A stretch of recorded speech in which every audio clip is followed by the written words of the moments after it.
Can you hear me now?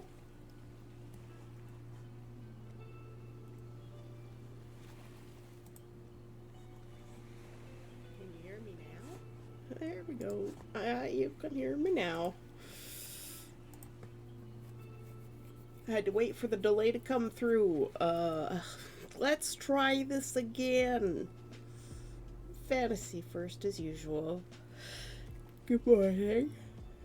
And good morning to Mew Juice. My computer restarted, and for some reason, whenever it does that, it resets the microphone input in OBS to default, no matter what I do.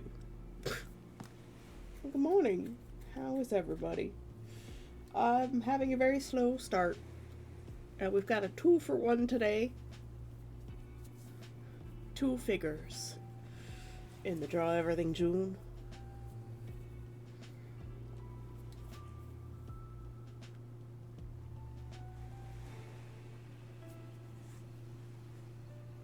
I'm still working on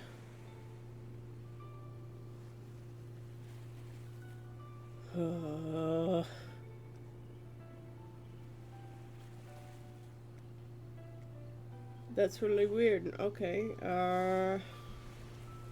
my microphone is turned up properly.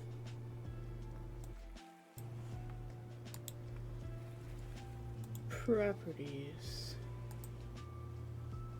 Oh, I'm using the right one. Okay, let's try advanced audio properties.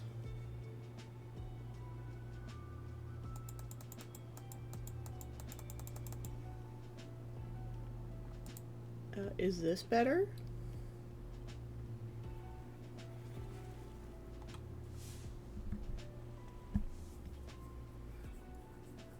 For some reason, it's turned my mic down to like -4 decibels.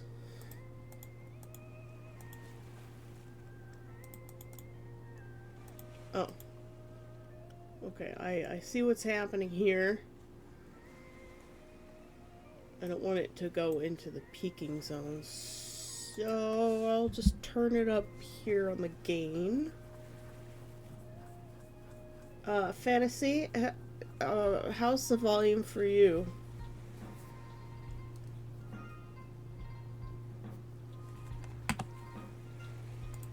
In the meantime, I'm just gonna toss my link places. Oh no, that's not my link.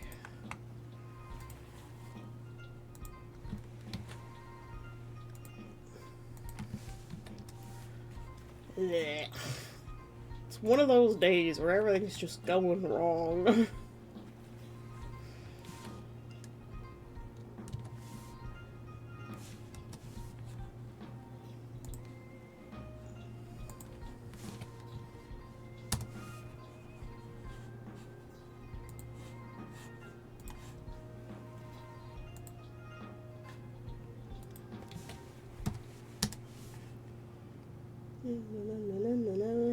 This is to post my thing. I haven't seen Azrai stream in a while. Oh, I almost posted that to Evan's server by accident.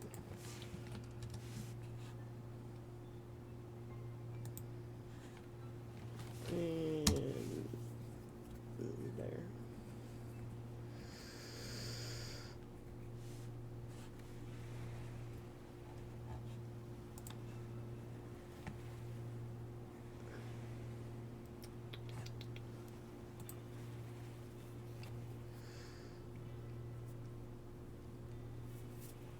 Okay. I hate it when my computer restarts and fucks everything up. Oh, my hands are so itchy. Oh my god. Hands, please. The emote waterfall is pretty great. I didn't know that that was a thing. But I'm really glad that it is. I just left it on. I wouldn't know how to turn it off, and I don't want to. Oh, go ahead. Spam, motes, chit chat, whatever. Oh.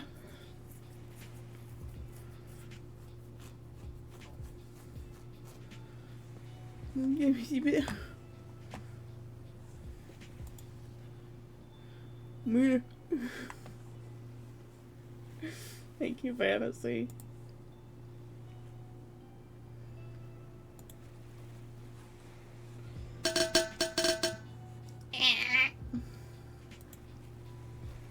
Thanks for the hydrate.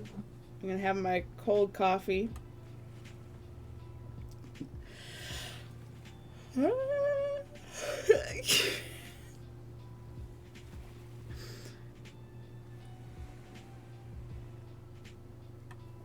I'm extremely slow going this morning.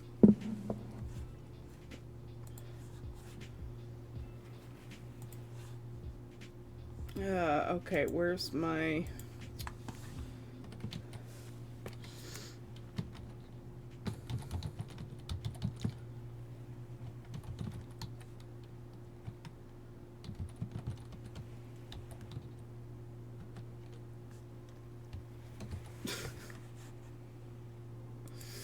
Oh my god, words are so hard right now.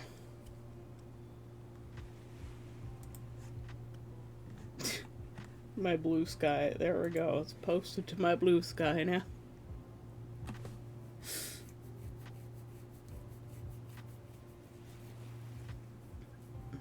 I think Neff has gone off to the hardware store for something, so he's gonna be late if he... or maybe won't make it. I don't know.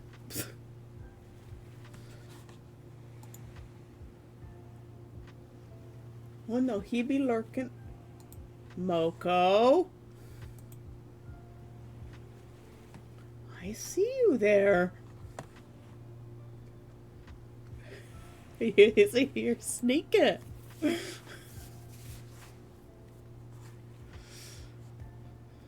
The one day Moko Mate shows up to my stream and I'm just like, yeah, zombie. Good morning, Sneaky Moko. How you guys doing? Speaking of siblings, I always have to remind my brother that I stream every day.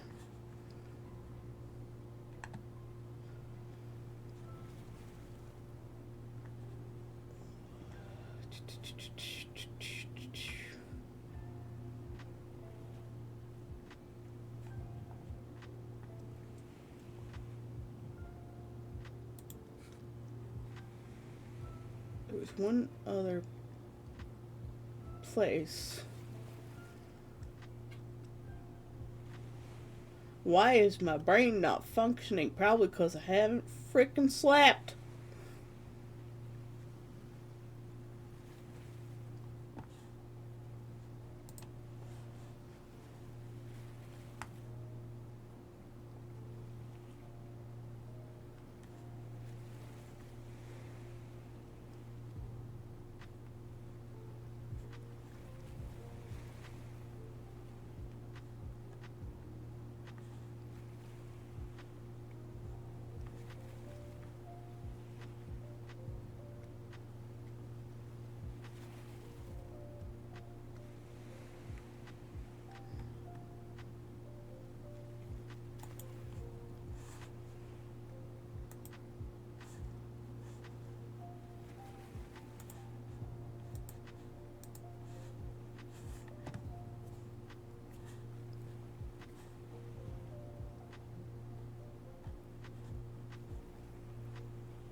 It's gonna be one of those days, isn't it?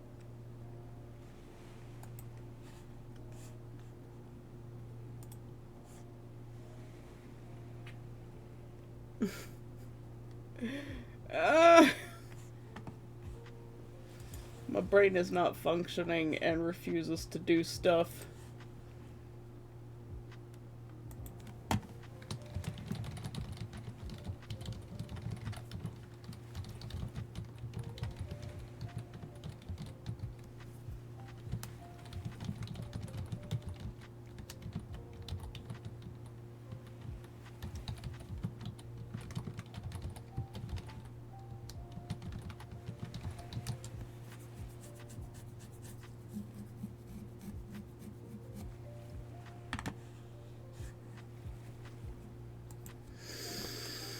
Okay.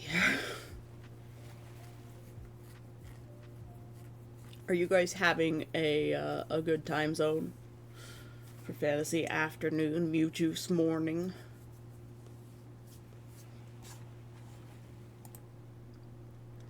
I was gonna say, isn't it class day? But no, it's not Thursday, and also the school year is over for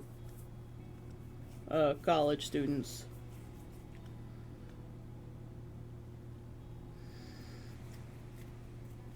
At least in Canada, it is. So from you, Tesla, nuggies. Oh, my hands are so itchy, guys. Oh my god.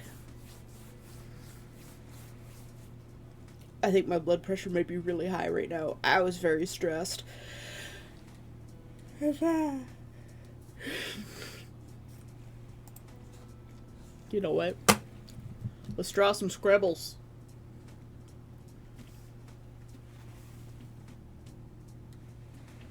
Tesla, can you stop destroying the end of my bed and everything else in the universe? Oh, good lord.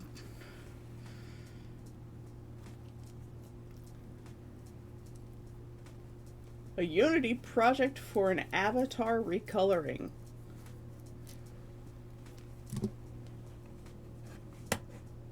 That sounds cool. Tell me more about it. I'm knitting a new green scarf for Harley. I'm planning making one for Kit and Maddie. Oh, God. You're gonna spend so much money on yarn. Tesla. Okay, I have to go make sure this numbnuts eats. I guess he's not numbnuts. He's just no nuts because he's fixed. No nuts nuggets. Come here, baby. We'll have a little hug.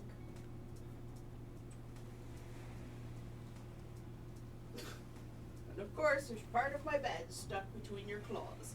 Yes. Derp nugget.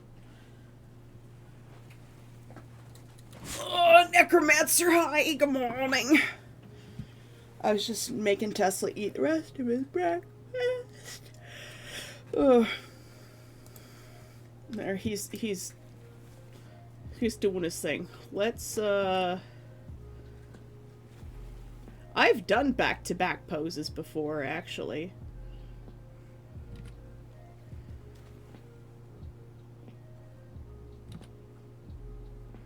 With characters.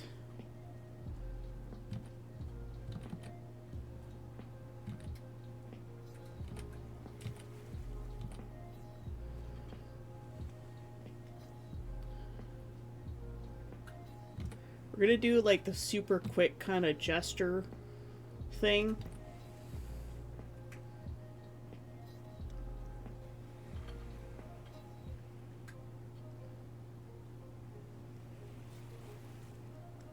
And then we'll go in later and do the slower work.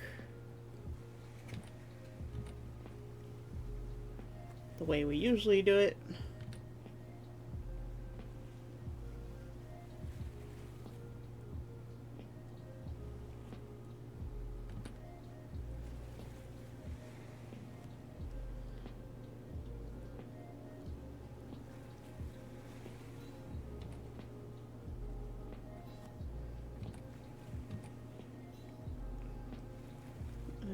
We got like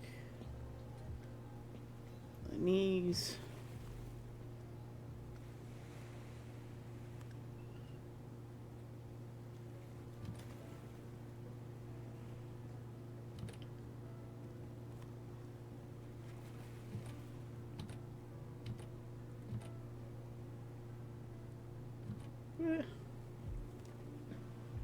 Very fast is good. Fast is good. Fast is good.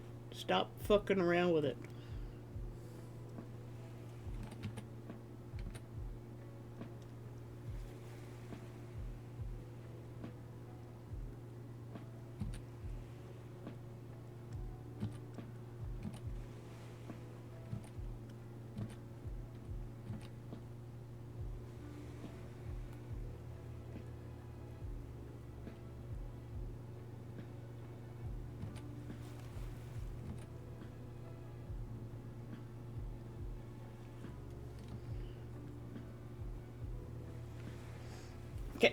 really fast just to get the shapes down, right?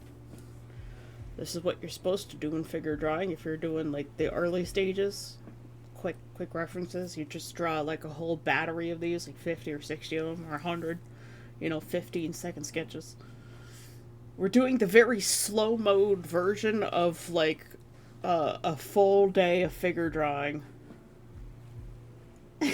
Fast is good and phrasing. Yes. Harder, better, faster, stronger. Today's theme is, of course,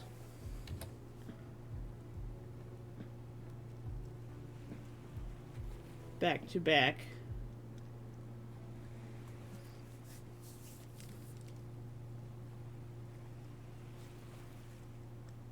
It's like the avatars that people use in VR chat, or some people use in streaming. I have the texture file for one. I'm working on putting my own custom colors for the fun of it. I mean, that's great.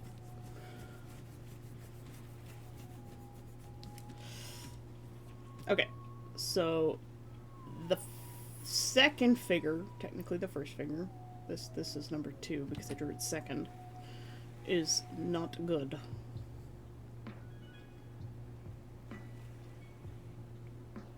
First of all,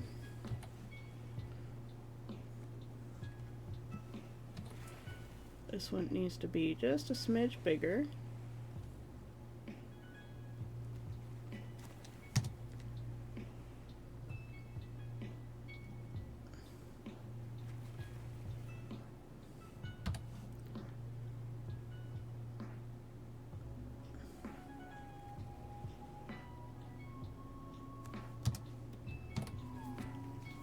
And now I'm going to go into the refinement phase. So, I did this one probably a little too fast. First of all, this angle is not right of this leg. And we've got our 8 kneecap. And another thing I figured out yesterday, part of the reason I have trouble with feet, draw ankle, draw foot. 8s. 8s are good. Crazy 8s.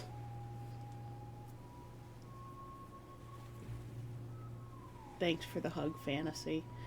And then for the foot, you draw a triangle. And the triangle is from the bottom circle, which is your heel.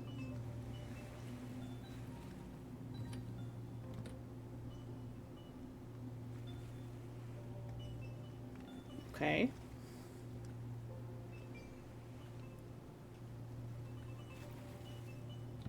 And then we're going to draw our other thigh in here.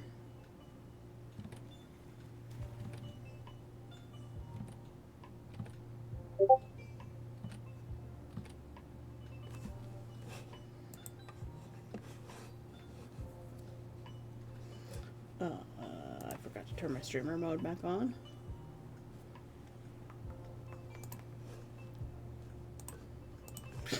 I turned it off so that I could see the the names of my friends list, because I can't find one of my friends, and it was his birthday 2 days ago, and I forgot to message him because I couldn't find his name on my friends list.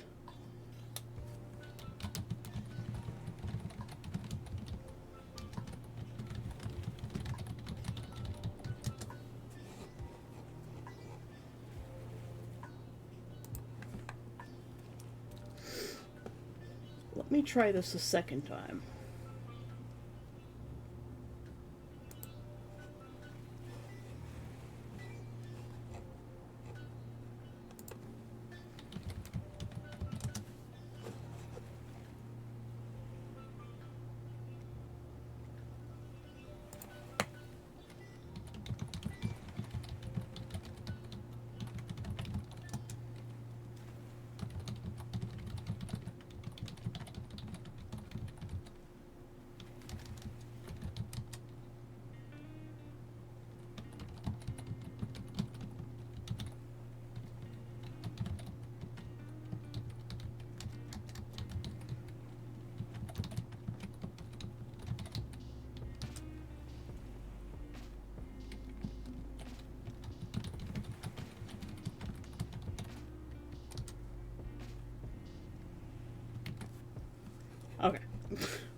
found it. Tyler!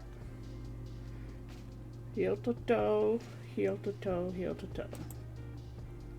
Is that friend an old lady like you're gonna be? Haha. I'll get you, young man.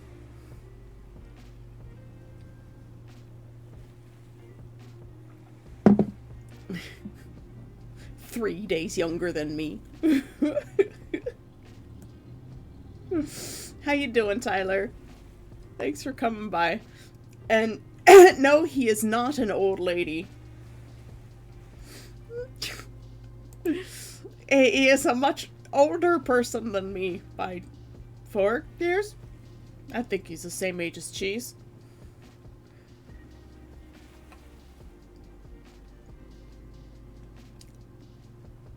So it's my brother's friend Twiggy, Tyler. Who, after he got his kidney, is no longer a Twig. Eating between meetings. It rhymes. You could be eating at meetings, and then they're eating meetings. Is that what meals are? They're just eating meetings? Who's Twiggy? Helga?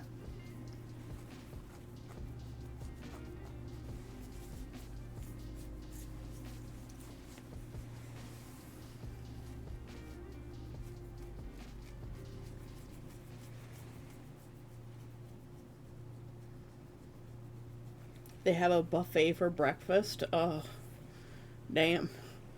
Oh, I'm gonna scratch my knuckles raw at this point. Ah!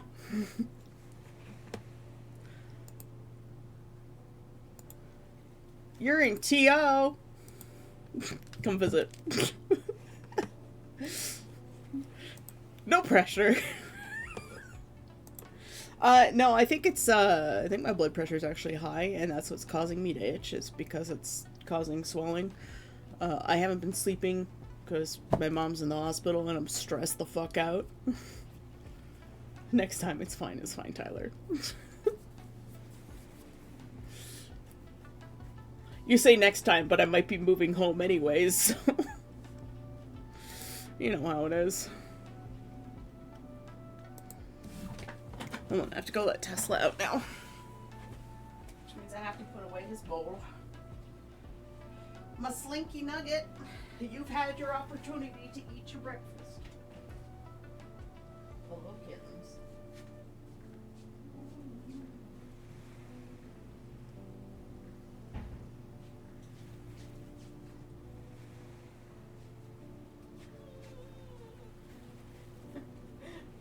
Slinky Ribby always looking for food.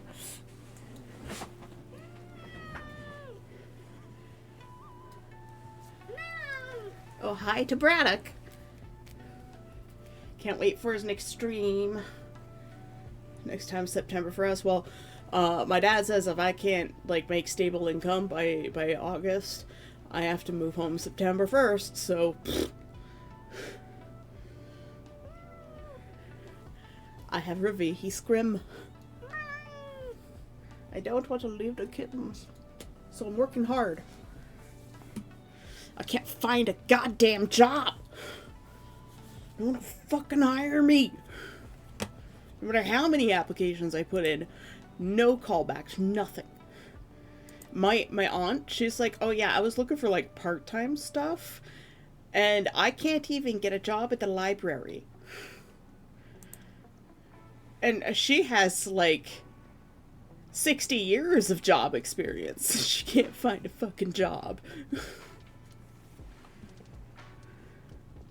It's infuriating.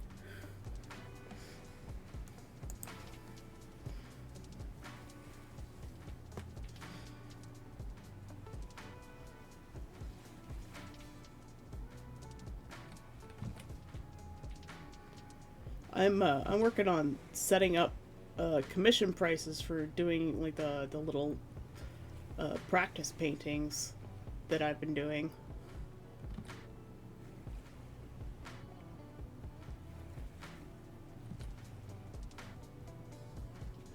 but higher quality than the practice paintings. Okay, there's something off about this one.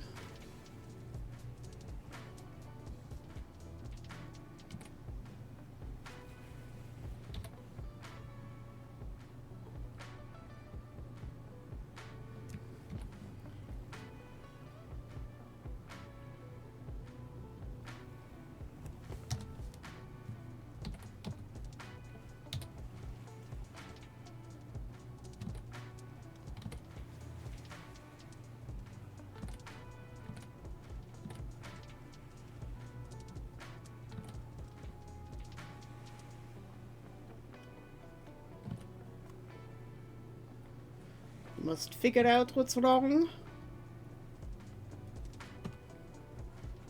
Let's clean up some of the mess.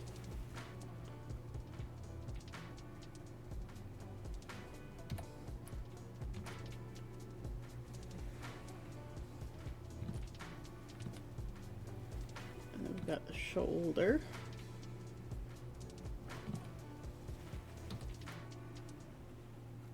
Let's clean up some of this mess too.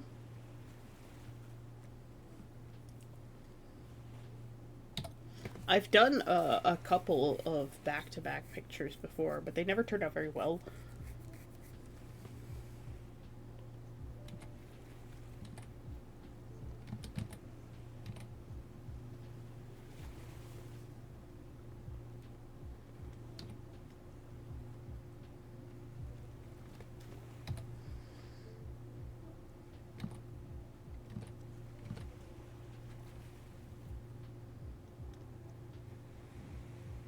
I'm assuming her other arm is also doing the same thing because her other hand is right here. So you can't see the other one, it's just perfectly hidden. And her elbow. Crazy eights going on here with the elbow and the other joint.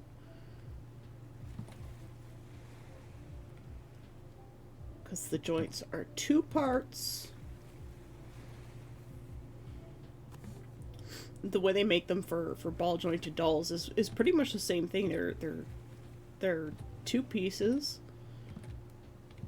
Oh my god, I can't draw circles because I'm not drawing from the elbow. Fucking hell. And they've got the slot in them like this. And they're just kind of fused together, but ostensibly they're just two balls stuck together.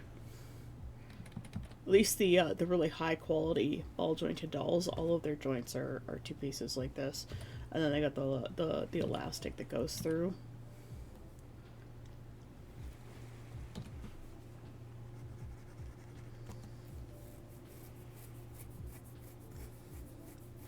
French ad.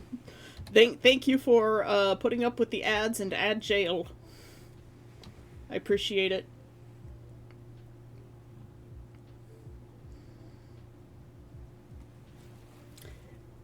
The ads help me a lot. When you get ad jail, please let me know. So that I know that you're in ad jail. I haven't set up the thing yet where it tells me there are ads. I need to figure out where that setting is.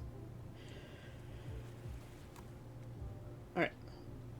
So, we don't see her second arm, but we do have a bit of her hand showing up.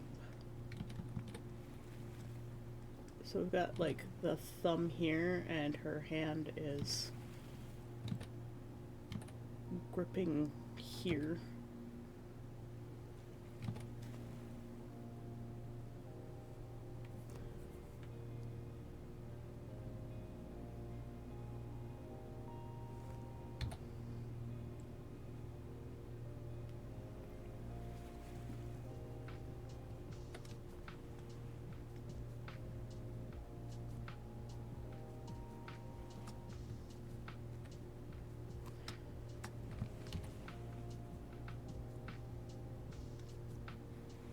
actually a little bit tighter through here.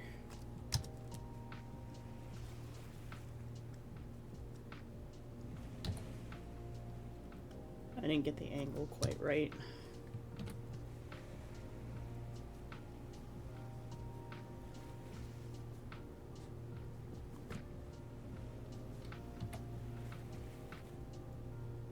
This is all kinds of messy.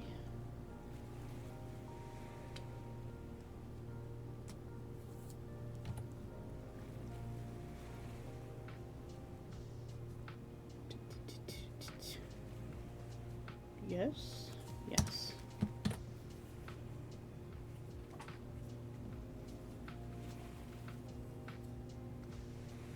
Adds easy?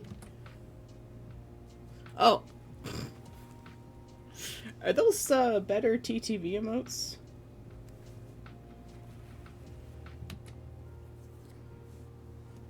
Some of your emotes, Necromancer, just show up as text in the OBS thing.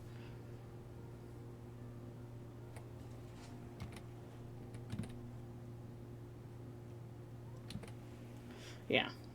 I forget how to use better TTV emotes. I knew at one point, and I've just totally forgotten.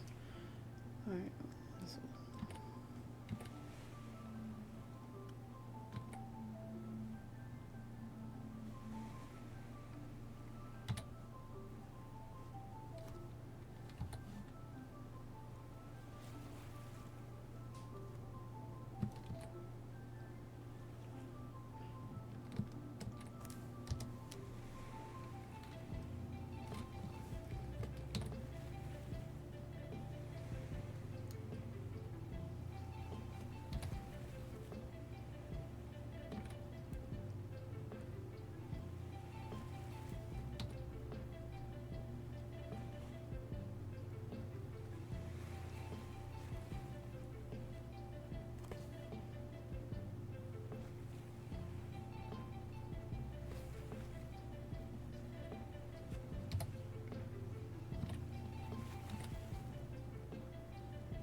Computer's struggling for whatever reason.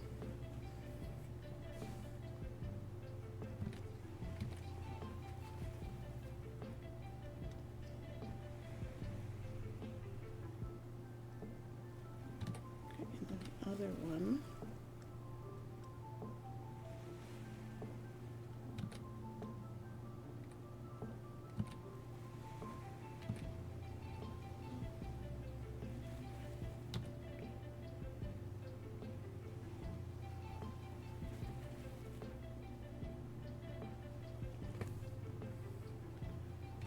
Other leg I'm going to draw with a thinner line because it's a little further back.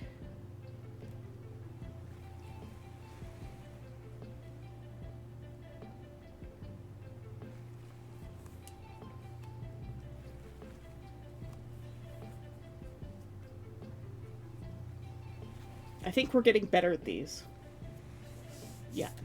They show up on Stream Chat at least. I need to figure out how to get my my redeems to show up in the actual chat instead of just the text. But I don't know if there's a way to do that. Because the redeems don't show up.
Tyler has redeemed a streak. Thanks for the hydrate fantasy. Ah. Oh, I needed that.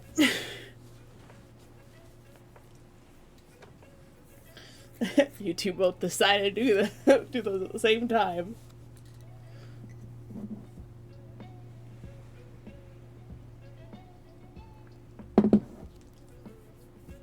I think I probably got about 15 minutes of broken sleep just before stream.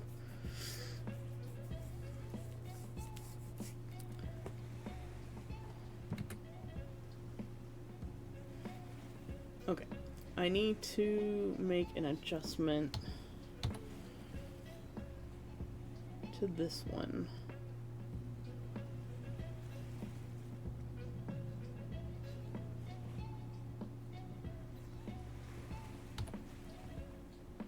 This whole section has to come up like here.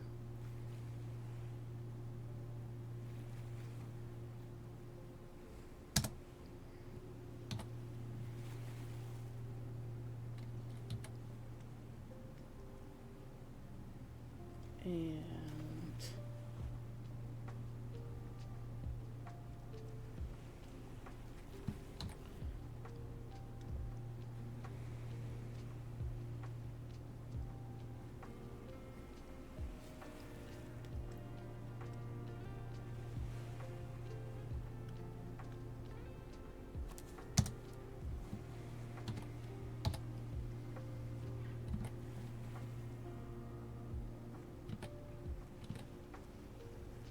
that allows for this mess here to be fixed up.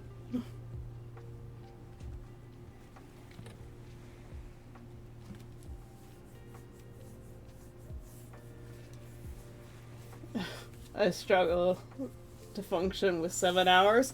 I've probably had about 3, maybe, max.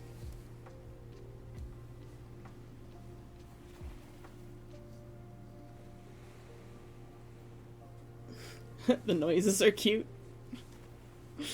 I make a lot of weird noises very frequently.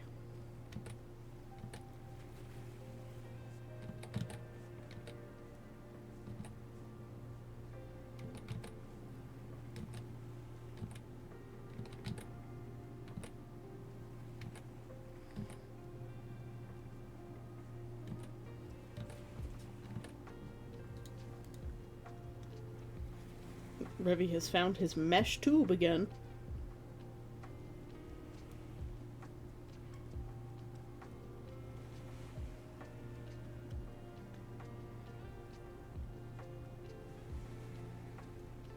I know I have definitely done one sort of back-to-back piece in my time as an artist.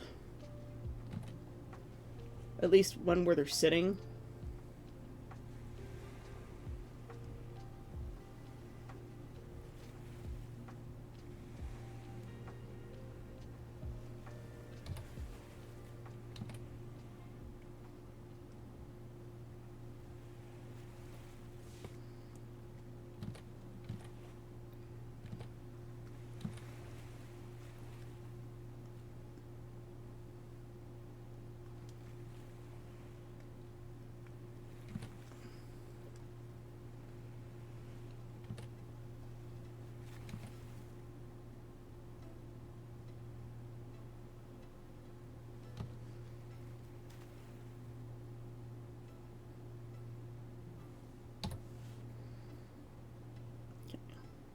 The knee is very pronounced here.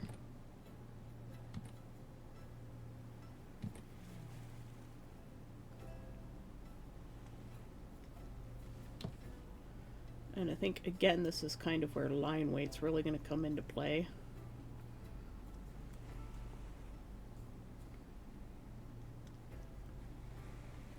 When we start doing the cleanup.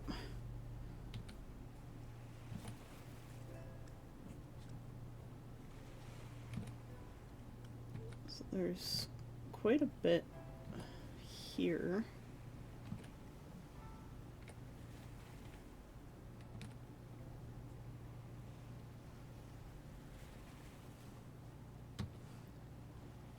I've got the heel in the wrong place too. Or maybe, no, I think I've got the heel in the right place. Again, it's gonna come down to a lot of line weight.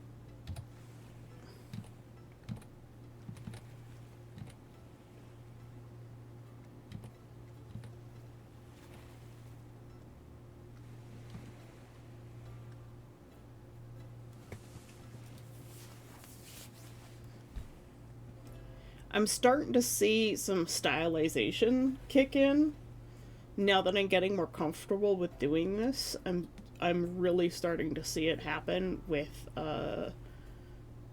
shapes like around the calf and the arch of the knee. I think doing this little project has also been actually pretty good for my own personal style too.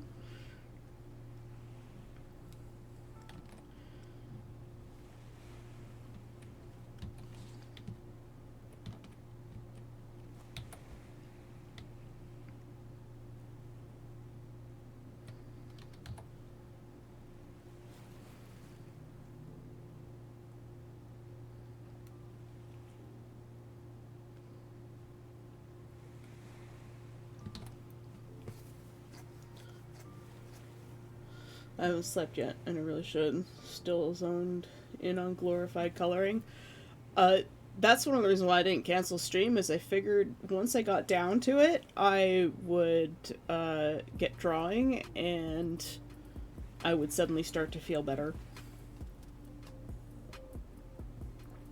Every time I try to stop, I keep thinking, and it's one of those days where I need to not think. So at some point, I just need to get so tired that I can't think.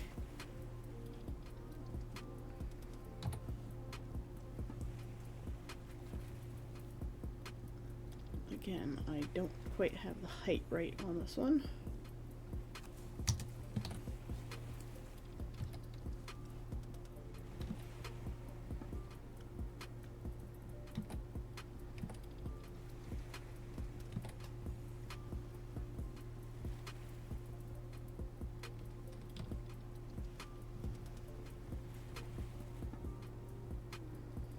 It doesn't need to be perfect. I would like it to be alright, but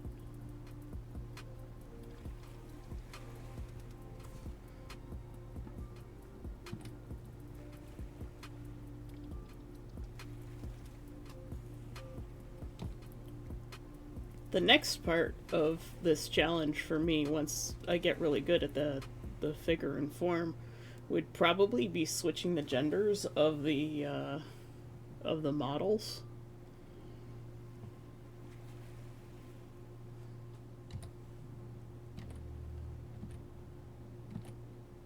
Okay, I see a bit of a problem here.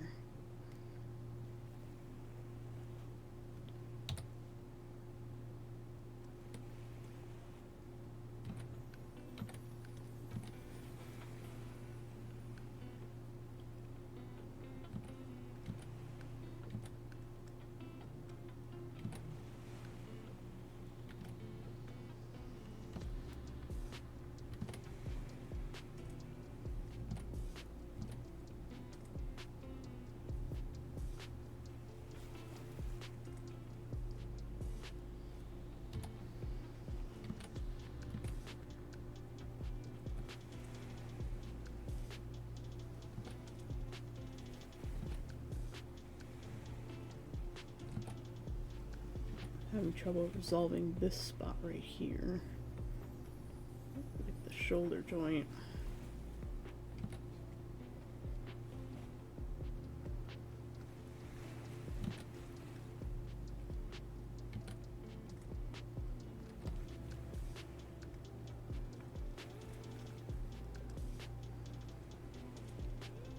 Maybe like switching the genders, or even like changing the size.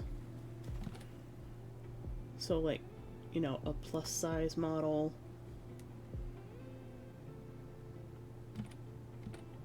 To see how that affects things.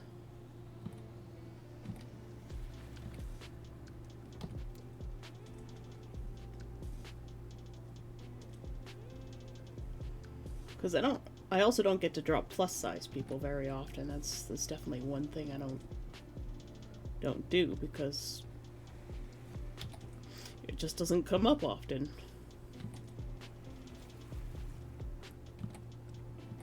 Just like, it's not very often that I draw a muscly dude.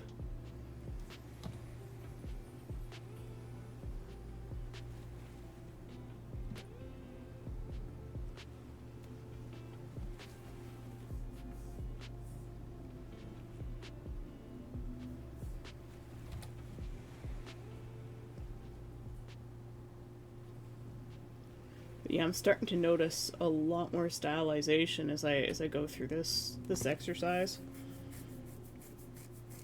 I think he's too dangerous colors better.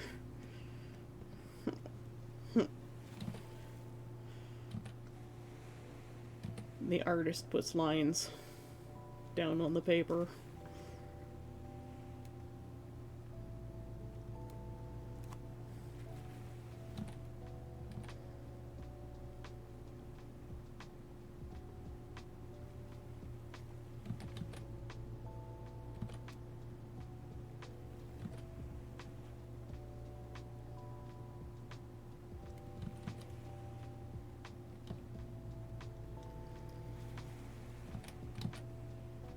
I should probably see if I can find a copy of that book that Evan was talking about.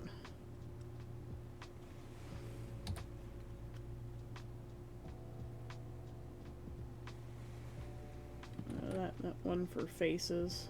I'd written it down, but...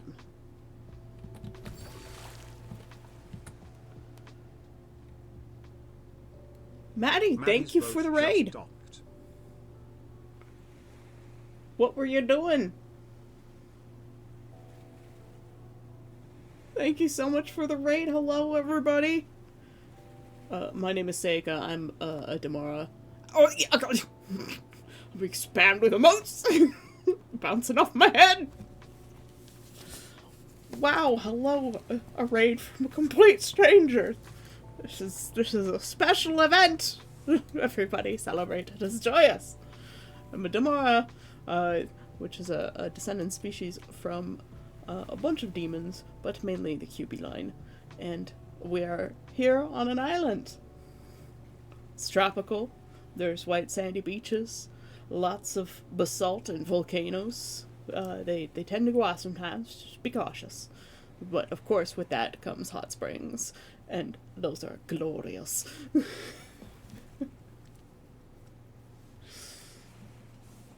Thank you for the compliments on the overlay. What were you guys doing in your stream?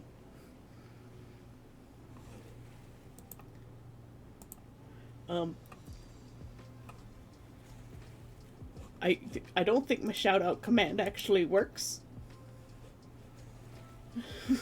But everybody go check out Maddie's channel. I will have to go do that. Let me... My streamer scuff is strong this morning.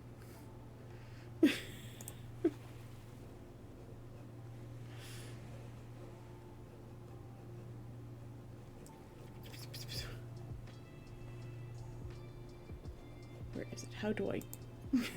There we go. I'm gonna go check it out.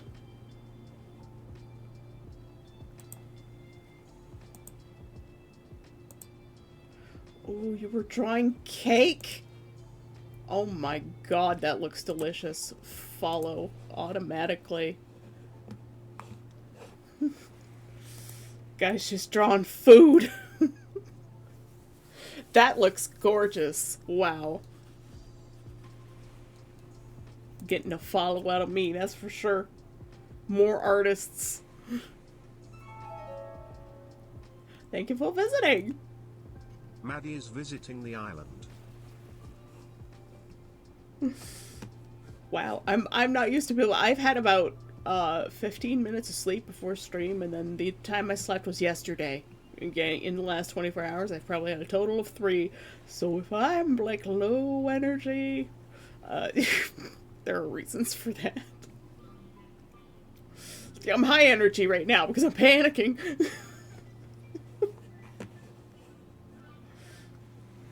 Thank you, thank you. This is a Dorcastoc's Draw Everything June challenge.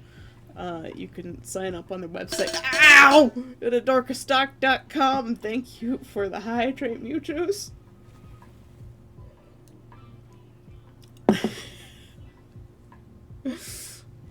Yeah, that's the only redeem that does anything at the moment. I'm very slow to get my redeems doing stuff, but you can throw tin cans at my head. That's our own soda brand. It's called Demonade. There are more flavors in the future, but that is the Sakura Peach, I believe. High energy hack. Get rated more indeed. Absolutely. Yes. A Dorcastoc's Draw Everything June before my ADHD brain gets distracted. They throughout the month of June they send you an email every morning with a new stock photo. I think it's from their new collection, and if you draw all, I don't think they're sending 30. I think it's a little bit less than 30. And you do a piece. It doesn't matter whether it's good or bad or just a sketch or like a full artwork, whatever. By the end of July, if you do every piece, they will send you a free stock pack based on that. So as long as you post your things to social media. So, of course, to go into my Blue Sky. But we also have a Discord community. Discord command doesn't work, so it's down here in the in the About section. Again, I'm still learning commands. We only have the DEJ command for Draw Everything June. And otherwise, after I finish the art piece, the study, we are going to switch over to a co-working stream and where I do writing. So 9 is not enough in November. It's sort of like a National Novel Writing Month thing. And everybody just sort of buckles down and we do 15-minute sprints of work, whatever you want to do. If you're writing, you're writing. You could be knitting like Silver is. But yes. That's what we do here mostly. The co-working stream stuff is new. I started that this week, but my regulars seem to really enjoy it. And otherwise, I'm just chill vibes, chill island vibes. Sometimes with a little bit of sus, because you know, us QB, we gotta do. Oh, there goes my break. And we have the Meowmotes, which are representative of my cat, Tesla. He is a special bean. He only has 3 toe beans on all of his feet. Syndactyly. And his front claws are fused together to make like this double mega claw thing. And then he's got his regular beans, and then he's, you know, like that.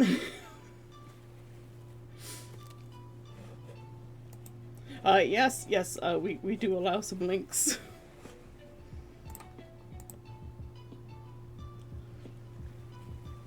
Shush, you necromancer.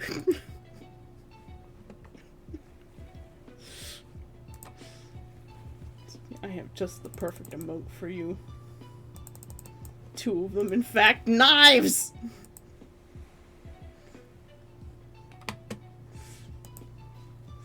Don't worry about necromancer. We also have our son Havarti. He has his own emotes too. He is a lumpfish.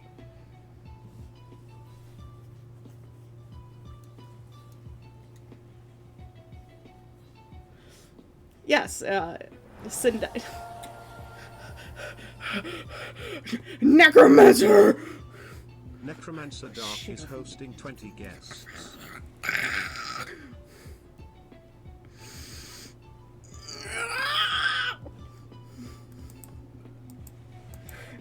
I should have known. Necromancer, thank you. I'm not gonna cry. I refuse. Party parrot! This is the best I can do. Wiggle.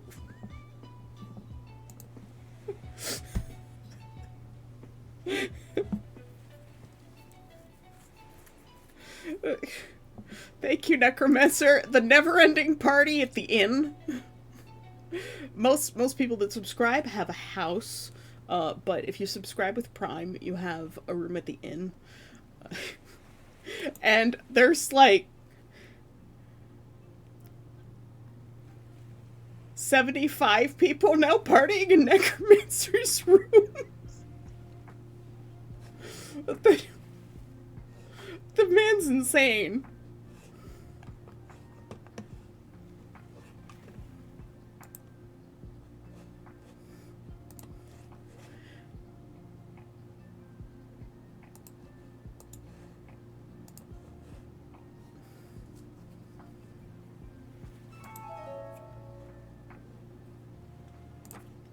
Thejana Bradbury is visiting the island.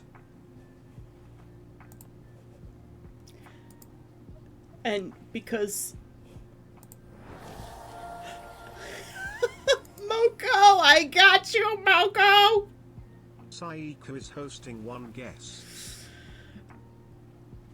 Whenever Necromancer does something insane like that, I at least try to give back to the community. Oh, there's my email. Let's close that program.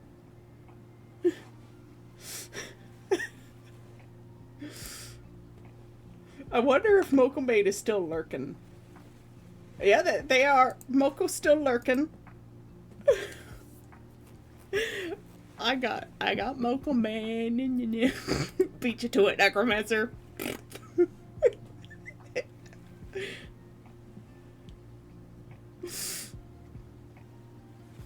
Yeah, I feel the need to give back to the community in some way a little bit. Necromancer, thank you so much. If I can make this the thing that I do, I think my mom would be really proud of me. So I think my dad will just be straight up, you know, pleased. That's high praise already. But you know, I hope to be able to tell my mom that one day, you know, I'm making enough to pay my rent. I know, but she's always constantly worried about me, and, you know, 'cause she's in the hospital now, and that's why I haven't been sleeping, 'cause my brain goes into spiral mode, and she's doing weird things. She's not normal anymore. I refuse to feel things. We're just gonna continue drawing.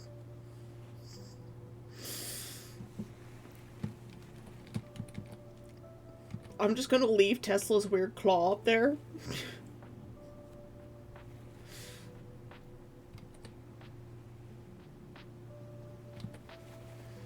Because his weird claw pleases me.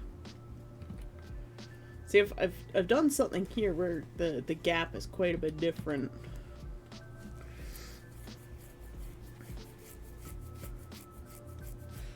No, it's not a challenge, Necromancer. I don't think I have enough followers left for you to give subs to. I don't know what it's gonna do after that, man.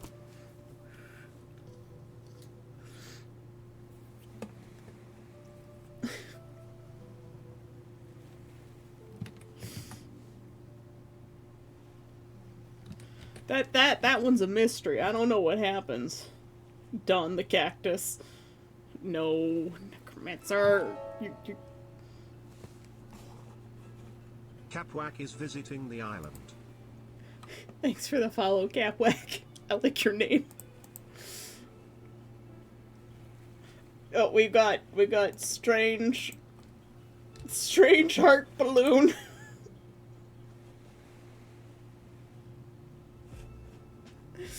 Welcome from the way, the way, the welcome from the way, you Kepwick. I don't even know what happened there. My brain has turned to sludge.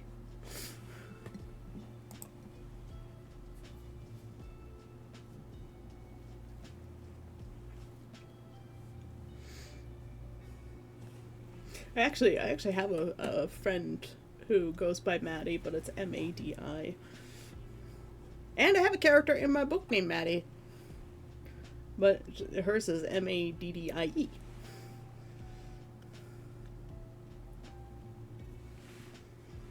And Jane, thanks for the hug.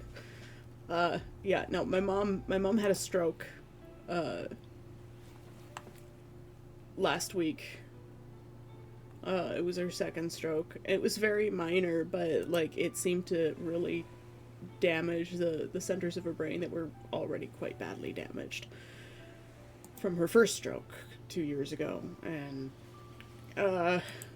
there's some indication of like cardiac damage and stuff, and like she's old, so you know, it's hard. It's one of those things where, like, I'm facing it as best as I can, with pragmatism. I understand that we all face the same thing eventually in our lives, even with our own life, and I'm facing it the Victorian way, memento mori. Yeah, old doesn't make it any easier. You know, I have friends who've lost their mothers much younger, a very long time ago. It's hard. It will never be easy.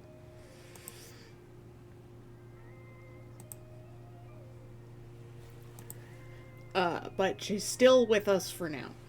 She's just a little bit strange at the moment, but, you know, it's only been, like, less than a week. It was, like, Saturday or something, or Friday. Oh, God, I don't know what day it was.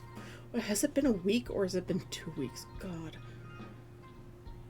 You know, I'm gonna go with the average and say a week and a half, because, like, my sense of time is all fucked up right now. So, yeah, I don't even know. It was before the start of June. That's all my brain knows right now. And yeah, I'm just trying to face it with grace and determination and pragmatism. That's all I can do, being so far away from home. You know, I'm in the middle of, like, my job search, and not having much luck in that department, and sometimes I wonder if, you know, the stress that I cause her may have contributed, and I try not to think about it. So, all I can do is move forward. Move forward. Keep going, because I know that that's what she would want for me anyways. And if I went home, I wouldn't be able to work. I wouldn't be able to apply for jobs. I would just be in the way and underfoot and causing more stress to my father, who is already under a lot of pressure, and as well to my older brother, and they're both doing such a fantastic job taking care of her. I would just be completely in the way. So in lieu of that, I am remaining where I am, and I'm going to continue doing what I'm doing.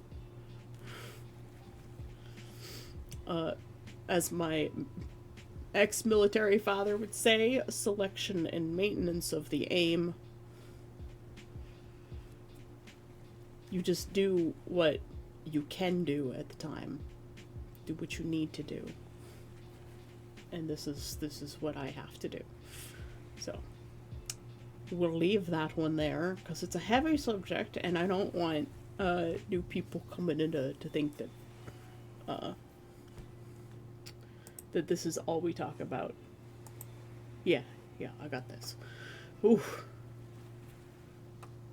But I appreciate everybody who shows up, even just like a few minutes of your time. Thank you so much. And Maddie, thank you so much for the raid. If you need to raid and run and take care of yourself, I understand that. I will definitely check out your stream later. That cake that you were drawing looks absolutely freaking amazing.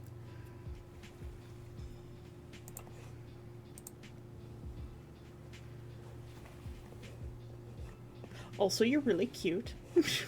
Just want to add that. Ow!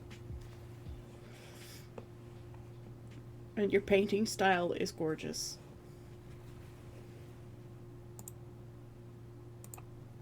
And my chat likes to torment me. Oh my god, I got too many windows open. Oh! Neff! Friend Neff has arrived. With a hydrate, a stretch, and a posture check. So everybody unshrimp thine spines. Oh, I felt something snap there. Ugh. Oh, yeah, Ty. Chat likes to waterboard me. I had to put like a 1 minute limit on the thing because Arias would come in and she would just slam that request. Dead from tired and pain. Aw, Neff, take care of yourself, man.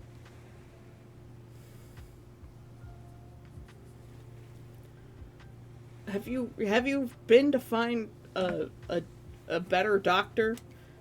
I think your doctor is full of shit and you need to go to a different one. Because it sounds like you... I really hope you didn't rupture a disc. My brother did, and that was years of pain, and it's gonna catch up with him when he's like 80.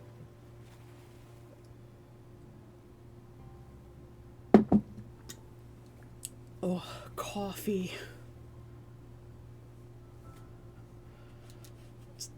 Gotta go get 16-foot pressure-treated planks for the deck. How many pressure-treated 16-foot planks? That was a correct order of words. My brain is just... between 3 and 25. Wow. That's quite a range.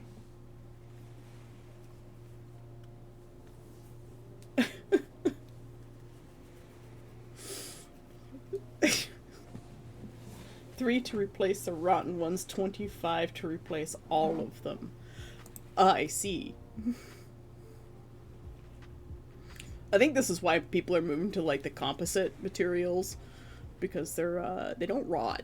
They cost more up front, but then you don't have to like stain them, paint them, seal them continuously, or replace them over the years. And they're like UV resistant and stuff, but I worry about like, they say composite materials, but plastics? Yeah. But they warp in the sun. Fair enough. I will give you that much. Because plastic. Yeah, less plastics in the environment would be better.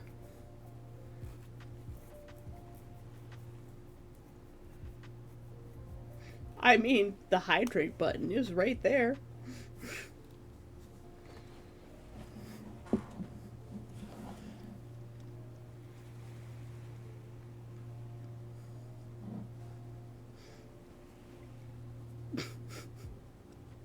You are free to waterboard me, Tyler. It's fine.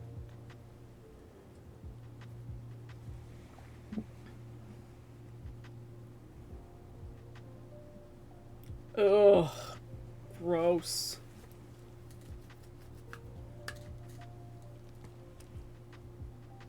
It's not the same. There are some days chat hits the hydrate button so much that I get like a stomach ache.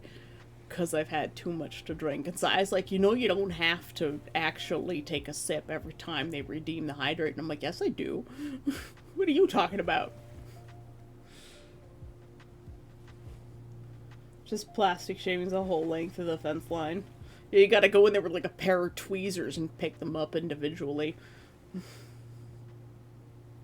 Ugh. Isn't no wonder our environment's so borked.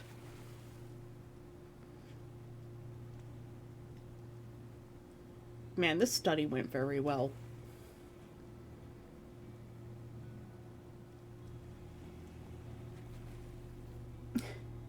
Man, I wasn't even... I was thinking of canceling stream today. Like, Fantasy almost convinced me to cancel stream and just take the day off, and I'm glad I didn't. I'm so glad I didn't.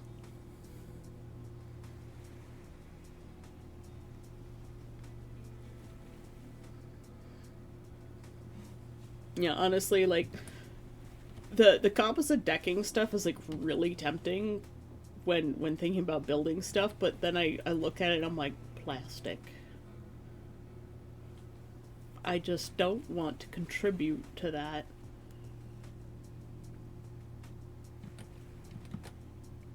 I would much rather build out of more sustainable materials. Reclaimed materials I'm a big fan of.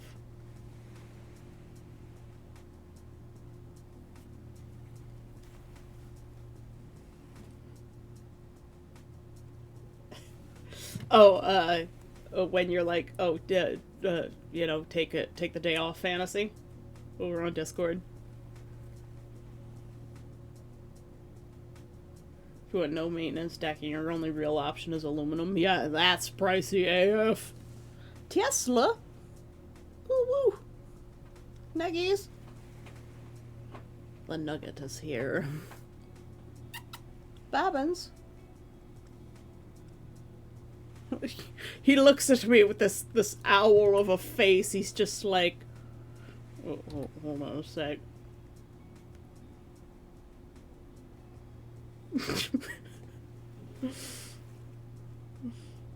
A little less wonk than that, but like he turns and he looks at me, and it's like Friendly Noodles from YouTube, where he's just got like this 1,000-yard stare.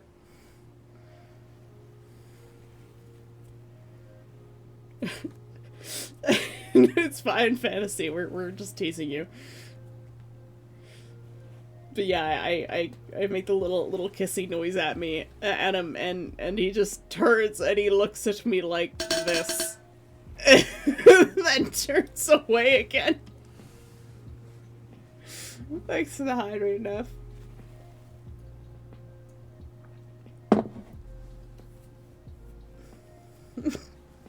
I have to go get another drink. My Kofifi is out. Now I'll take my plate from my pre-stream muffin back to the kitchen.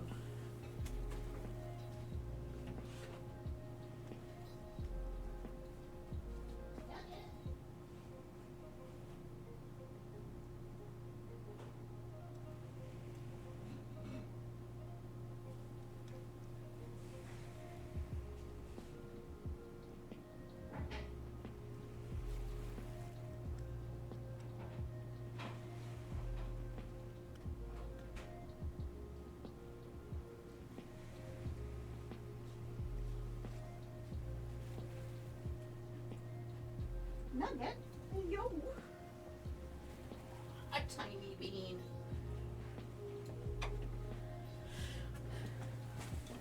I have the nugget!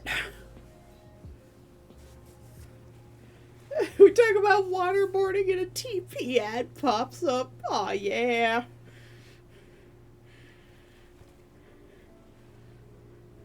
Get a drink and stretch. Drank. Hi, Tesla. Who's my sweet bean? With silly little face. Oh my god, there's so much stuff stuck between your claws. He's got his little mega claw. He's so tiny, guys. I thought Atlas was the average size cat, and it turns out he was just kind of small too. Either that, or like cursed to have giant cats. Or at least Sai is, because all three of her cats are just huge.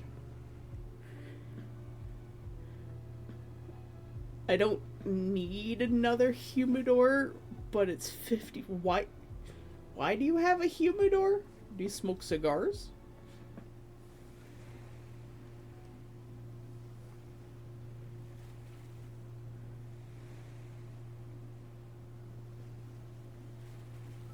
Shotgun's a monster. Oh, Jesus. I don't think I've ever had an energy drink.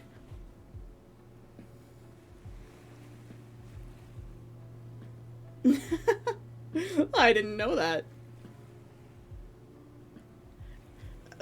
Cigars are like the one smoking item that I tolerate. Cigarettes, disgusting. Weed, better to eat it. The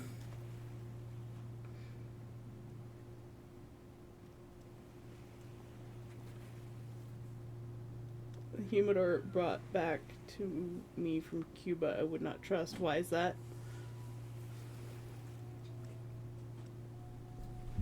Rivy is trying to open Sai's door. Hello, Zaptilius. It's kitten time.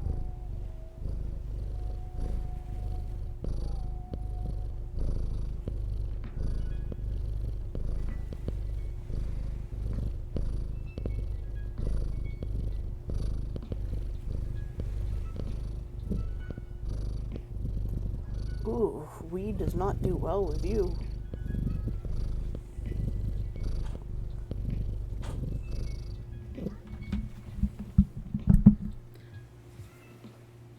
Alright, Tesla, go get Rivy. He's being a nuisance. Alright. There, put Tesla down. Oh my god, cables. Cables everywhere. Ah!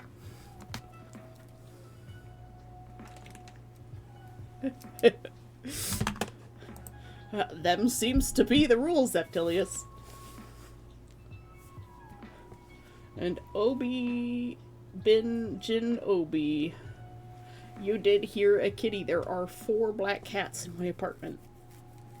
3 of them are my roommates, and one of them, the one you just heard purring, is mine. Oh. Zaptilius is visiting the island. Thanks for visiting the island, Zaptilius.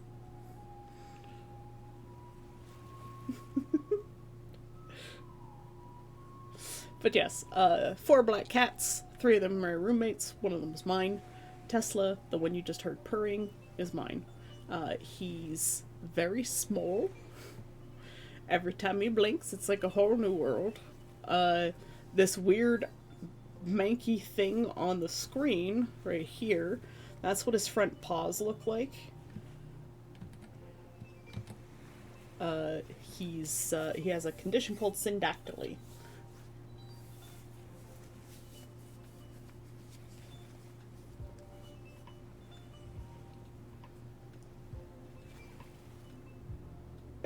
For women's urine pads? What?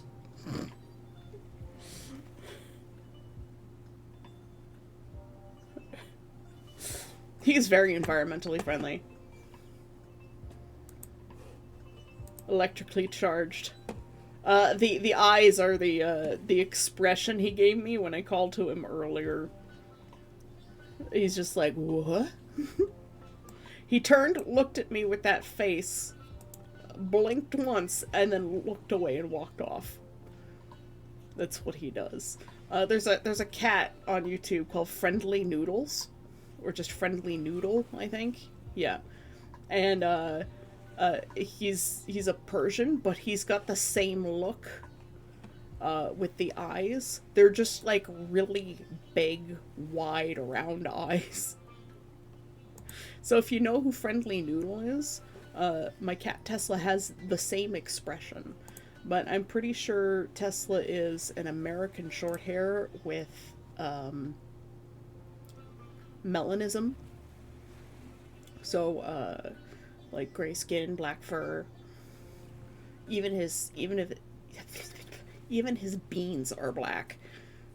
What beans he does have, because he only has 3 beans, so we like to call him a 3-bean salad. He's also missing beans in his brain sometimes.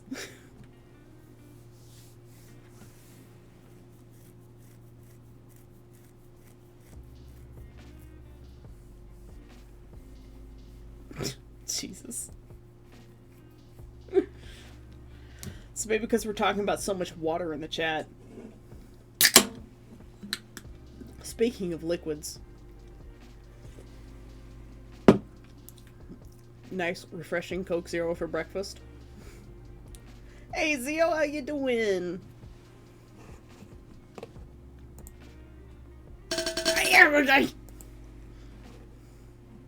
Thanks for the hydrate. I just opened my Coke. Yep. Twitch is looking out for me. Ross Riders. Oh my god, so many people today. And here I was actually thinking of canceling this morning. And I was just like, nope. My alarm went off. I rolled out of bed and I turned on stream. I forced myself, and I'm so glad that I did. So many people. Good morning. I am missing some beans in my brain salad too. It's only a 2-bean salad instead of a 3-bean salad. What you think the cat is thinking of? Nothing. There's nothing but cowbell up there. Can relate to not wanting to get out of bed for reasons. Yeah. We had a raid from a stranger, Maddie.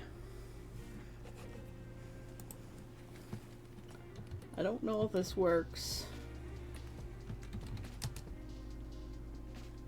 Yeah, I'll have to figure out why my shoutout command is not working. I'm so good with technology.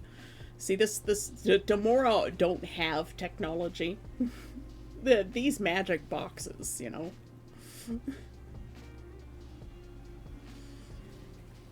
Maddie was drawing cake though, and seems to be. No, it's definitely not that Maddie, not our crow Maddie. From Skill Tree. Yeah. No, definitely not.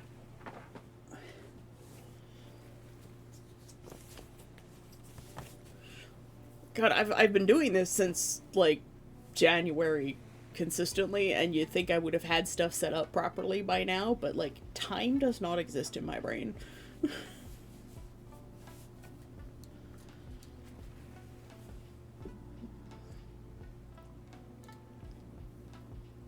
Oh god, the camera's so confused by the Coke can.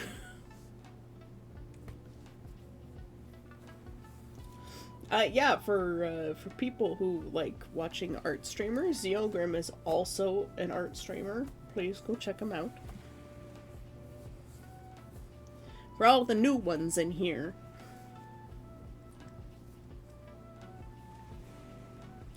Zio is an excellent artist. Uber talented. And a really awesome dude. And he has little fuzzy gremlins. Everybody in my chat, you're Franz. Like palm fronds, but also friends spelled funny because I do that kind of dumb shit. Yeah, I do. The only command I have is DEJ.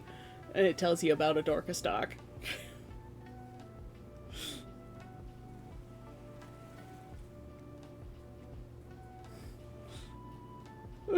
Never! Everyone go follow Zio. And he has cute emotes. One of them is a s'more, I think. Is it a s'more or a marshmallow? Or both? God, I've got so many emotes. So many channels. When you start following some of the big VTubers, it's just like, you can't even sub to them because people are constantly gifting subs to their community, so you can never just sub by yourself.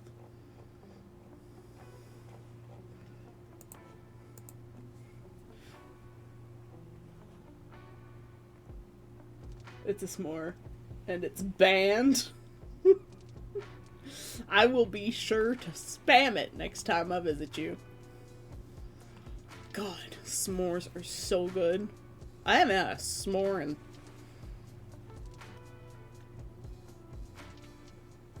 since the last time I made s'mores with Mew juice, which was like over 20 years ago.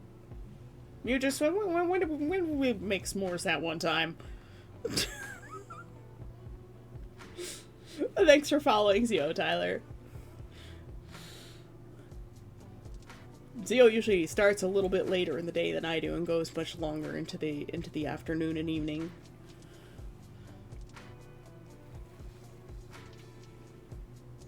Yeah, it's like there's some people, it's like I would like to sub. I would like to have the opportunity to sub to them myself, and it's like I can't.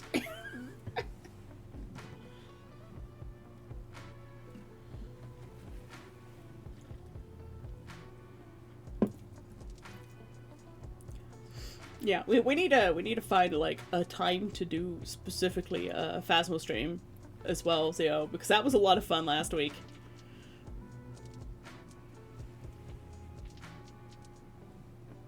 Yeah.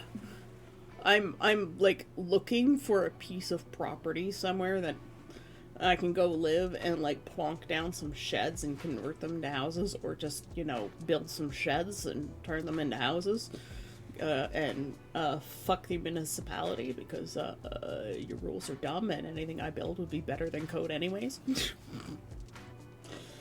And it would have to be out in the wilds of Ontario, the wilder places of Ontario, because rules. Maybe we can make s'mores over a real campfire sometime. That would be nice, and not over candles that probably have lead in them.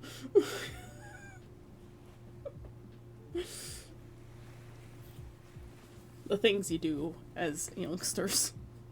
Health? What's that? Nobody needs to worry about that like 30 years down the line.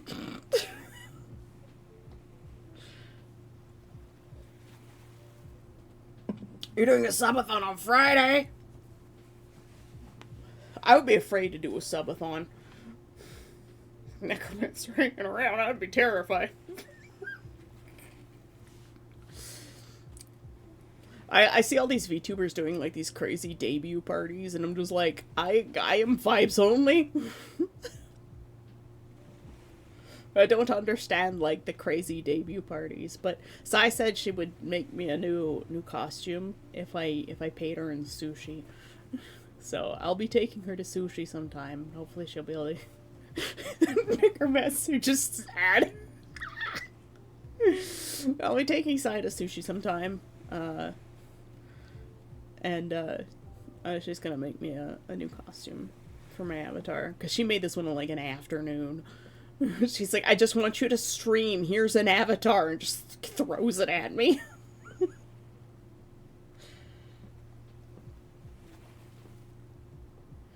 Yeah, hashtag not a cult. No, that's exactly what I want to do, is I want to make like a pocket neighborhood kind of thing. Neff is actually one of the people who wants to do the same thing as well, and he's not too far from me. Yeah, saying, I want to build a LARP town that will be available 365 days per year for events and games. Plan to live on site workshops, projects, crafting, and classes. Yep. I want to keep bees and chickens and do carpentry. Those are my particular skills. And, keep a garden and have a freeze dryer, because I like to cook and make up my own recipes. I want to make like LARP based meals So freeze-dried meals that LARPers can bring to their LARPs, and not just like, the standard Mountain House steak and kidney pie or spaghetti and meatballs or beef stroganoff, overpriced, tasteless, bad food. I want things like dragon pot pie, which is one of my personal recipes that I created. Back when Harry Potter was a thing you were allowed to socially like, I made up a just like a food that I could make for a party, and dragon pot pie is what I came up with, and it's sort of like a spicy beef pot pie. Yes, the canned unicorn meat. But like it's the what I call verisimilifood. It's like verisimilitude, but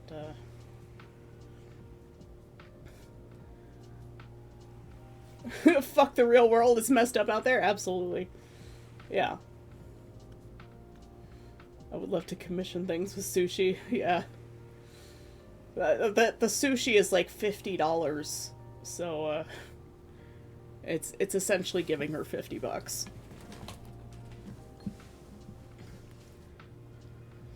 I think you better not leave me alone with the local news piece. What is happening? I like the idea of having a place you can go to for realistic roleplay and masterclass of certain skills. Yes. Neff wants to do the blacksmithing, I believe. One of the little like cooking things that I want to build is have you ever seen some of the LARP kitchen setups where it's just like a box with like sand and some fireproof bricks and stuff, but it's like elevated so you're not like bent over cooking over a fire pit. Some of those are pretty cool. Just look for like LARP kitchen. They're pretty neat.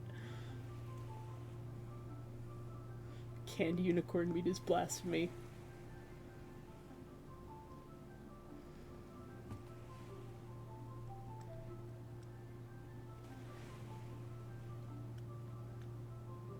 The fire regulation smithing classes won't be available in costume. Yeah. Ontario has some laws that we have to follow. Although I think at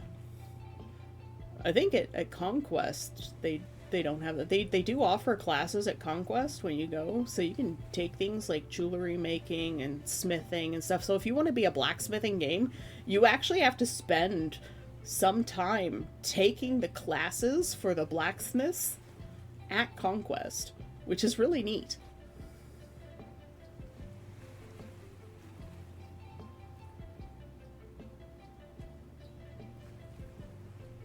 If you're doing it, well, you can do it in costume and fire. There are probably ways to make a costume that fits within regulations for fire protection and stuff. Someone's tripped and fallen a lit for Jesus Christ, Neff. We'll be very strict regarding dress code in my forge. I don't know the local laws. My rules are based on experience. The rules are written in blood and burns, I see. The Blood Forge. Sand floor, sand bucket for the fire. Cotton wool and leather are the only things. Options allowed near the hot things. Yep, because they don't burn easily. And they don't melt.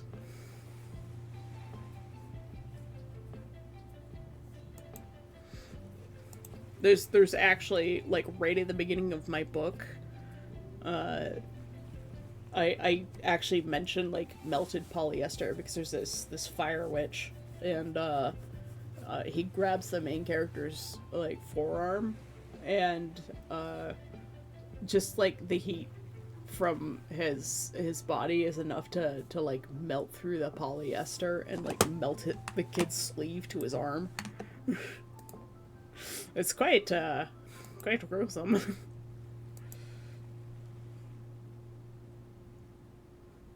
Yeah, molten plastic's not good. As someone who has done lots of work with hot glue, molten plastic and skin do not mix very well. It's quite painful. Tyler has some experience with molten plastic too, when he lit a rock on fire and then tried to put it out. Melted his shoe to the rock. Melted his shoe, at least. There was a little bit left on the rock, I believe. I can't remember. It was a long time ago. Ah, scouting. Well, do you wish never was a Harry Potter? Well, you can only wonder how it must feel for those who used to really follow Harry Potter when they find out. Yep. Believe me, one of the best compliments I received at the end of high school from my English teacher was, if you keep writing like you do, you could be the next J.K. Rowling. I had started reading Harry Potter like the year before, and that was when book 3 was released. So, like, it was a huge compliment at the time. And I like the imagination of Harry Potter. And the books are, yeah, they're pretty well written. Rowling, you know, she is a talented writer. She just happens to be, Also,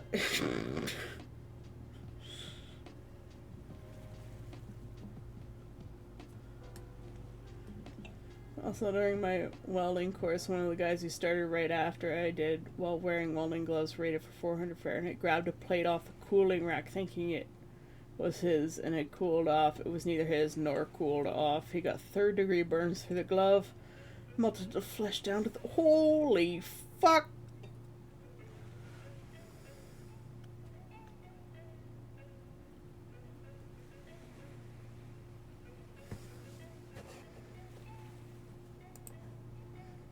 I will allow that term.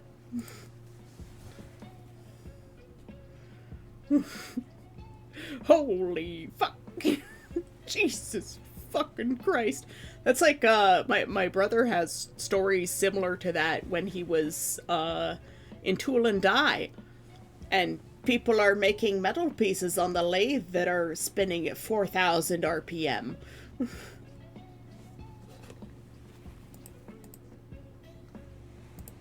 I will allow the term subhuman.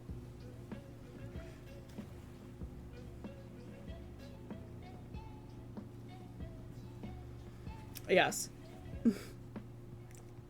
I looked up to her at one point very much, and to find out that those were her opinions as a gender-neutral individual, dimoric, toric, are the emergent terms that I use for myself. Diamoric is a non-binary person who is attracted to other non-binary people, but also toric for a non-binary person who is attracted to masculine people. So quite often, I will see like a trans man and I don't know they're trans, and I find them attractive. And that's how I figured out what I like. I was just like, wow, that guy's hot. And then it turns out that they were trans, and I was like, well, clearly that doesn't change anything for me in the way I feel. So, that's how I found out, and I didn't know how to express that until people in the LGBTQ community decided on a term for it, and I feel quite a bit less lost on who I am, and that has led me to create a persona for myself online that allows me to do this, because part of the reason why I struggled so much with my content prior to this, and I say prior to this, and I've been doing content since 2009 on YouTube, and it never took off because I could never figure out really who I was and what I'm about. And after finding that term a couple of years ago, I think it was just a couple of years ago that I found that term, and like it just, everything just kind of fell into place for me. And then like I won the ticket to Conquest and I ended up creating this character, Nameless. And he's just sort of, I created him as something that I could play physically without having to go overboard with like wigs and crazy stuff. And he became more of myself than I had fully intended, and it was because I didn't really know myself that well as like how I express myself to other people. It's really hard to explain.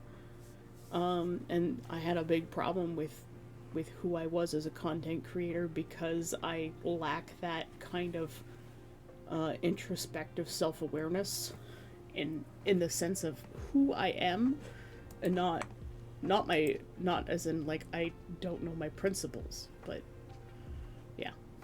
10%, 100%. Sorry, I went on a philosophical rant there. Playing with fire is not to be taken lightly. Neither is playing with lathes spinning aluminum hunks the size of your head at 4,000 RPM. Things ended up embedded in the concrete wall. Tim was taking the welding course as a backup in case his music career failed to take off. He was a guitarist.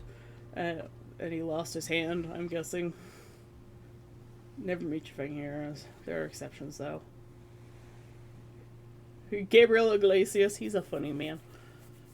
If anything bad ever came out about him, I'd just be like, oh, fuck. You know who I look up to? I look up to Patrick Stewart. That man has never had a controversy in his life. Him and Morgan Freeman. When those two go, it will be a very sad day for me, too.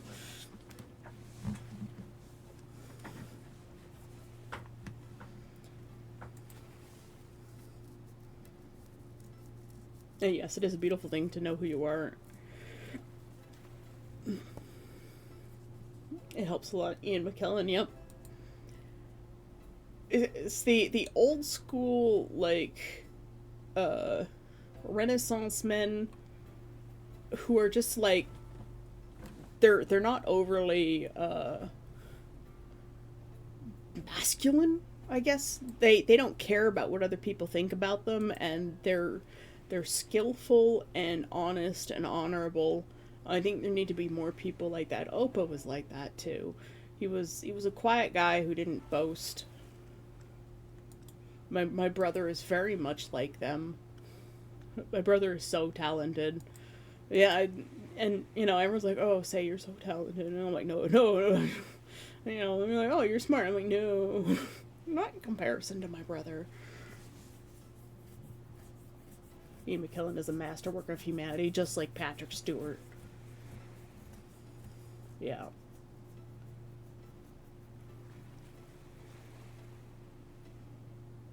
I feel like I can't even look up to myself no matter how much I learn from mistakes and strive to do better. Look, everybody has this view of themselves where they're like, oh, I could be better.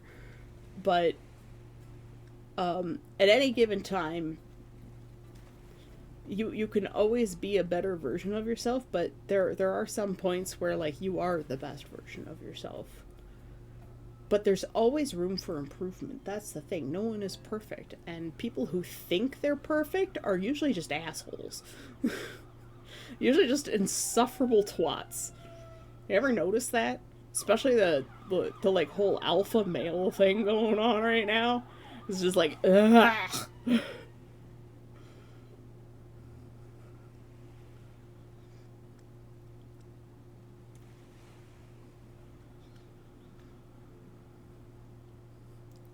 The way I look at it is like I just try every day to be a little bit better than I was yesterday. So like today I was thinking of canceling stream because I was really tired, and I didn't because I don't want to fall into that trap. For me, if I fall into the trap of I don't feel well, so I'm going to cancel, it's okay if I cancel. It's not. It's not okay if I cancel, because I know then I'll do it again and again and again, and next thing I know I will just fall into the same pattern I've fallen into the rest of my life, and I will fail at the thing that I am really loving to do. When I get up in the morning, I go, it's stream time, yay. You know, like, I love doing this. I didn't think I would love doing this because I'm terribly shy. But I think having the avatar really helps. Having that little barrier, like ow! If you guys were in a room in front of me, I would not be able to do this. Absolutely not. Like, even at LARP, when everybody else is also dressed up in costume and acting like an idiot playing imaginary dragon game, I'm still shy about it. Thanks for the hydrate fantasy.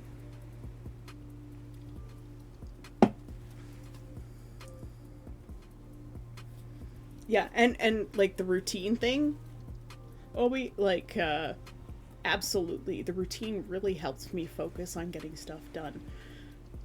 Normally by now I would already be into the co-working stream, but I'm just really enjoying vibing with you guys right now. Next time someone in the gym declares himself alpha, I'm gonna retort with, I'm an omega that's better than any alpha, just so you know. Oh, baby. Neff, do you know what an omega is?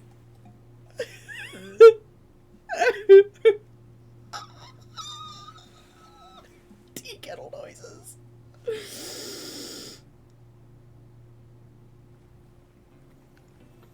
I'm gonna head out, finally have some sleep. Sleep well, Mew Juice. Thanks for coming.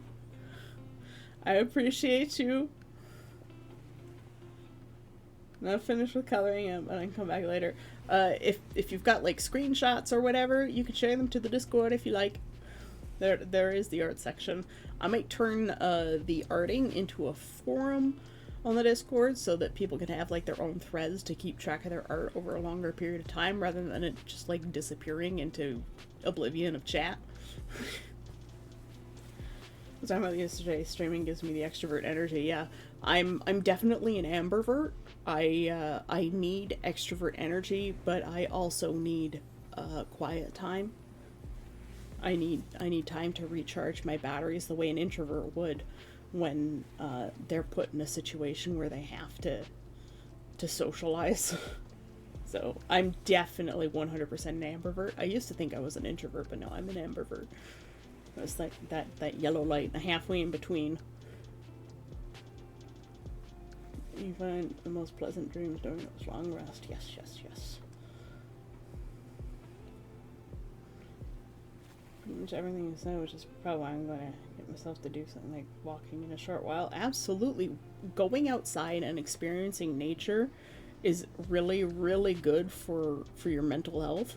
The only reason I'm not doing it is because it's going to be 36 degrees Celsius today, and fuck that. The hottest day so far this year. Fuck no. Anything over 20 degrees Celsius and I'm like, ugh.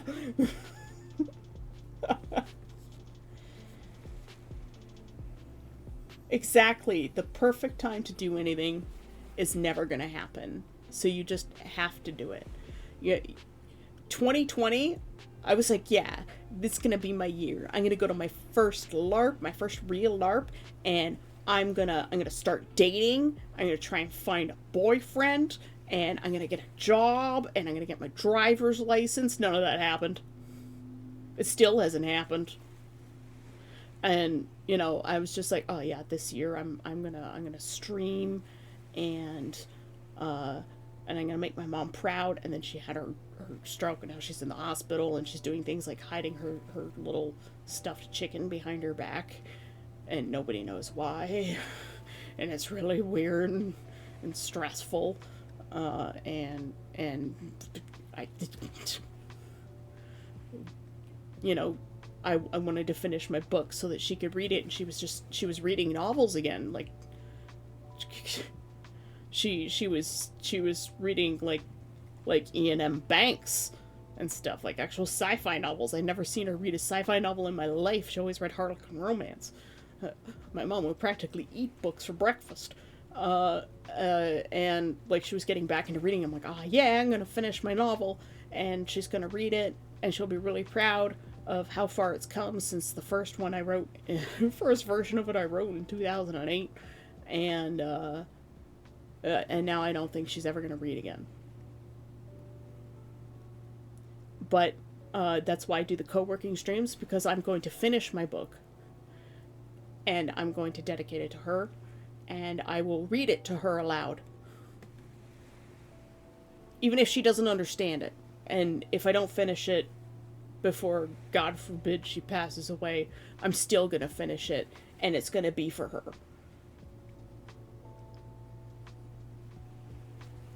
I'm using Scrivener. I like the way I can archive stuff with Scrivener. The Witch Hunter Society is the title of the book, formerly Witching Hour. Scrivener. Here, I'll just write in the chat.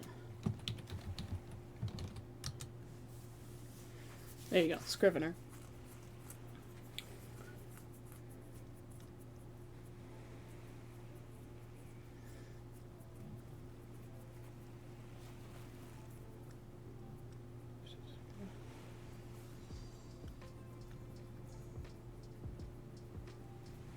Thanks for the hug, Ross.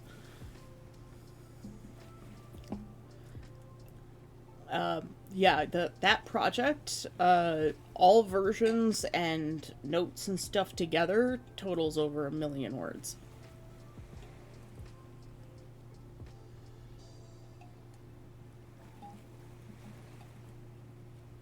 And the story is so different from what it used to be.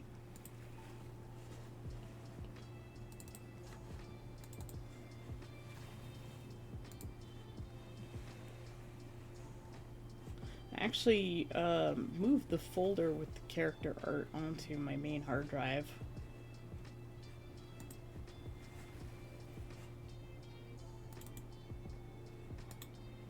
I need to redo it because it's old.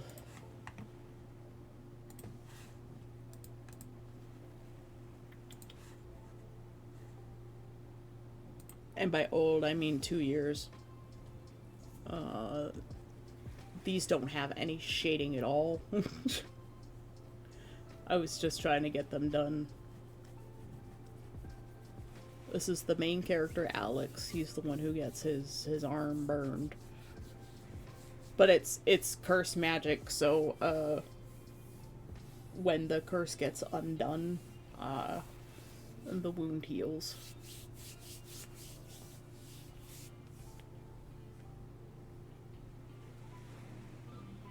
Alright, Ross, you take care of yourself, alright, man?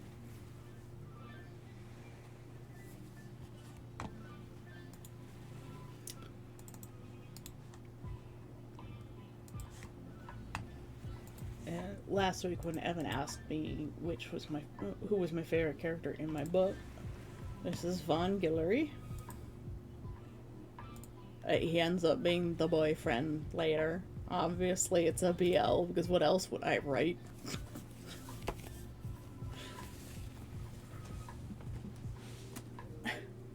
Von is the cool boy with the white hair.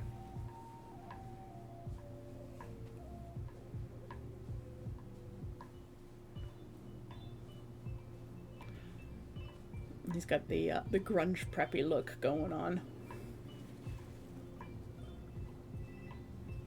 The closest thing you can call shading on the on this artwork. This is my first time drawing Converse.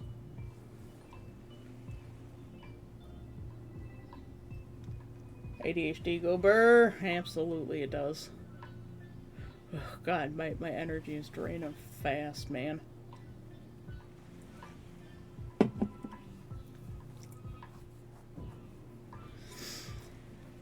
Ah!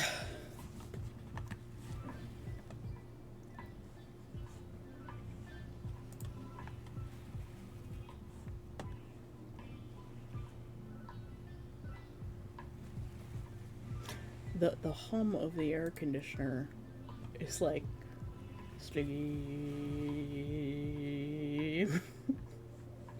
Fuck. There was one more I would. Oh my god, I have too many windows open.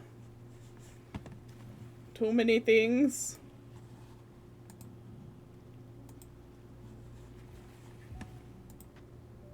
I need to redo this one.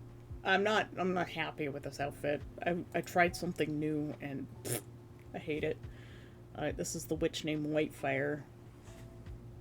It's funny because, like, this story started originally as, like, the original plan was to have, like, a romantic, like, slice of life thing that was focused on this one girl witch who wanted to be, like, an idol. And, she was gonna fall in love with this witch hunter named Alex. Well, that Alex was not the name at the time. It was some stupid weeb name. It shall not be repeated.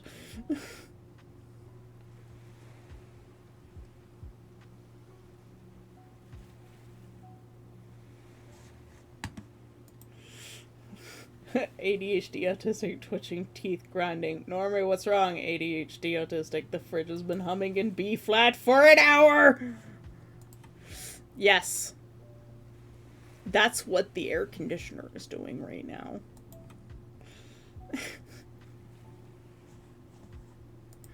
Anyway, so, Witching Hour is turned into the Witch Hunter Society, and it focuses on Alex Evans,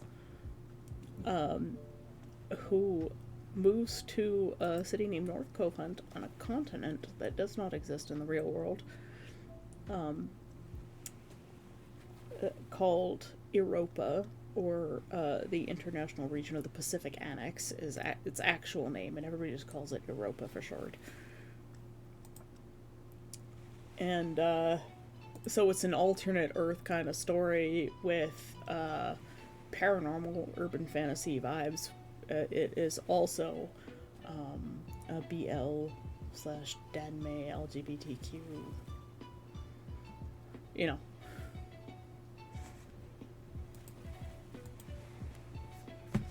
And it's mostly the theme, I guess, for the book, you would say, is finding home. So, like, finding one's place in the world and where they sort of fit into it. It's kind of a theme that I've always struggled with myself.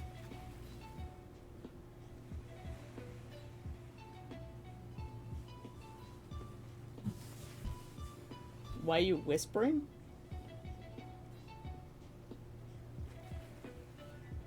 I'm not whispering. I've heard a bunch of letters and don't know what some of them meant.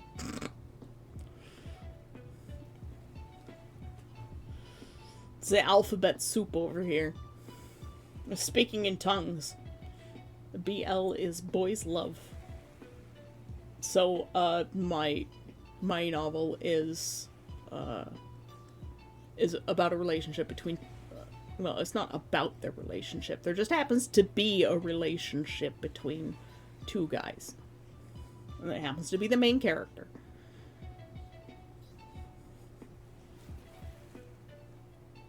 And that's actually a recent revelation in the variations of this world. Normally, Alex ends up with a girl named Nana, and then I couldn't quite resolve that, and I'm like, well, maybe he doesn't want to end up with her. Maybe he wants to end up with the other girl. So I paired him up with Gina instead. And that wasn't working either. And then one day I paired him up with Vaughn in my head, and I was like, ding, why didn't I think of this before? It just fit. Those two just wanted to be together. Yes, my characters, they have a mind of their own.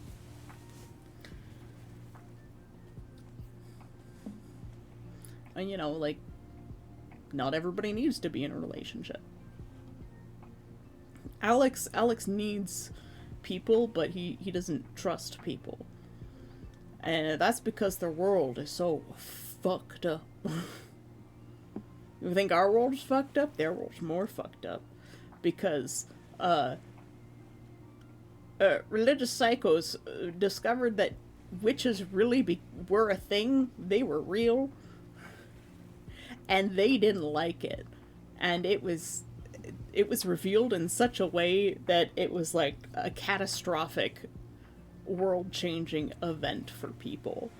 And the world just went batshit nuts. And like 100 million people died as a result of basically what they refer to as the New Salem witch hunts.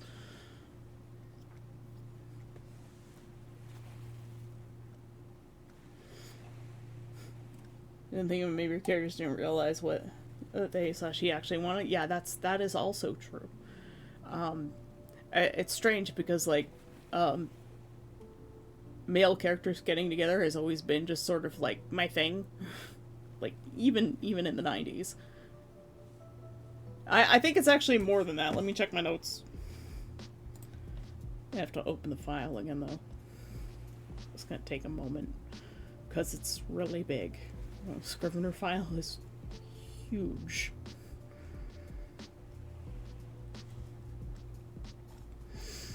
Let's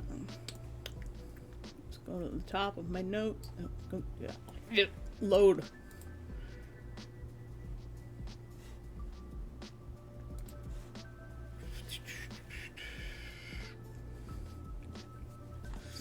Let's see.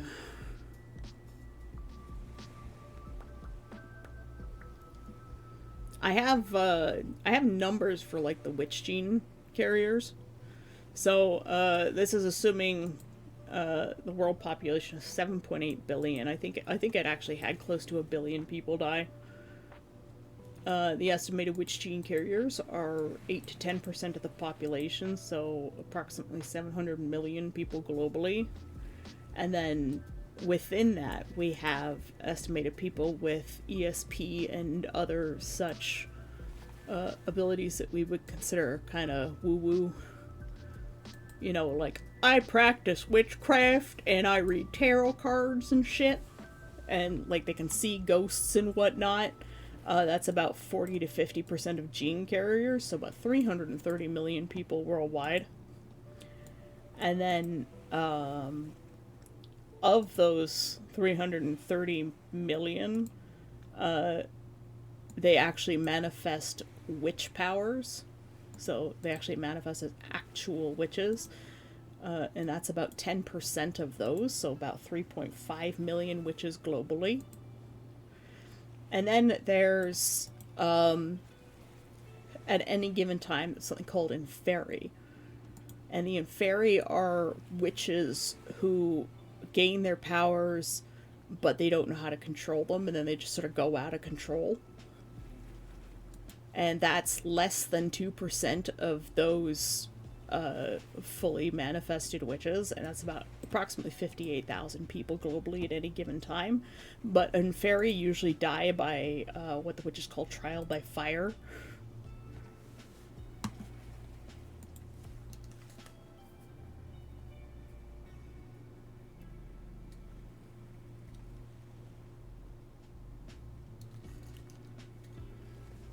Wipe out 1 billion people globally is going to affect logistics. Yeah, I know, like, there was, like, an entire global collapse, and it took, you know, between 10 and 15 years to properly, quote-unquote, recover from it.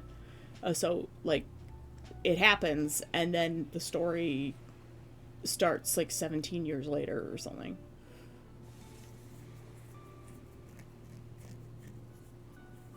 No, you're absolutely right, but these are things you have to think about as an author.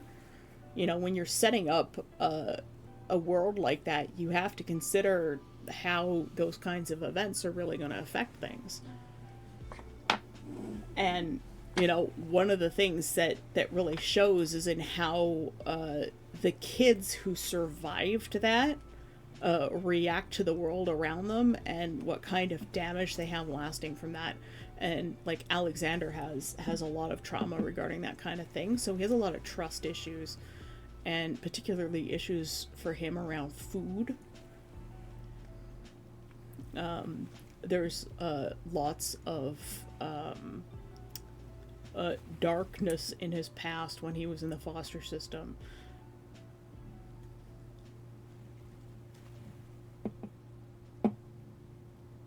Yeah. Yeah, so like Alex has particular trust issues, and it's because he's a witch, but he doesn't know he's a witch. So because he doesn't have anyone to like help him deal with his growth as a witch, he has something called power creep. And it's not power creep in the way you think of power creep normally. It's sort of like exuding your power in a way that draws attention in a way that's negative. You know, people look at you and like their skin crawls, or they have a fight or flight response. And when it's a small child in a world where, you know, everything's falling apart, there's destruction, murder is common, you know, people tend to react very negatively to that. So a lot of really bad things happened to Alex when he was younger. You know, like people who were supposed to take care of him would like poison him. And so as a result, he ends up with kind of an eating disorder. The topics are very heavy, but like they're not blatant. It's just Alex, you know, in the story, if somebody gives him food, like he won't eat it. He won't eat anything that's not pre-packaged and sealed, and he hasn't, you know, picked up himself first. And then for some reason,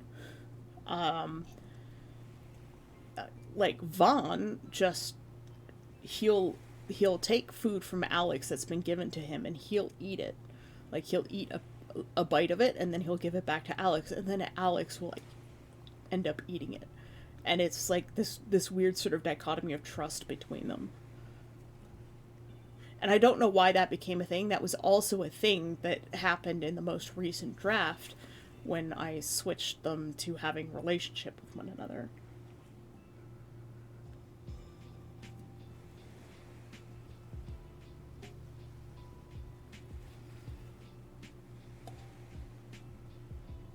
Yes, that is a thing that happens.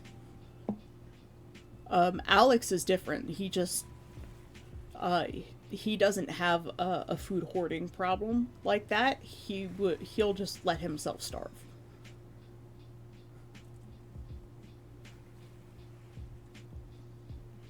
So, like, for people with, you know, psychological disorders, you see a lot of that sort of thing.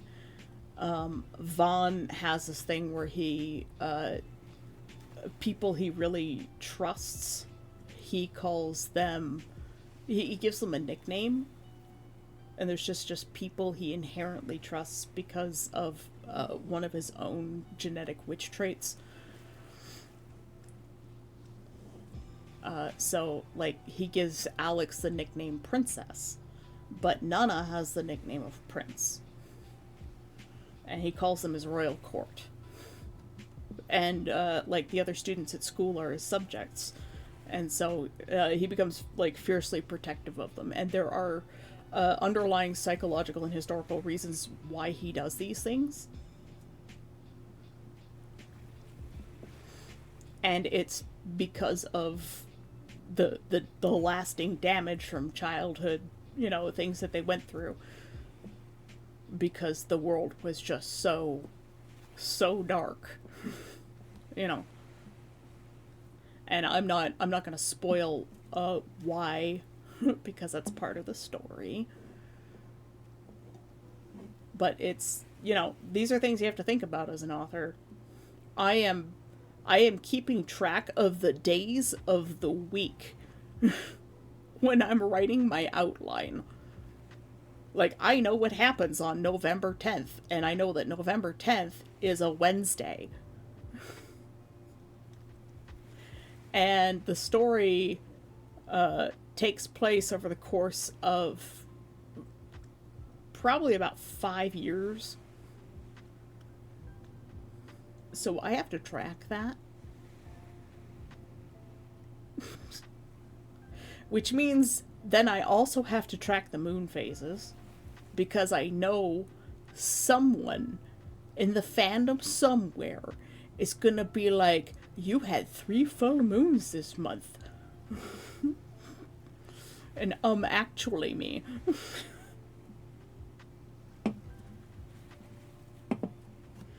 We were given 5 minutes to eat as much as we could during military training. Many of us gave up on chewing food. We ate like gators.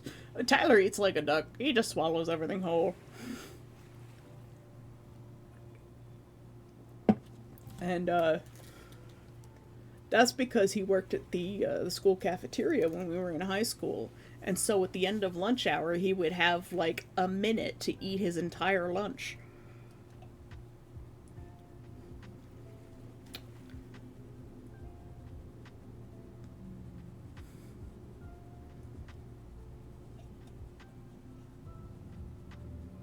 Can't swallow a steak whole, hence eating like a gator. Fair enough.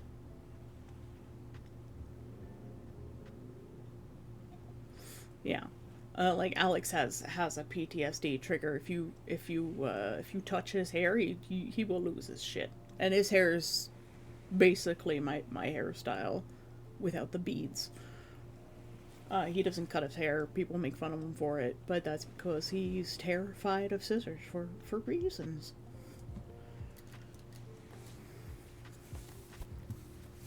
You know, and then there's the kids who are witches, and Alex is always hanging out with the witch hunters because he's got this curse on his arm that's gonna kill him if he doesn't get rid of it. And they're like, "Oh, you're with the hunters. You know, we hate you, just by association." And his power creep. If a witch isn't strong enough or knows that another witch has power creep, or are unfamiliar with it, they kind of also lose their shit about this person. It's like bad vibes. You know, you see a person, you're like, oh, you know, your hair is not combed, or you've got holes in your clothes, you're kind of smelly, I don't want to be around you, I hate you, go away, you're a loser, kind of thing. It's a social shunning thing, because what happens to a witch when they reach a point in their power creep where they experience trial by fire,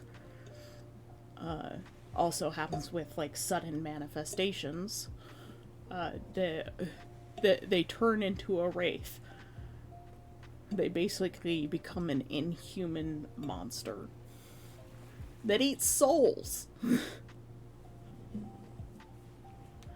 And that's just like a fundamental function of the world. Hey, Cora. And thanks for the hydrate. Anyways, that's the gist of Witching Hour. Neff has redeemed a streak!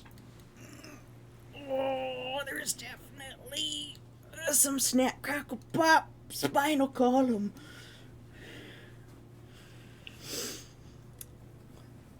Speaking of spinal columns, there is also a serial killer witch who collects the skulls of their victims. That is one that comes up a little bit later in the story, but again, they're like a fundamental a part of this experience that Alexander ends up having in North Cove Hunt when he moves there to go to school and finish his last year of high school. Yeah, it's basically Predator, but a witch. And they're a little bit batshit nuts. But, you know, immortality's a hell of a drug.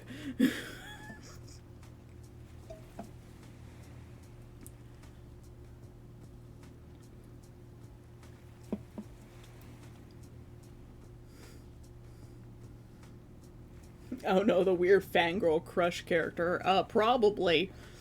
I wouldn't be surprised if they were like, step on me. That character definitely has that vibe. And I can't wait to write them.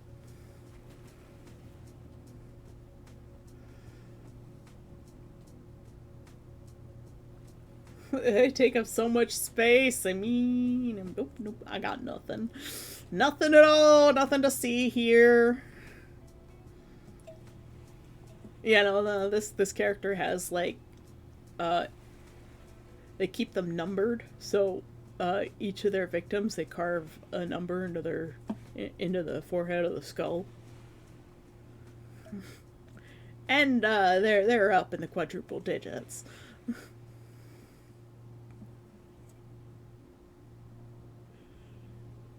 Beep. I was going to go to the store, but now it's pouring rain. Oh, too bad.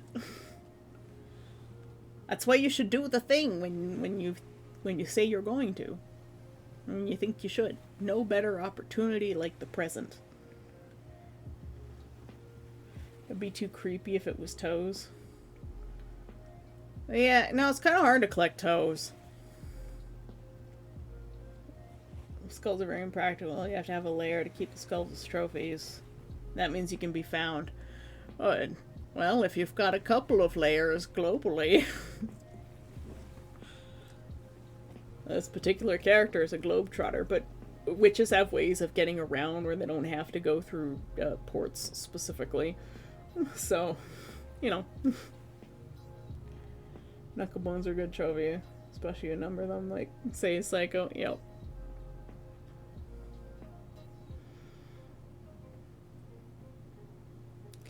But this particular character, they also do the, alas, poor York, talking to the skull. They talk to the skulls.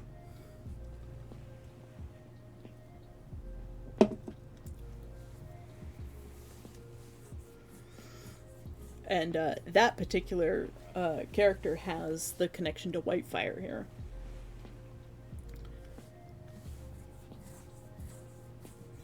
And both of them have a connection to the Hunter branch in North Cove Hunt. And the Hunter mercenary company that the Hunters work for is called the Eden Society, and they're the only ones who have the permission to operate in Europa because they're connected to the Catholic Church.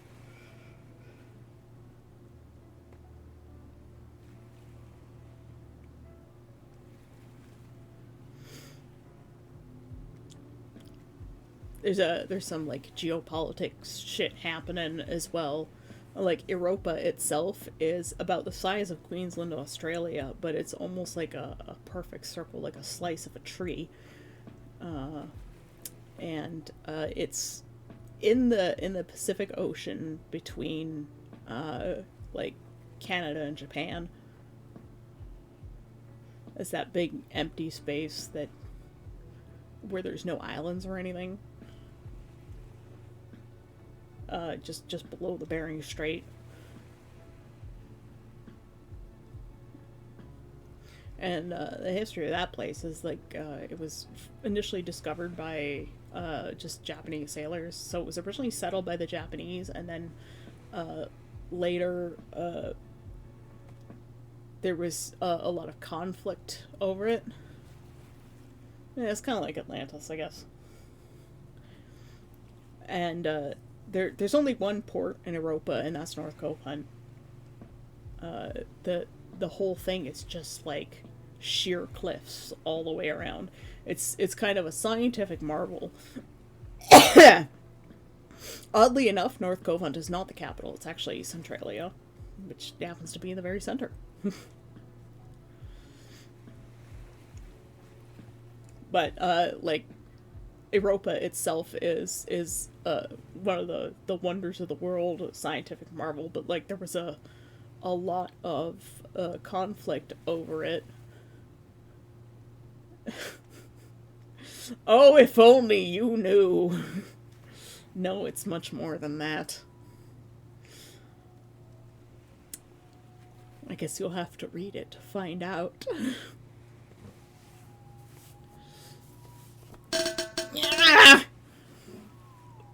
I guess that's revenge enough. No, Europa is much, much, much more than Atlantis.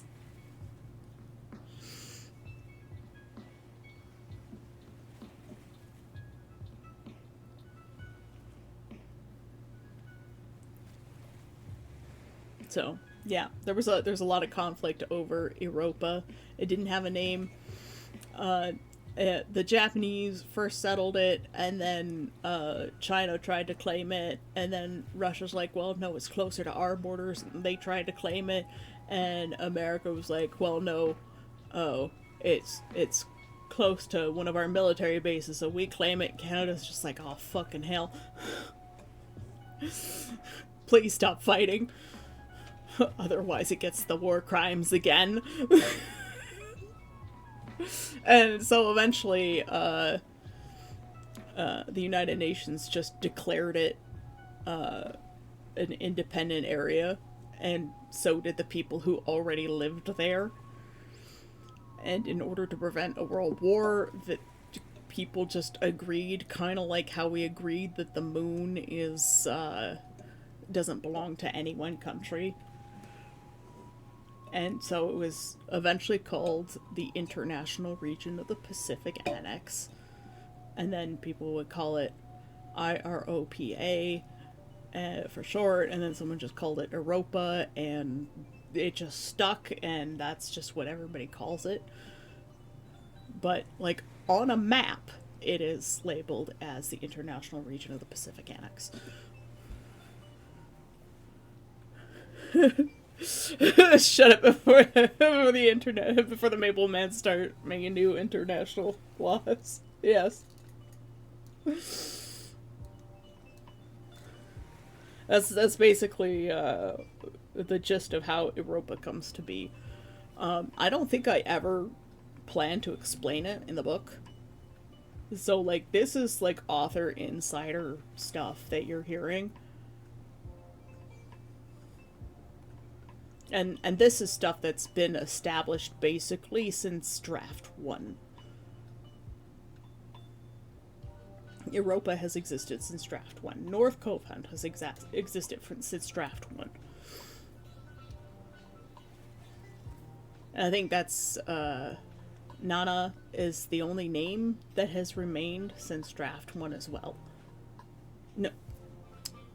There's a couple of names that have remained. There's, Nana, Marcus, Anna, Leon, Alfred, and Sonia are the only names that have remained since Draft 1.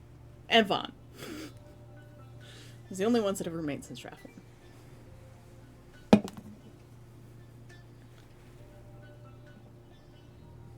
Which, oddly enough, is a good portion of the names. Gina's name has changed for sure. And so has Alex. Alex's name has changed like 3 times because I had like placeholder names for characters. And oh my god, the first draft was so... Ugh. Sila left me one comment when she read it, and she's like, your weeb is showing.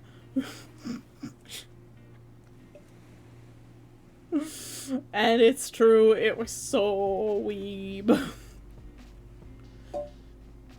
It was just written like an anime, and it was a bad one.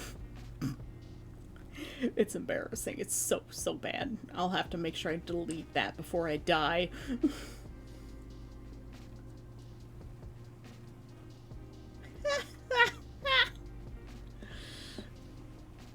Yeah. For some reason, I just can't bring myself to change her name. I don't know what it is. Nana is actually half Indian, half English. Vaughn is just straight up Parisian French. Like he is a French man. He's very French. with all of the sexy loviness that goes with it. I love him. All of that swagger. Indian. Like Punjabi Indian.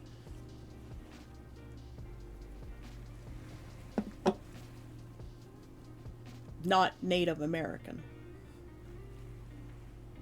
If that's which Indian you're asking.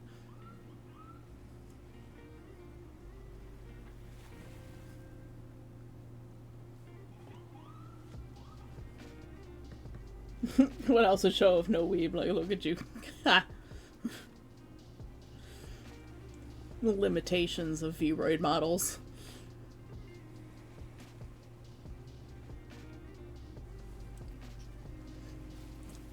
Yeah, yes. But I am Canadian and I don't do that. It's like calling an Inuit an Eskimo. You don't do it. You just don't.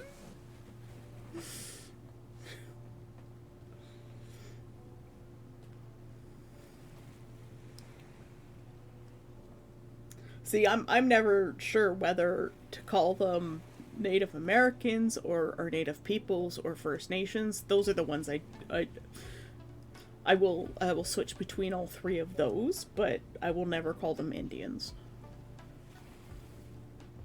They consider it a pejorative, just like the Inuit peoples consider the word Eskimo pejorative. It is not nice to say. The same reason why you can't use the word gypsy anymore. They actually want you to say Indian? That's different from what everyone else told me. As far as I know, they consider it pejorative.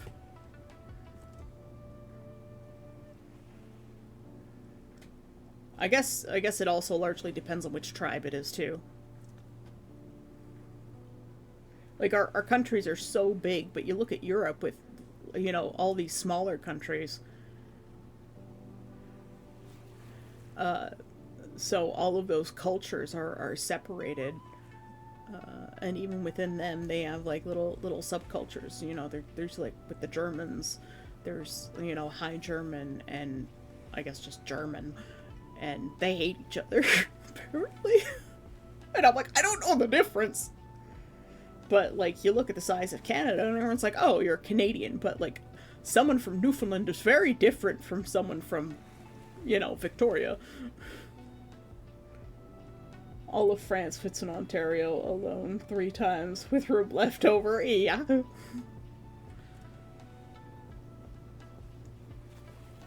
And like, someone from Quebec, very different from someone from Alberta.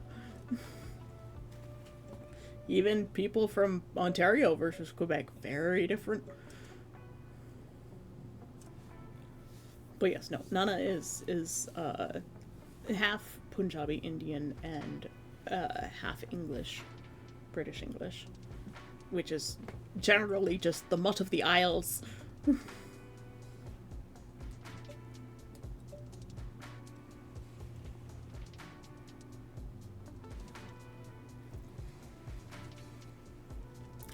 Actually, I do believe France is quite a bit larger than that. I think that only one France fits in Ontario. If you go to MapFight, I think MapFight will tell you, give you the accurate size, because the way the flat map is laid out, the country shapes actually change because of the way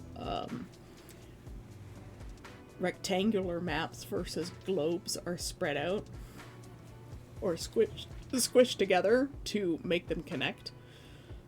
So like, Canada looks smaller than the United States, but it's actually bigger. Quite a bit bigger. And if Russia gets any smaller, it will be the largest country in the world. Mm-hmm. Excuse me? Text? Someone is messaging me. On the discords.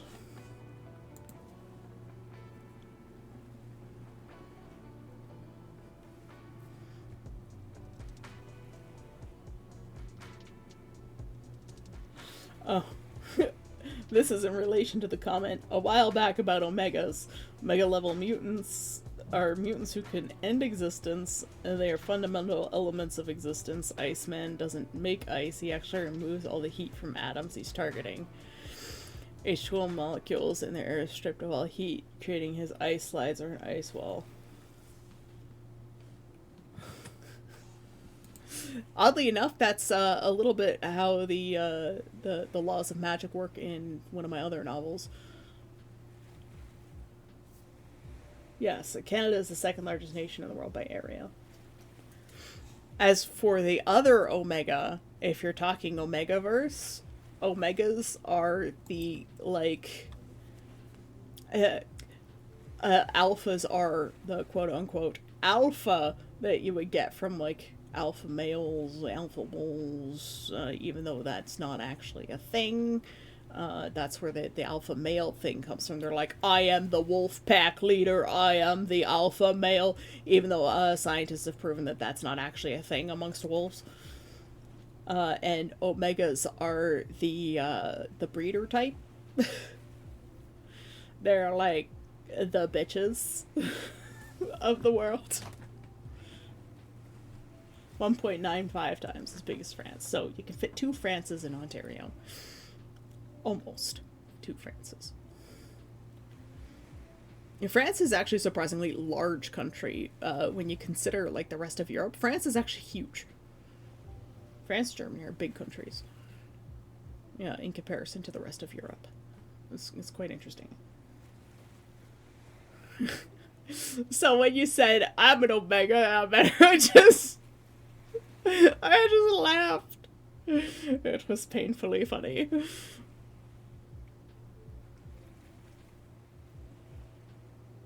Ontario is good.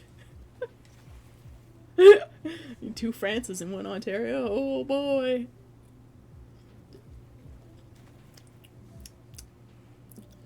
The conversations that happen in my stream. I'm happy I got to rant about my story a bit today. I'm sorry there's probably going to be no co-working. Well, maybe there might be. I mean, we've only been going for 2 hours and 45 minutes. Fantasy has booped my snoot. It is the first boop snoot of the stream. It is the snoot that gets booped like the droop snoot. But it is the boop snoot. The snoot that gets booped. Not just the stream is worse.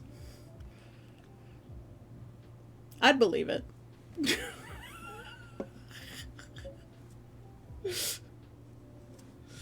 I don't think I've even been to one of Nachos' streams before. What time does Nacho stream at?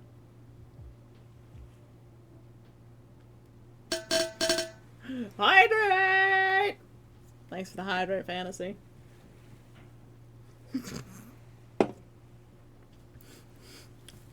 Yep, throwing shade like a big tree. You can just call me Yggdrasil. I love it how I just did apostrophe. Well, I literally just finished unshrimping my spine. You've been knitting this whole time?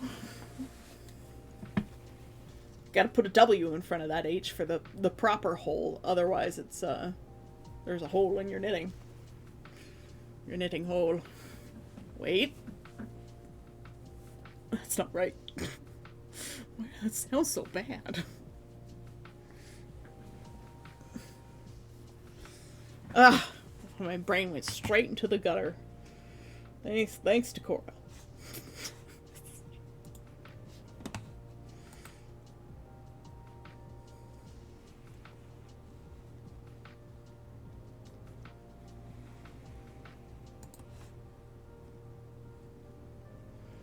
There are many knitting holes. It is true, knitting does have a lot of holes in it. It's just a dense weave, or actually no, it's a very loose weave. Oh, that's Holly Molly. You gotta take out the second L on both of those. Slowly teaching Fantasy how to spell English. English is such a difficult language, though. Not gonna lie. And we're always making up new shit anyways. We've stopped stealing from other languages and now we just make shit up.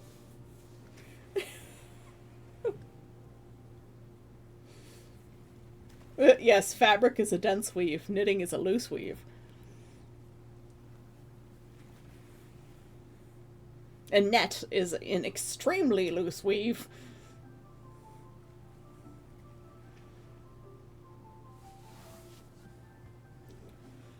Holy moly, holly moly.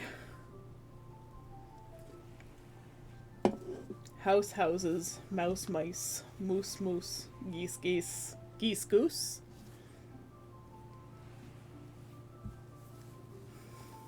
And then there's there, and there.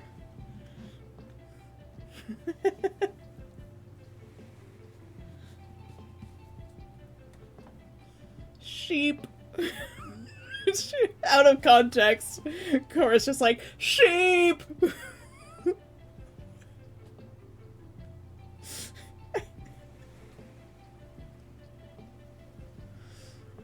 Fish. And then there's... which also spells fish.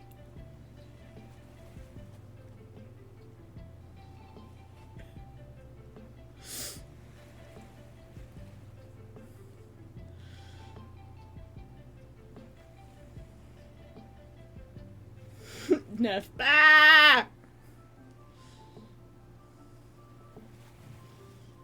Not to be confused with ah! Goats.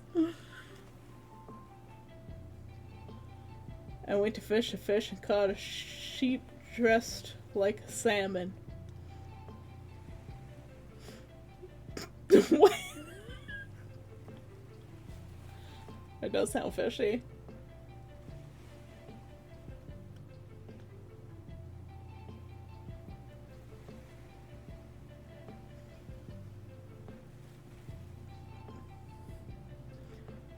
And then there's the shipping ships. Which is, for some reason, just one of my favorite memes.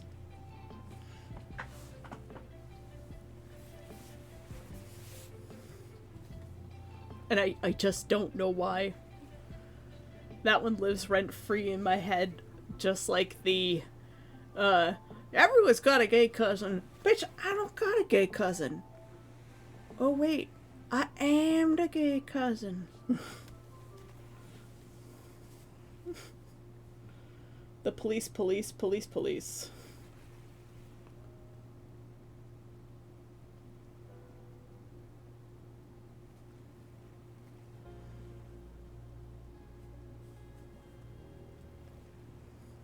Yep. The English is a strange language indeed.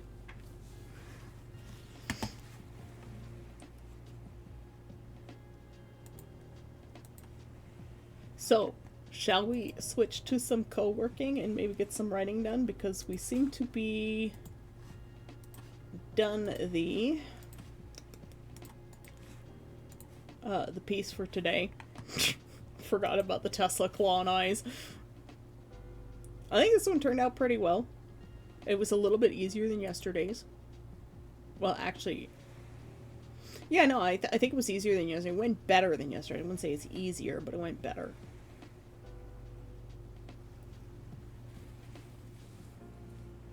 Whoop, whoop. That's the sound of the police. Whoop, whoop. That's the sound of the beast.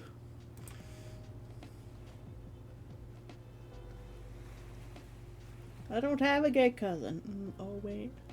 Bitch, I am the gay cousin. Oh, my God. I don't know why. It just lives in my head. I think it's the oh, my God at the end. It's like, oh, my God. I don't know why. I just enjoy it. There are just some things that stay.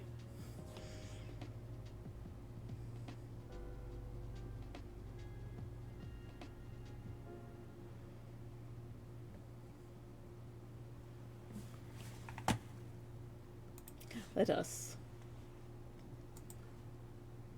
open a Spirit City. And we'll switch over.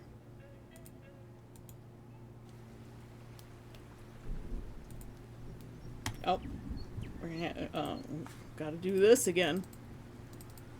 Oh, here we go.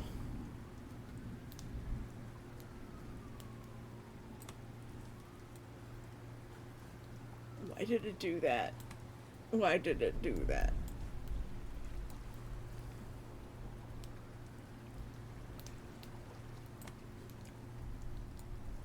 Okay.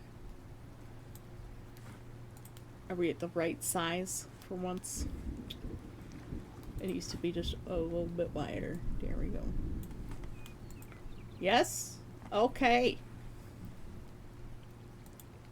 Which? Yep.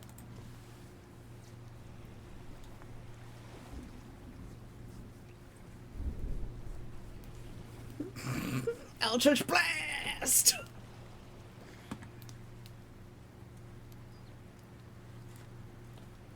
Alright, where's our timer?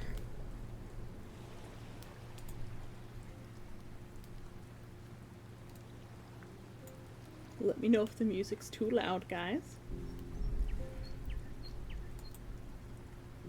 Remember, Neff, you have a free redeem for scene change.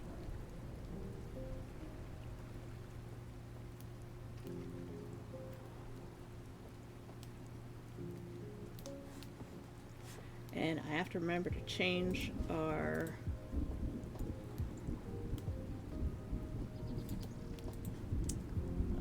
setup here.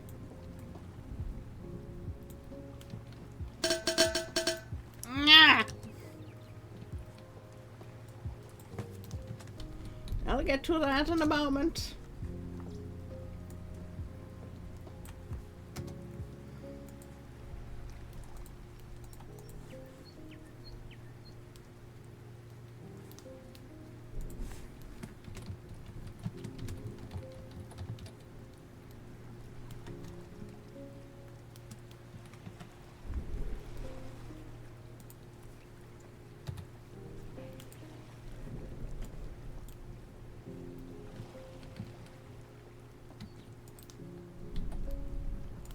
I have to change the stream settings.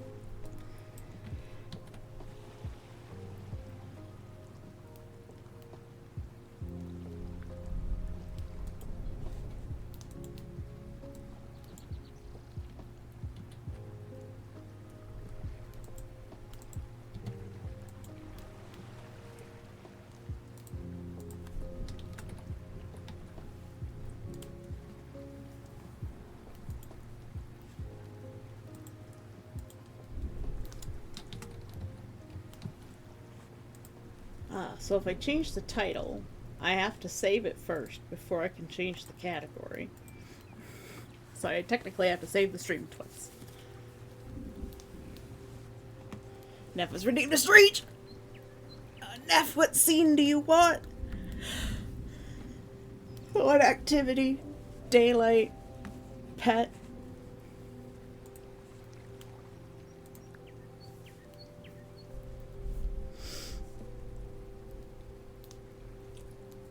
Unless you want to save your free scene change. I couldn't refund you the points, and I couldn't just give you points, so.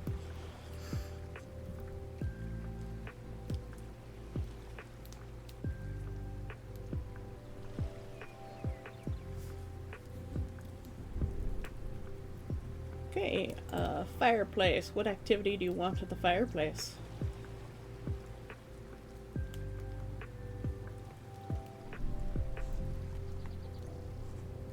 It's already raining.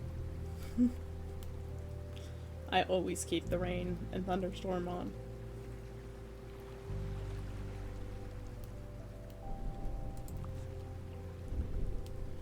Alright, and do you want to change our pet at all?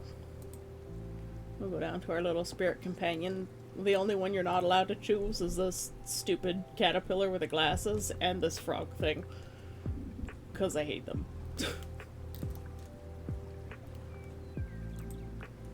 There's a little hedgehog. We're at the fire.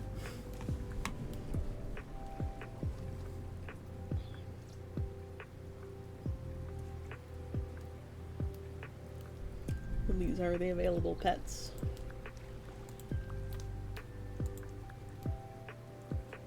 But yeah, I don't like this one or the...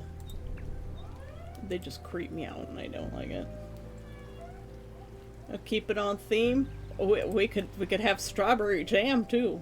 It's a variant of the inkwell. And then we have these colors. So there's the classic, and then like there's this candy cane one. This one's the poison one. The frog looks like a lumpfish, but it's not a lumpfish. So it's not allowed. I don't like. And then there's a rainbow one for Pride Month. This is our springtime one.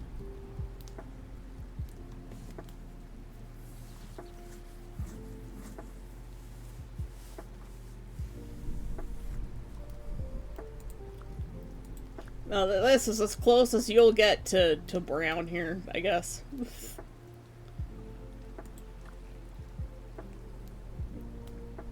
The classic inkwell. Oh, look, he writes in a book. Ah! Yeah, June is Pride Month, but it's also Men's Mental Health Awareness Month.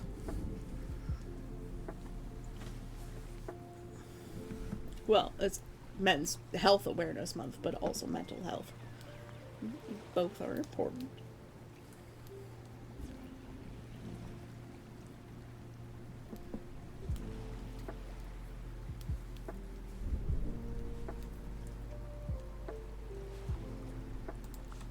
Let's turn up the fireplace since we're sitting right next to it.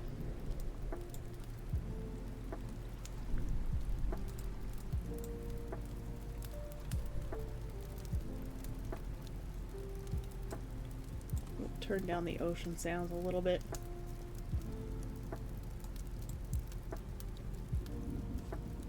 How's that? So we're gonna fall into 15 minutes of focused work. Hopefully I'll get some more done on my outline / editing. I'm doing sort of both at once.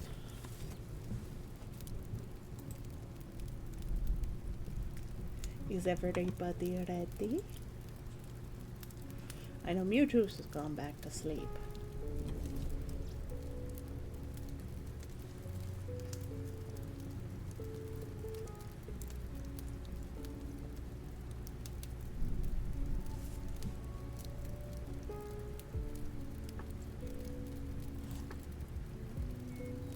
God, it's already noon? Goodness.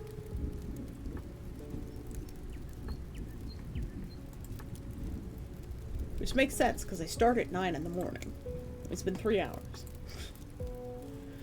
Alright, we're gonna get started. I'm gonna mute my microphone. 15 minutes. I'll see you guys on the other side. Good luck with your work.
Welcome back to the land of distraction.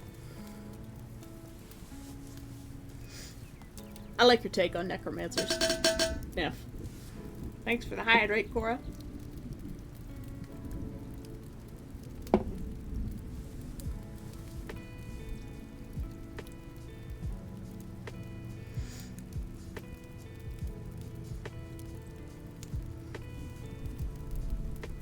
So, are you writing or playing Necromancer's probably working.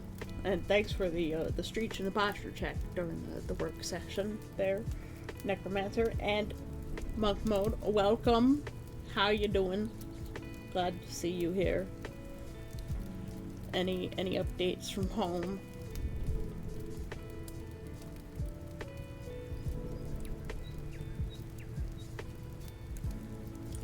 I had a chat with our aunt this morning before stream.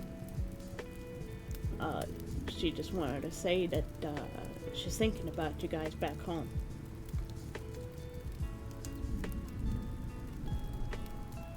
If you're even still here.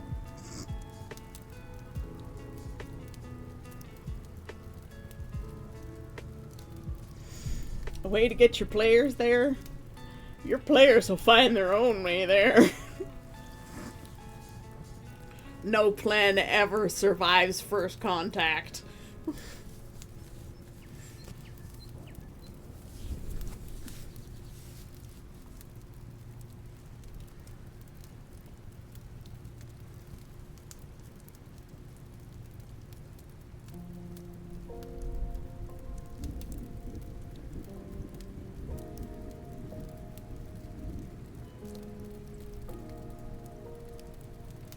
Oh, you need quests leading up to the big incident. Fair enough. I really can't help you there. Good luck with that. Anyone want to do a scene change?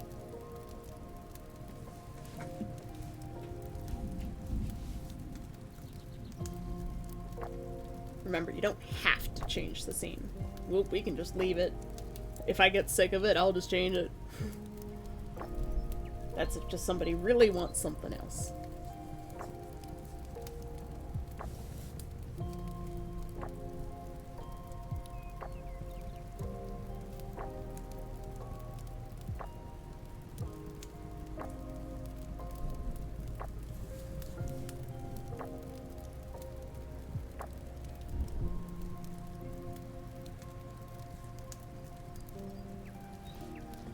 The parties involved on how they'll use the players you test on. I need to make it in such a way that it happens no matter what my players pick.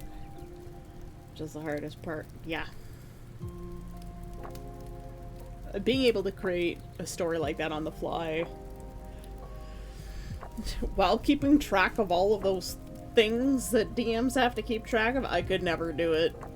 I admire DMs, but it's not something that my brain can do. I can barely manage my own goddamn character. All those numbers and math and things.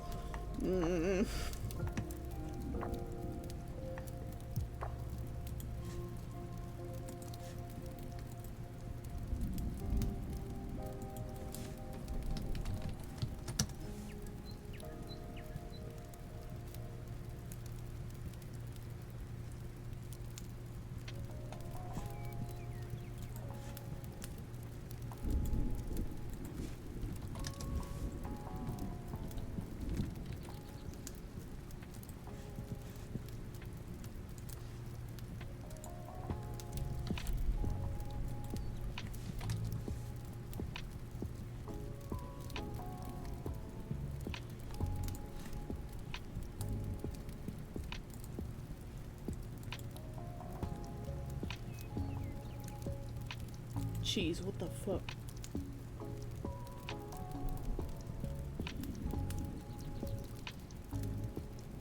My whole family's falling apart, guys. I don't know what I'm gonna do. Food time. Food sounds like a great idea. We're gonna go into the next work session.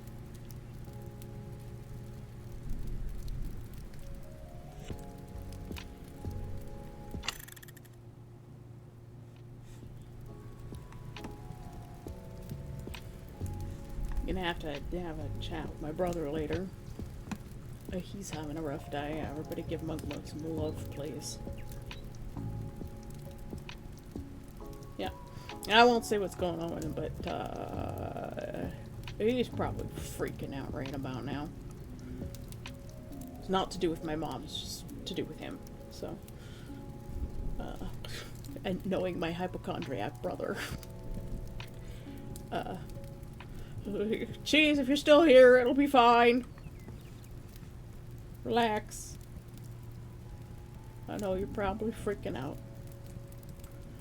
Necromancer, you got this. You can keep it together. I believe in you. Or as Mujus would prefer to say, I have confidence in your ability. Yeah.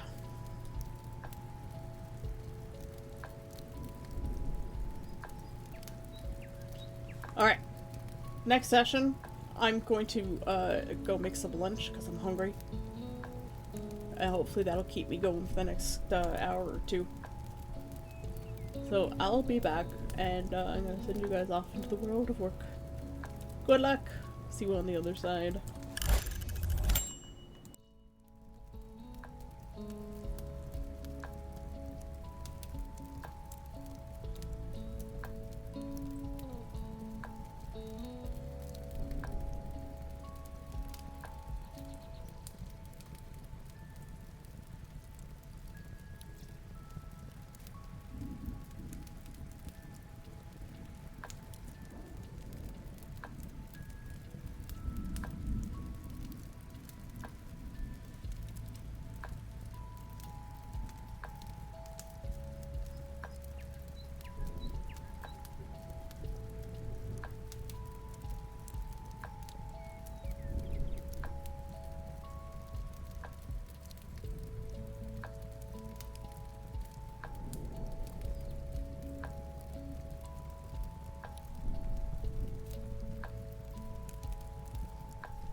Welcome back to the land of distraction.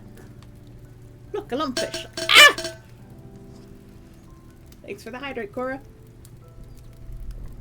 I have lunch. It is a mushroom pasta in a cream sauce, and it's only in a cream sauce because I add the cream when I cook the pasta. It's another one of those $2 dollar store meals. Because food is so prohibitively expensive, I have been reduced to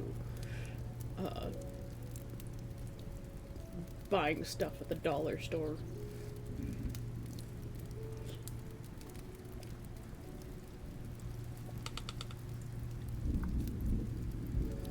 But I really should actually buy my ingredients in bulk and cook huge batches and freeze them. I would freeze dry them, but I don't have a freeze dryer. Freeze dryers are like $3K, and I don't have any place to put it, and it's too loud to keep in an apartment because it has a compressor. Neffa's boop my snoop. It is the boop snoop, like the troop snoop, but less sad. It is the snoot that gets booped. The boop snoot. I'm getting better at this, I think. Is it just me, or am I getting better at this?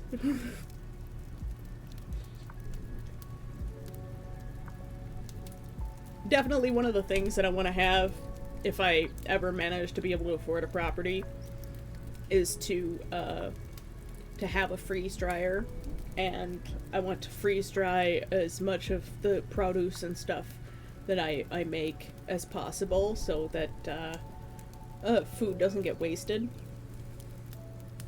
Because I hate waste more than anything. You got 3 entries on that freeze dryer? How'd you manage that?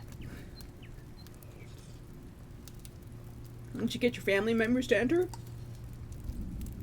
I don't think Cheese entered it. I asked him to, but he won't. If Sean wins, he wants freeze-dried Skittles and other candies? Absolutely. Mine, wifey, and friend? Nice. I don't know if Sai entered. I asked her to.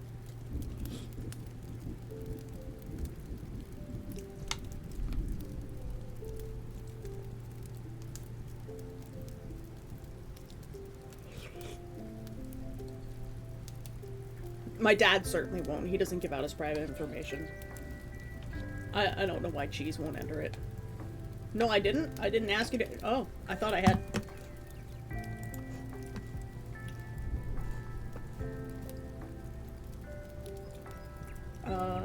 Let me go grab that for you.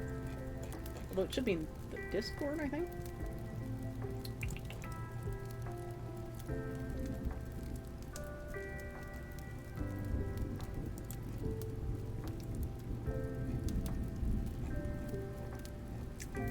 Where did I put that?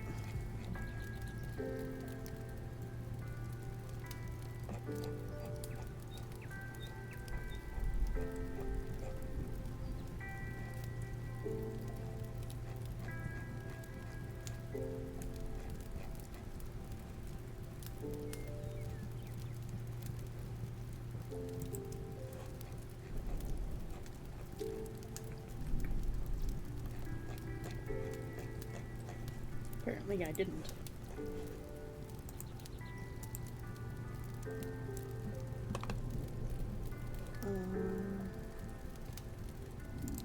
Did I put it in fooding?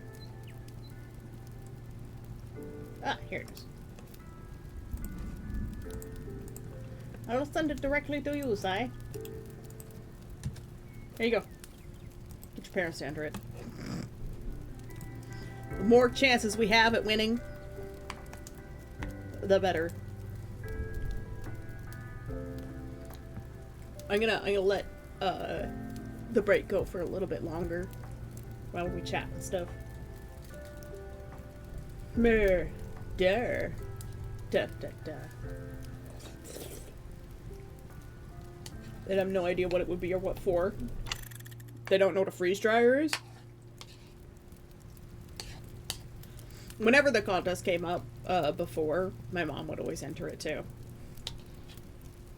She tried.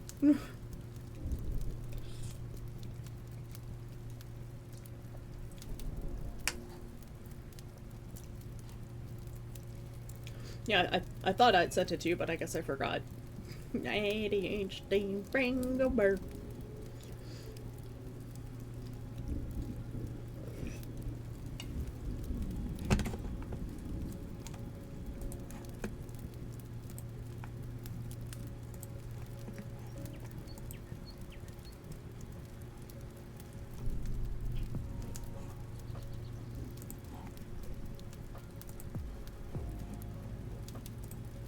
My brother has not responded to me. He's doing me a concern.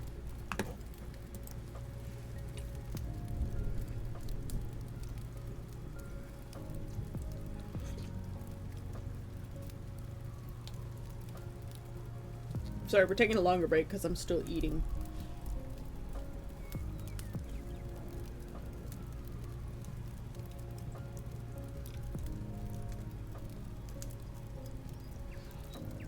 Are you gonna participate in Rating Times, I?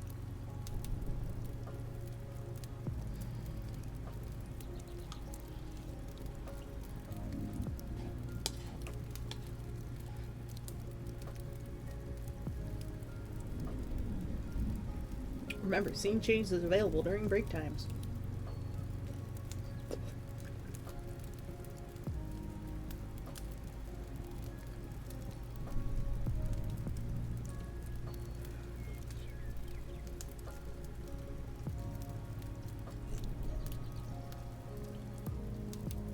Maybe the next round.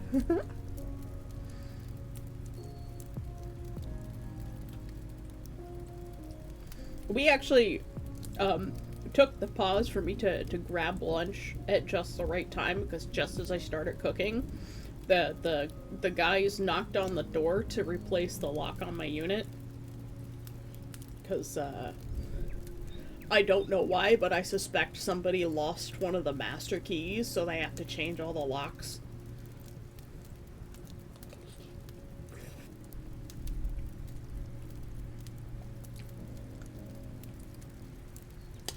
I guess the building master key to the exterior doors. No, they haven't finished replacing the lock yet. They just took the lock off the door, so they're. I feel very exposed right now. There's just a hole in my door. Our door.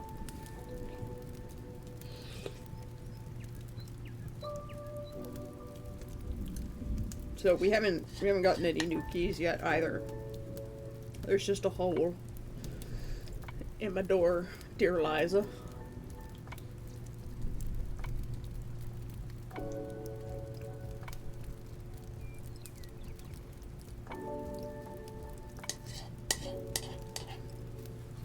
Oh, side, we got a stranger raid today. Stranger Danger from someone named Maddie, M-A-D-D-Y. They did art. It was pretty cool, and some of the people even followed and stayed around. Zaptilius is somewhere. I hear a drill. I think they're putting in the lock.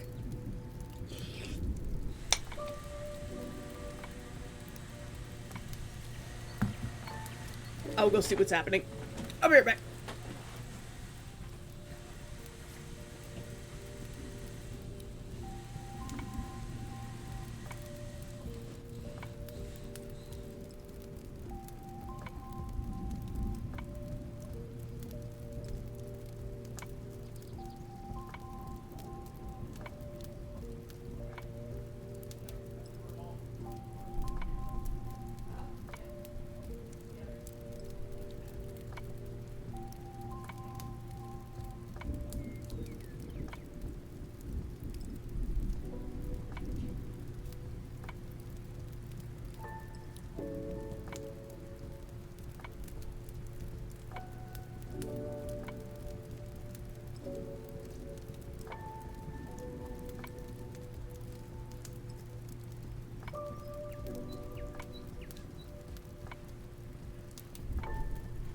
That is the best Canadian accent ever.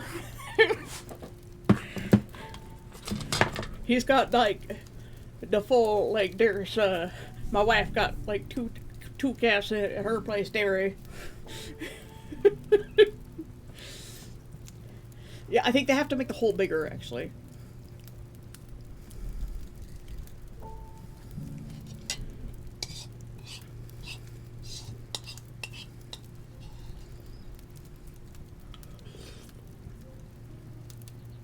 I just have to go make sure Velcro doesn't, escape. He's the only one you gotta worry about. The others are too scared. But Velcro clearly didn't like the sound of the drill. He was just all like hunched over, his tail between his legs. He looked scared.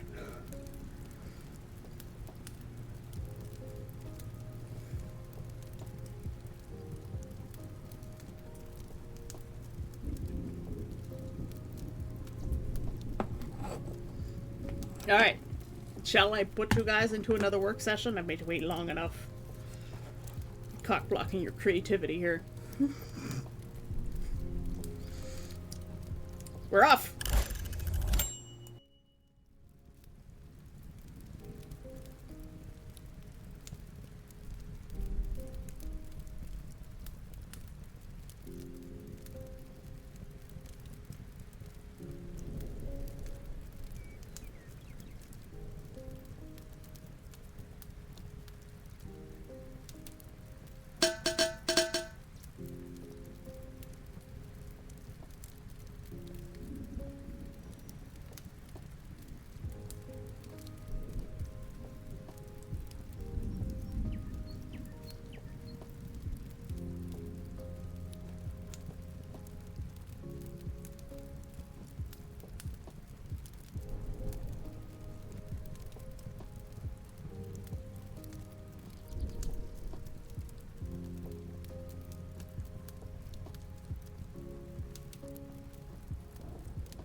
Thanks for the hydrate, Cora, and welcome back to the land of distraction, everyone. Yeah, I was talking to the locksmith dude, and he's like, I don't know what happened. They don't tell me fun things like that. He seems like a fun dude. He's like, all I know is they needed them replaced, and they needed them replaced now. Right now. And I'm like, yeah, someone lost the master key. Yeah, that has to be it, because that's the only reason I can think of that they would need it done on short order with great expedience.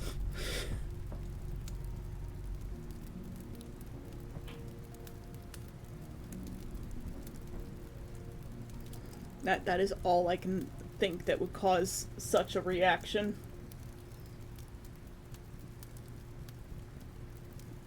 Getting distracted by food is fine. You need fuel for creativity.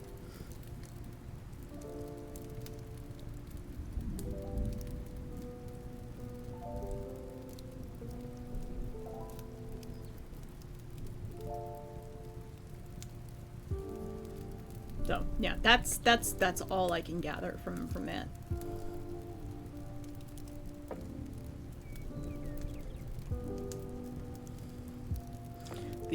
The conditioned air is slowly being sucked out of my unit into the hallway through the hole in the door.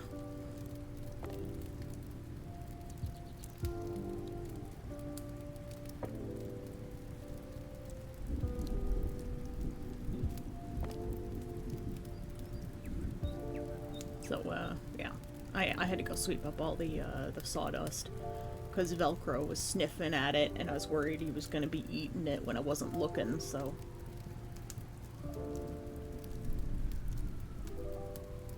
Oh, hangry is not good. Don't be hangry. I used to get hangries. I used to get hangries a lot, and then I cut sugar out of my diet, primarily. Like, I go out of my way to not eat sugar, but, like, if it comes in other food, like... so be it, but like I won't put sugar in my tea or coffee. I don't eat sweet breakfast cereals or anything like that. I drink sugar-free soda, and strangely enough, my hangries went away.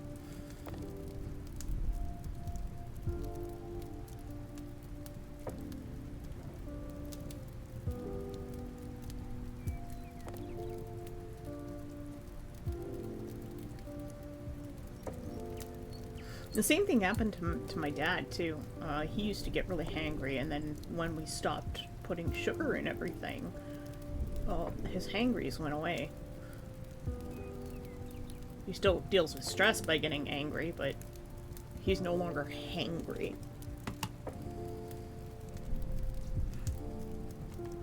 I mean, retiring also really helped. He really hated his job. He did it for 27.5 years, and I don't even know how, man. The previous generation was just different, I suppose.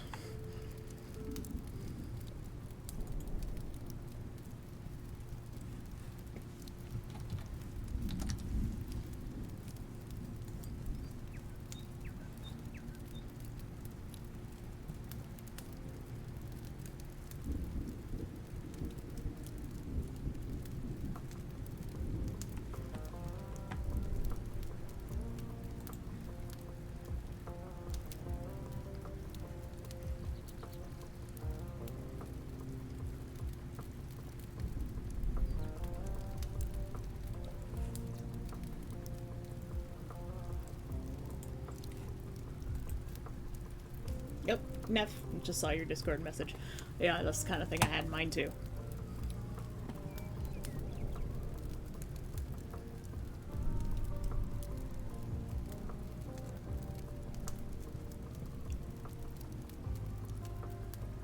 Yeah, I can't drink regular Coke anymore. It's actually kind of gross. Ever since I switched to Coke Zero. I don't like Diet Coke. Coke Zero is superior.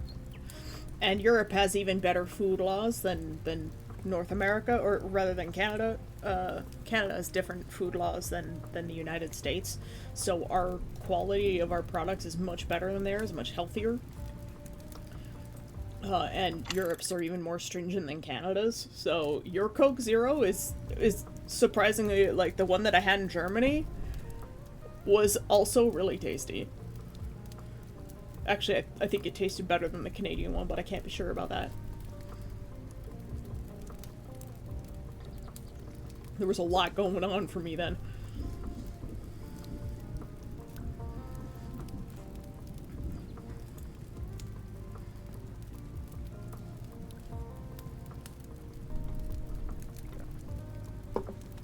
It does take effort to get away from things like sodas. But, like, if you truly want to do better, you'll make the decision at some point to just do it. And if you really want it, you'll stick to it. Addiction is very difficult. I still eat carbohydrates, and I still get way more sugar in my foods than I should. And as I've started to pay more attention to things, as I've tried to get better about my health and, like, keeping schedule and, you know, just bettering my life. In the last 4 months alone, I've realized lots of places where I secretly get sugar that I didn't realize that I do. Like, I would just, you know, be like, oh, it's fine just this once, you know, like having a cup of hot chocolate or making a cafe mocha, which has hot chocolate in it.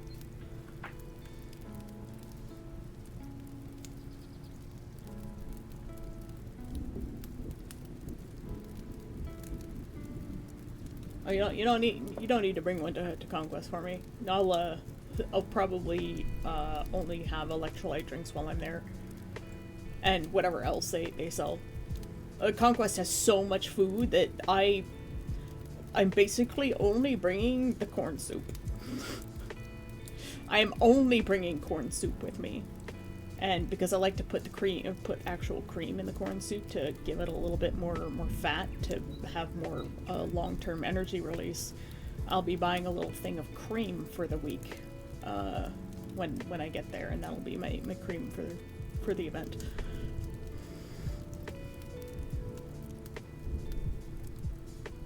And that's all the food I will bring, other than electrolyte packets. Because I won't need anything else. There's so much food, and people are constantly feeding you. And I intend to be doing more with my character this year if I manage to make it. I'm so close. I'm so close. The next commissions I do, I'm just gonna buy my tickets and I'm just gonna go, because life is too short. I'm just gonna do it, and I'll just work harder. I'm setting up a commissions thing on my Ko-fi for the digital paintings. Ones that, you know, are the photo replications like I've been doing. So, like, if you have an old digital photo that, like, you can still see, like, the face of the person, but it's, like, really tiny and it's low quality, but you wanted something much nicer, like you thought the photo was really nice, and like you wanted it as like a gift, then those kinds of paintings are the kinds of paintings that I do, where I take a photo and I replicate it in my painting style, of course by hand, the way I've been doing in practice.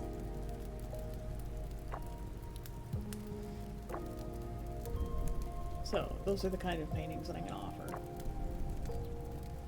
I would need to do 10 of those a month at the base price in order to,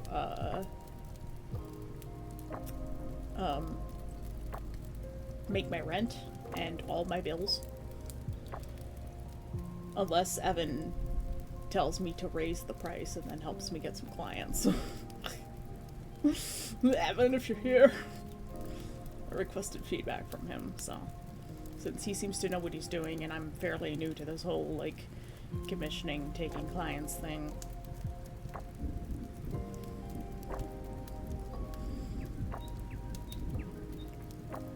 Alright.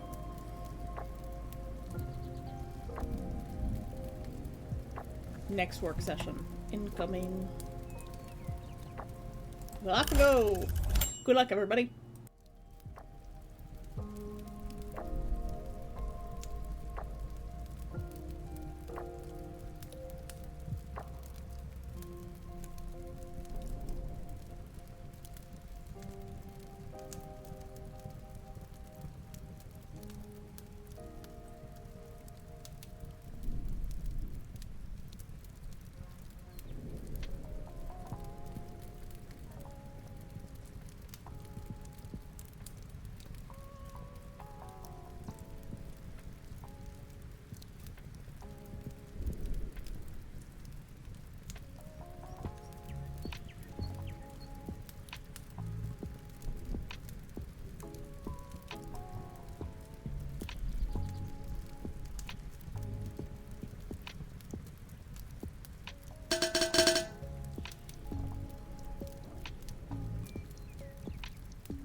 Hello.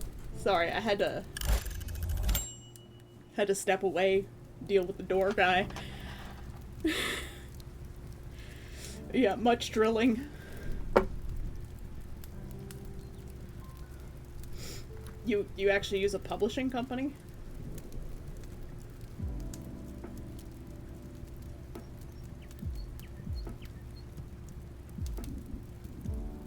Isn't it trying to lighten out all manga companies again?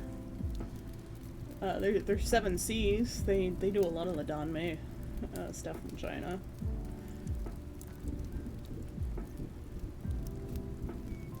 My book is The Witch Hunter Society, formerly titled Witching Hour. And it's about just a life in a world where witches are real, and the main character, Alex, is just trying to find his way through life, more or less. But it's a paranormal urban fantasy, and LGBTQ representative as the main character ends up with another guy.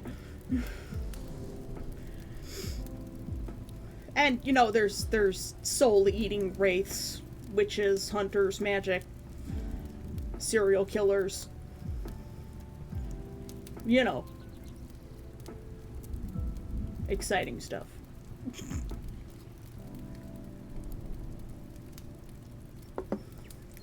And it's perfectly fine. Even if you write 5 words a day, you're still getting things done. I know ideally you wish to be faster, but even 5 words a day is good. It's a forward motion. It's very slow, but it's still forward.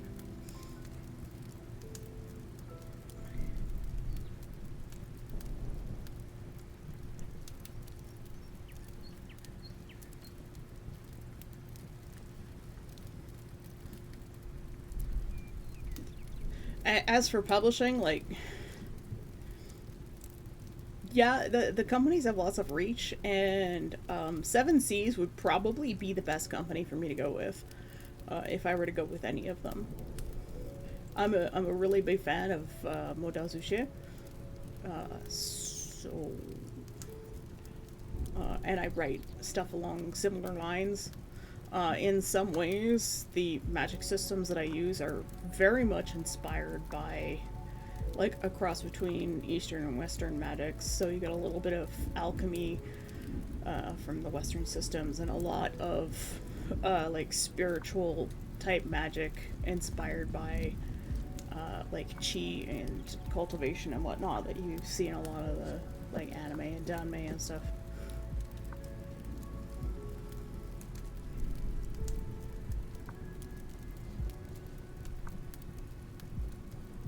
The keys will be given out later, so we can't go anywhere until they come and key the lock using the master key.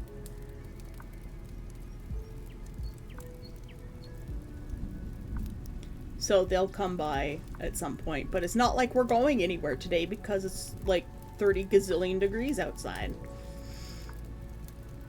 It's like Satan's armpit out there, so I'm not going anywhere.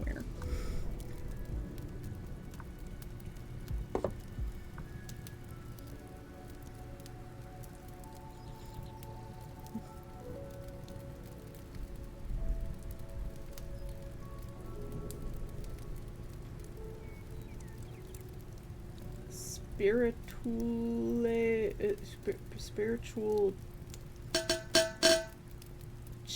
Chessie?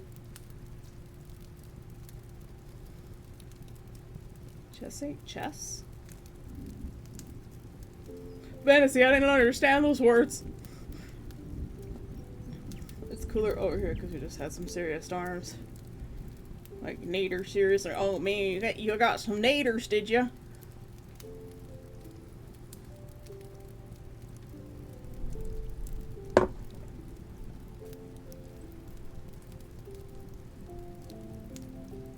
Yes, we're supposed to have some storms today, too. I think the heat's supposed to break after that. It was only 2 days of heat, which is not bad at all.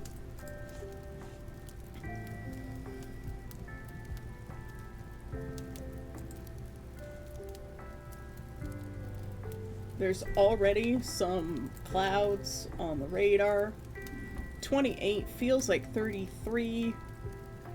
34 looks like it's the high now. It was supposed to be 36. Yeah, and then it goes back down to the 20s, so we just suddenly, like, summer just appeared. Let's see what the next 14 days looks like. Yep, high 20s for the next 2 weeks. But we'll see where, like, the humidity is, and if we can,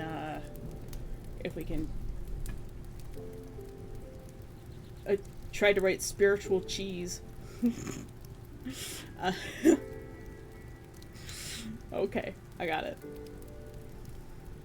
Yeah, we'll see if we can turn off the AC for a few days. Thanks for the hydrate, Si. Remember, it's break time, so we can scene change if we like. 64 degrees in Oklahoma. Is that where you are? You're in OKC? At least you're not in Tulsa. You fucking F5 magnet. Jesus Christ, that city.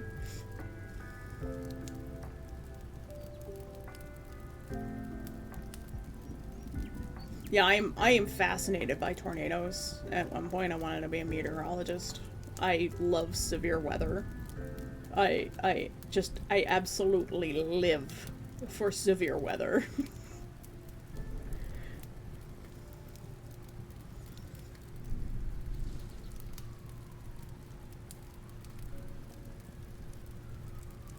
If I were an American, I would probably be a storm chaser.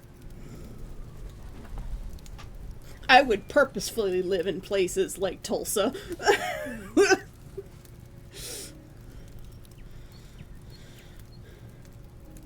Yes, Tulsa and Moore are the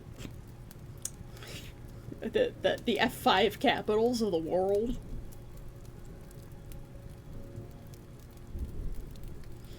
Yeah, I would purposefully live in those places.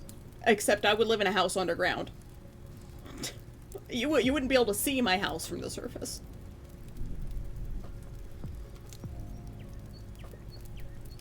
Which is shocking that nobody else does the same thing in those cities. If people just built underground houses in places like Moore and Tulsa, then you wouldn't have as much devastation when the F5s come running through. I should, say EF5, rather. A funny story, unless you lived there, yeah.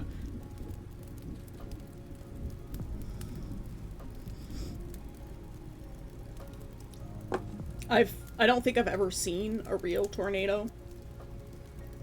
Even though, like, I live in, like, the Canadian version of Tornado Alley. I don't think I've ever seen one. We've had, like, a few EF1s and EF0s and stuff here, but, like, I've never seen one. During one of our storms, a tornado ran through the state, and it was about to leave, but then it made a U-turn it just to hit more! Oh, God! That's hilarious and sad. Thanks for the hydrate, Fantasy. I'm getting so little done today in terms of writing and editing. Between the lock and cooking and... But that's fine. I'm really glad I didn't cancel stream today because it's like giving me the energy to keep going.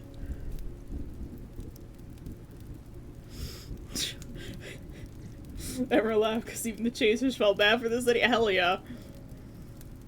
Look, at that point, you live in Moore, Oklahoma. You know what you're getting into when you live there.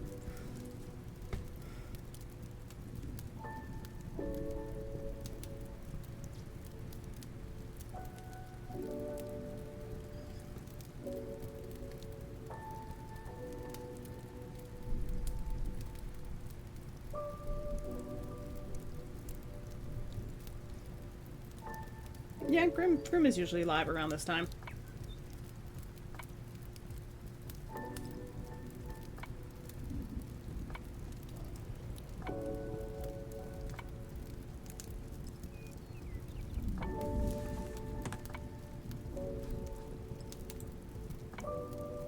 Almost every year might have a chance to get a new house, yeah.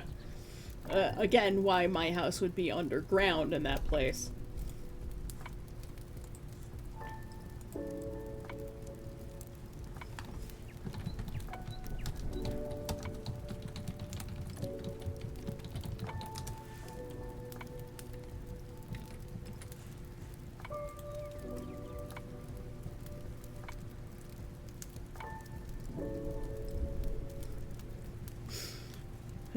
Universe is a strange place.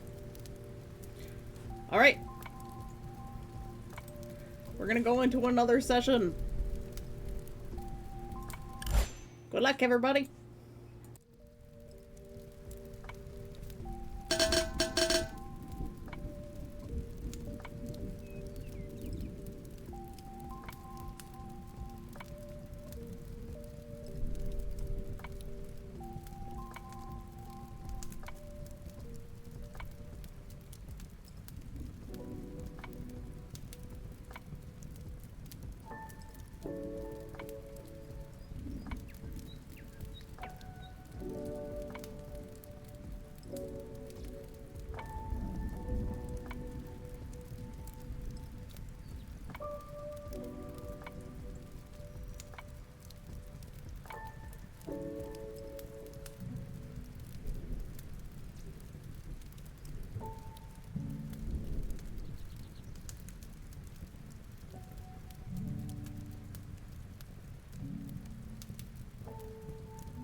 Welcome back to the land of distractions.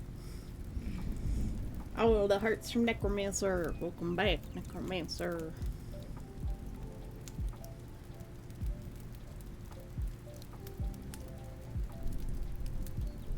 I don't know what any Dragonborn names would really be, to be honest. I won't offer any.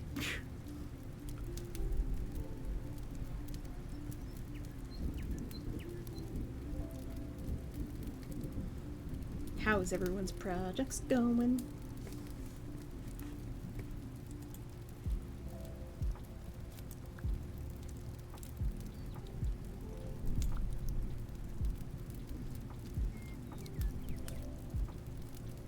Oh my god, the little doodly cleans with his little feather. Oh my god.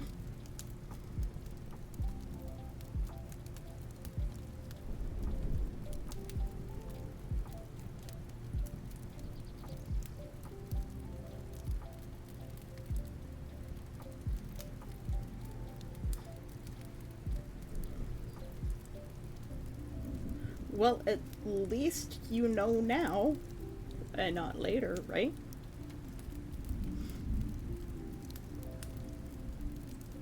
I'm actually doing an editing pass right now while I read through what I have and get back to the point where I can actually start just powering through on writing.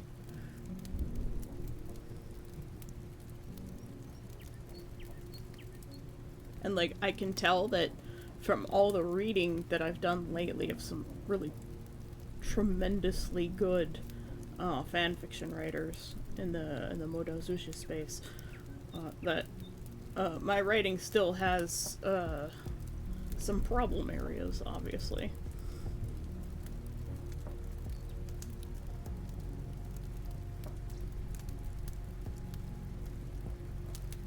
There's some absolutely phenomenal writers out there, but they only write fan fiction. It's like a conversation that Evan was having in his chat the other day, where there's like Batman doujinshi writers, and like they could probably work for Marvel, but they would rather be making their like gay Batman stories, and that's all they do.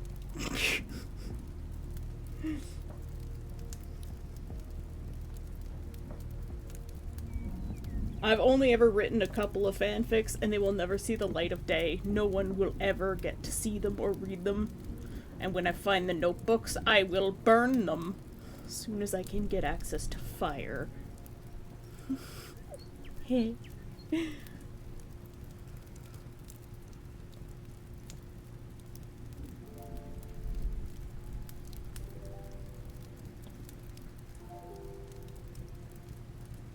Hi to Crow.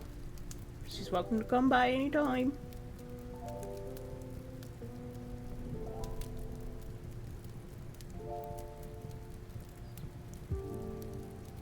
I mean, there's plenty of stories that these fanfiction writers could just turn into something else.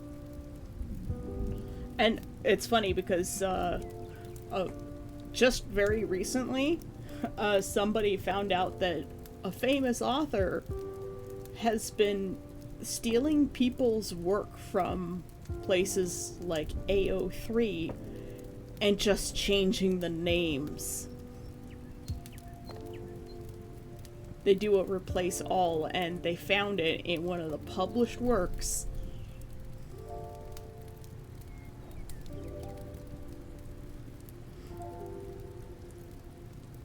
That is deeply upsetting.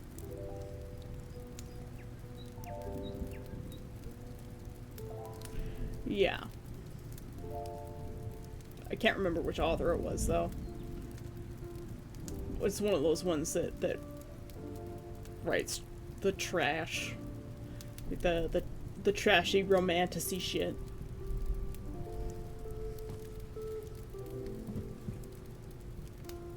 Where it's basically self-insert, you know, desire fiction for, early 20s women and bored housewives with inattentive husbands. I'm very savage about that.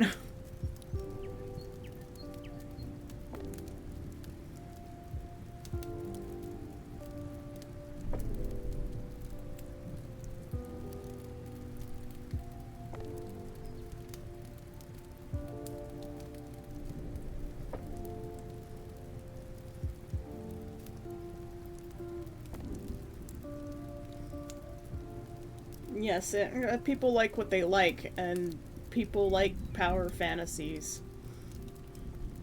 It's escapism. Still doesn't mean it's good. It's like having, it's like the isekai slop that we're getting in anime, right? Like, there's so much isekai. It's the same thing in like, the book talk girlies are like, so much romantasy.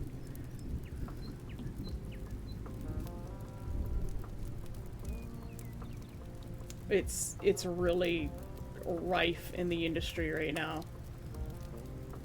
But, you know, when one thing becomes popular,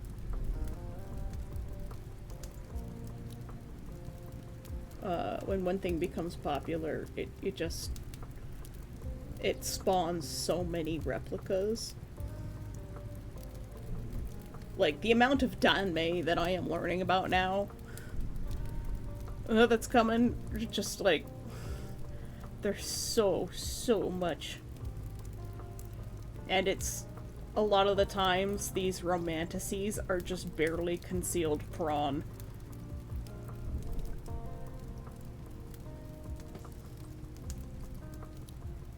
An English teacher insisted that basically all popular fiction was trash because it didn't have any deeper literary symbolism or societal criticism. So does that mean that she believes that J.R.R. Tolkien is crap? Because it's popular fiction. Your English teacher's stupid.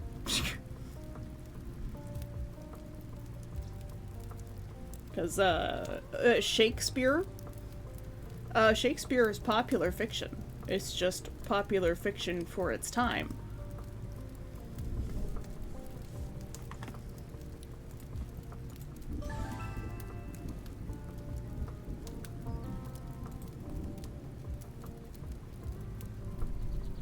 This is a train, and trains can be good, but the question is how will you make yours original? It's the biggest questions.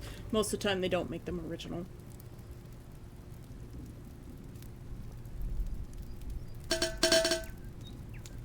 Ow. Thanks for the hydrate, Neff.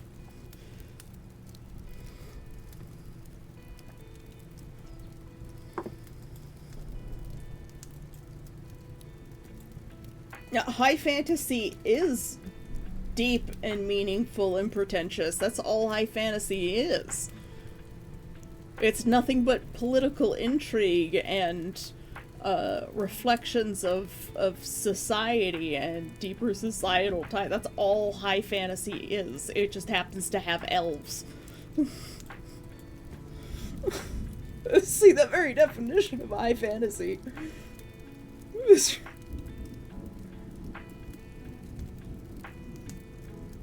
It's modern day political commentary with elves.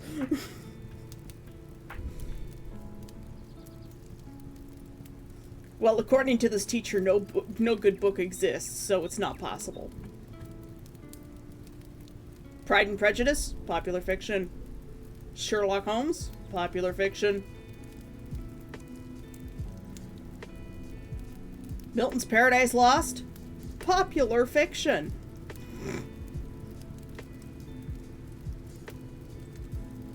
No, she's one of those people who got an English literary degree, like an English literature degree. Sorry, words, and just decided to make it her whole personality. That's like the literary club, the English club at Windsor, where they're like, how have you not read To Kill a Mockingjay? I thought that was like required reading, and I'm like, I just never read it. They switched curriculums when I was in high school, and things got messed up, so I just never read it.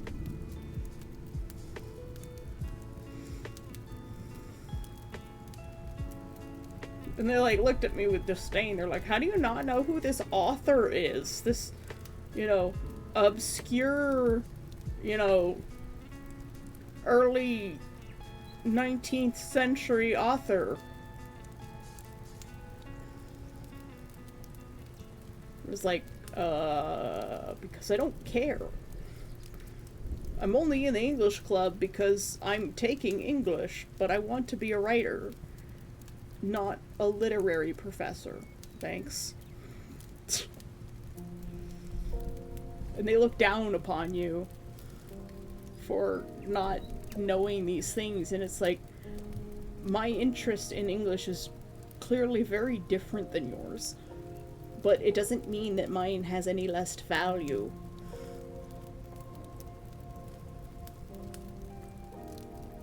Yes, I haven't read the entire body of Ernest Hemingway's work. As a matter of fact, I hate Ernest Hemingway's writing. I loathe it.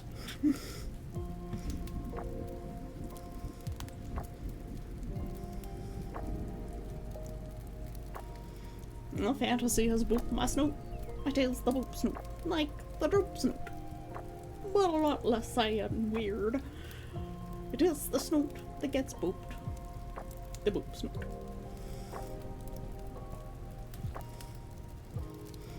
My creative writing teacher in college was the same way and said that there were bad words that shouldn't be used in poetry. Then I called her out in the form of a poem. She looked at me like she wanted me to expel right then and there. It was like a pink elephant. That's the one! NB knows. Hemingway is just frustrating. And everyone's like, oh, it's so progressive and amazing and meh. I'm like, fuck off.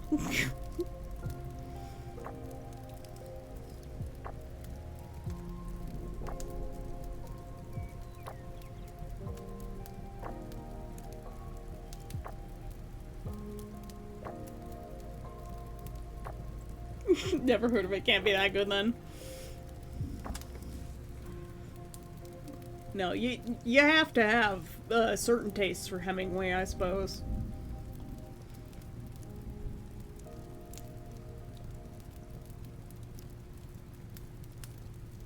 But yeah, no, I just couldn't. I couldn't. As for poetry, I think Robert Frost is the only one that I really like. I'm not a big poetry person, but I've read some of Frost's work, and I like his works.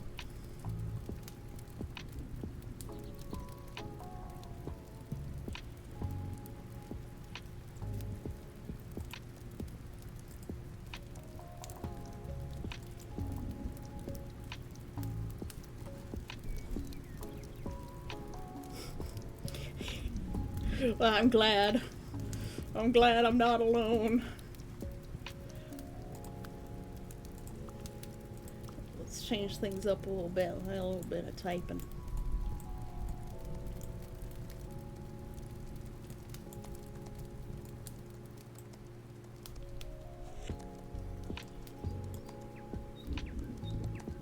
If I turn up the wind, you can like see the cherry blossoms in the background actually move.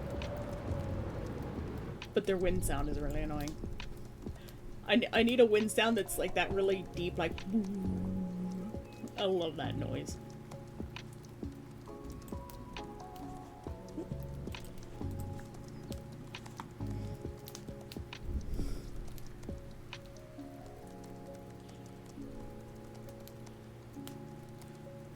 All my English teachers except the good one. Why haven't you read more books? Now I've been too busy writing my own stories. Go away. I used to want to use the silent reading time at school for writing, but I was denied. Damn.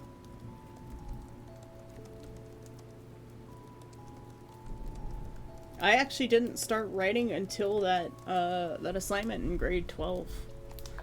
Like, I had done a little bit before. From like grade 7 to grade 12. Like, I'd done a little bit of writing here and there. I had my own little bits of original fiction. But I didn't really get into it until after that interaction with the one teacher where he's like, oh, if you keep this up, you could be the next J.K. Rowling. That was before the TERF stuff.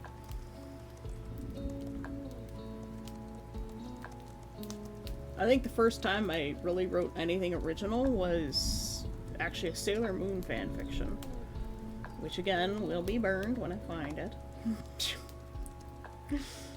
And that was actually grade 6.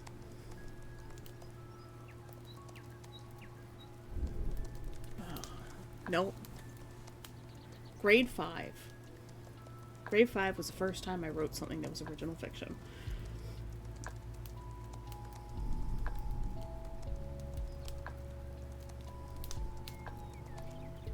They used to grab a bucket of books from the library for silent reading time, and sometimes it included manga. At one time, there's a book called Great Teacher Oni. He's like, oh no!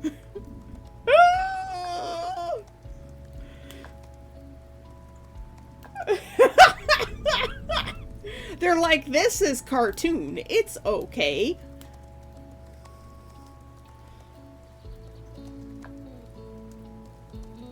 No, Sai will never find it. It doesn't exist in this house. It's at my parents' place. And I will burn it when I find it.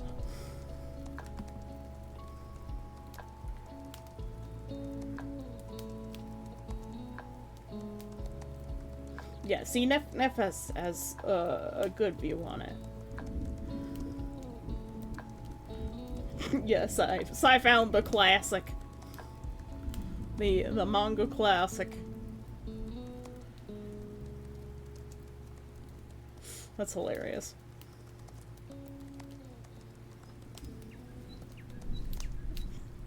She won't succeed. She will never find it.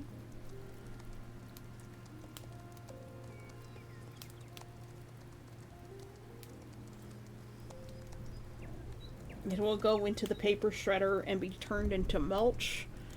And used in a composting toilet.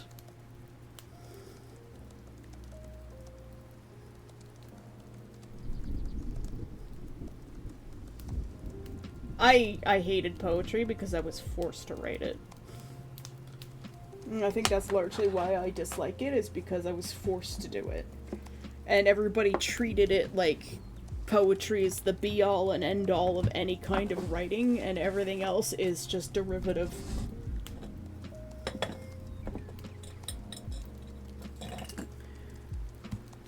5 hours is not a record, Fantasy.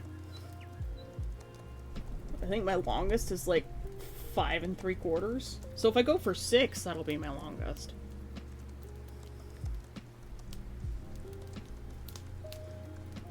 No, I have a choose your... I think I still have a choose your own adventure book, actually. But I had one. I picked it up at a book fair in grade school.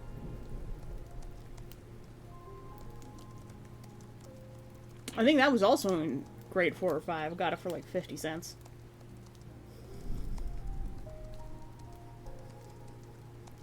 Choose your own Goosebump book. Nice.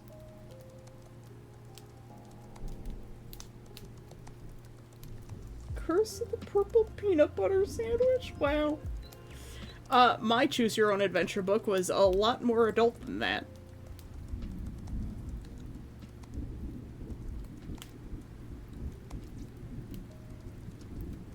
It was like some sci-fi thing. And like, most of the endings, you just ended up dead.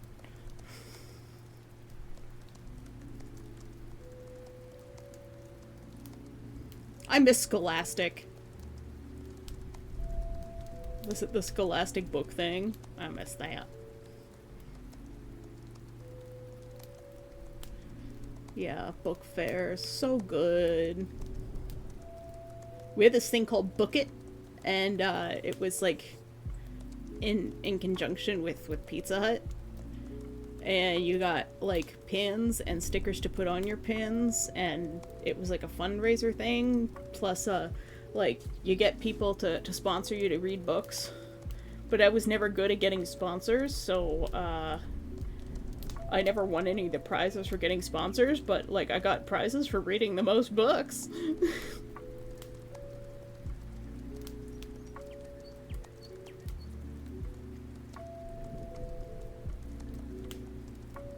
Yeah, you got a pizza party! Yeah! It was in conjunction with Pizza Hut. Man, those were the days. So, are we talking about the same kind of book fair? Because, like, at my school, the book fair was always just, like, used books. Like, the whole community would come together and have just used books. And then there was the scholastic events, which were a little bit different. Those were also book fairs. I liked the erasers. The erasers were fun. And everybody always liked those motivational posters with the cats on them.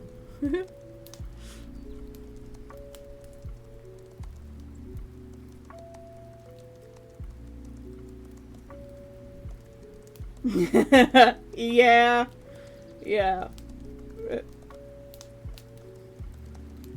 Man, the Book It event was so great for getting kids to read. They just stopped doing it. And it's so sad.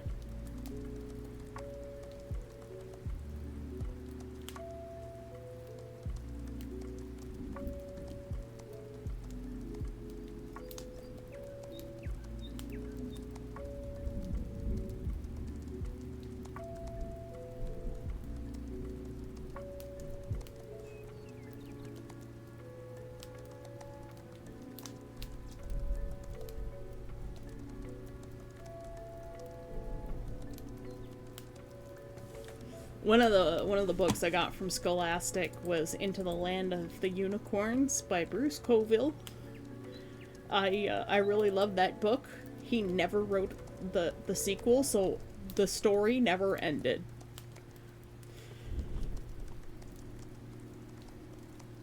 It could have been really good, but he never finished it.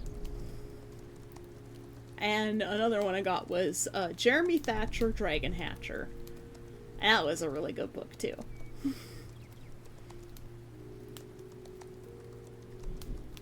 I don't remember the author's name.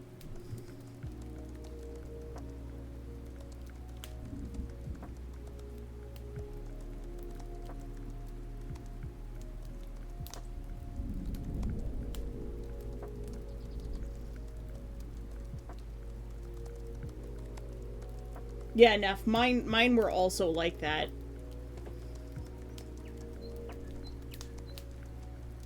Oh, you do know Bruce Coville. Nice. Into the Land of the Unicorns is the only one of his I ever read.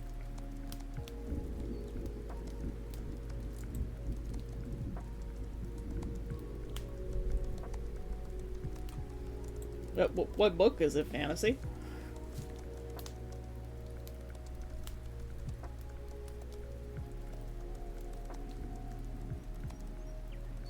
Yeah, Neff, that's definitely Scholastic Book Fair. They would give you a like a little little flyer, and you would order your books ahead of time, and then a big box of books would show up. I read a lot of Babysitter's Club.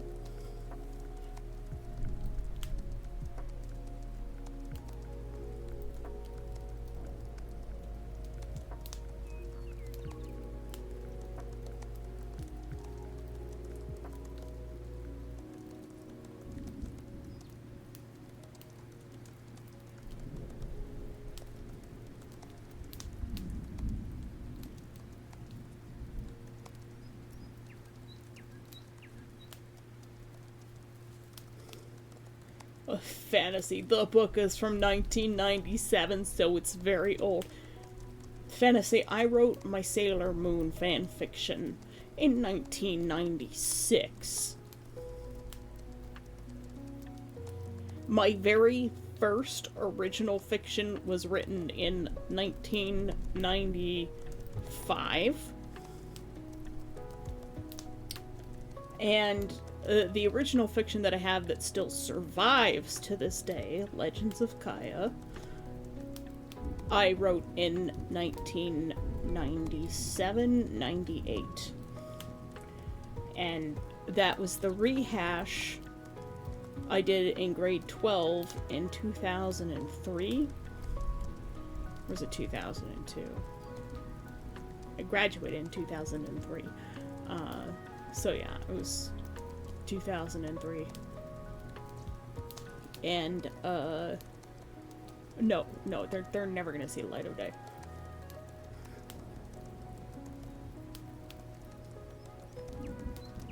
Yeah, Envy, I'm turning 40 in July.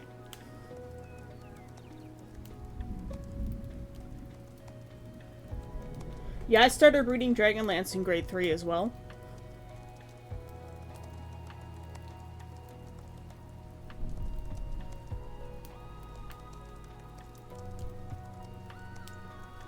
But in, like, grade 3 and 4 for me, and grade 5, Babysitter's Club was, like, really popular with the girls.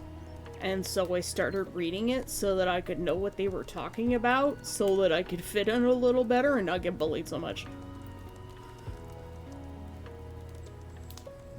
I like the Babysitter's Club mystery books, though.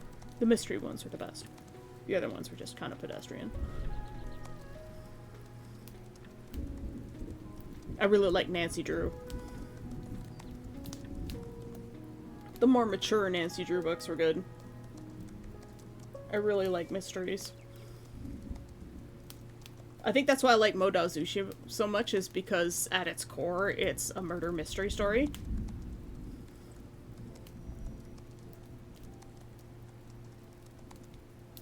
Yeah, I still have my Dragonlance books too. I have the Soul Forge in hardcover. Mm-hmm. My dad's actually met Margaret Weiss. He slept in her backyard for a gaming convention once. And I think it's Deathgate Cycle is the science fiction one that Weiss wrote. There's a character in there named Dallin Masters, I believe. And that's one of my dad's best friends.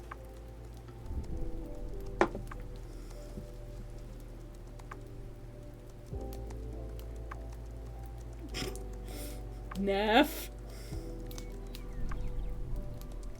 I don't need Tyler to make fun of me more. He's 3 days younger than me. I really want to read Drizzt. I'm finally listening to Dresden Files, thanks to Sai getting them on her, Audible thing, because she has money.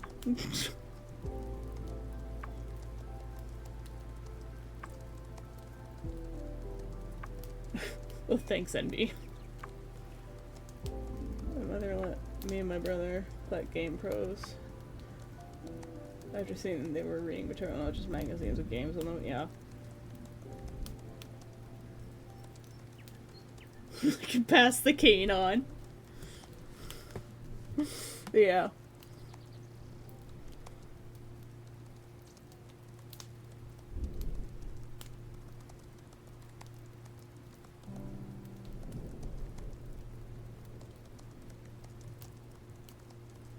Pass the cane on to him, I'll climb in the coffin.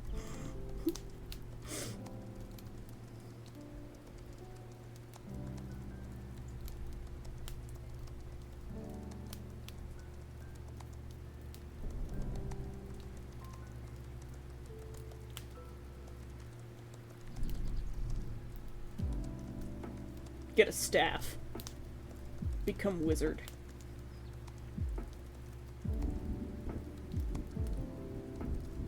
More meetings? Oh, poor necromancer. Hearing a narrator pronounce drow stuff is kind of wild. You make your best guess in your head, but it turns out to be wrong a lot. Please don't climb into my coffee table. It's mine now.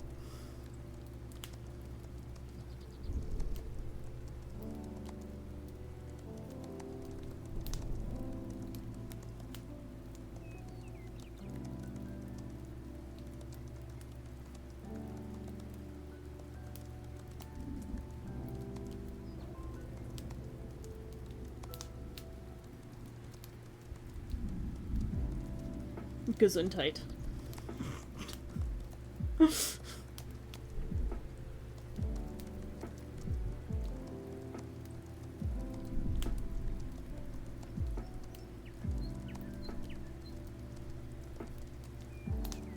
Oh, sorry, that's a name. I thought you sneezed.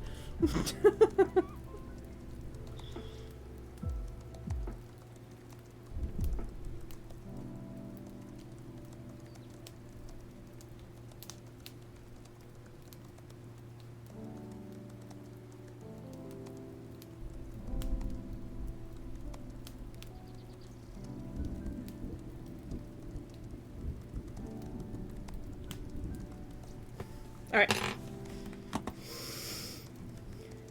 We're gonna go into another work session, guys. Sorry, right, average character or not. Well, something doesn't make them average. Meh. People don't read stories for average people.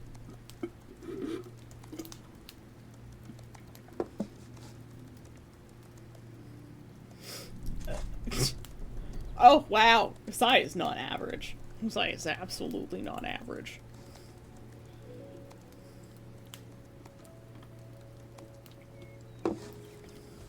Sai is very, very well and truly above average.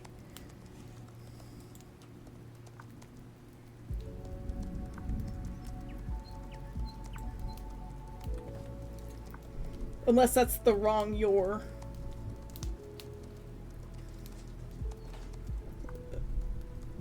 Much sarcasm, a lot of trying too hard. Yeah, that's Sai. Just write about yourself, only slightly more interesting. Savage.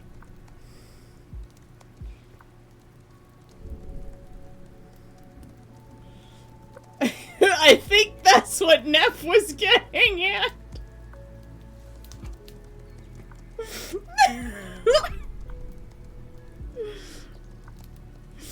I'm putting you guys in the work corner.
Let's try this again. Welcome back to distraction time. Yes, sorry, I noticed. I got it, it's fine. And beanbag chair. I have a beanbag chair. It is for the cats now. I never use it. I don't think I'd be able to get out of it if I got into it.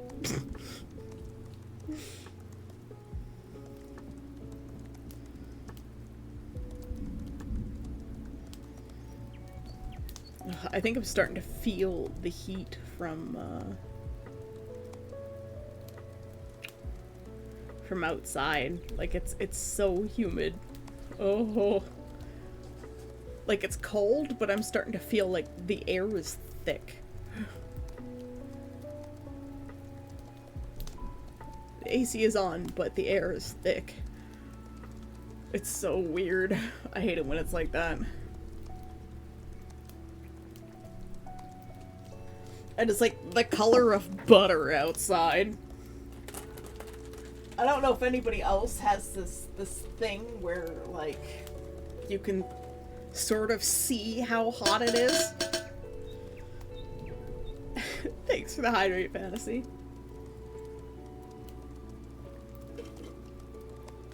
Like, you ever get that thing where, like, you look outside and you're like, oh, it's kind of mustard. It must be, like, scorchingly hot and dry outside.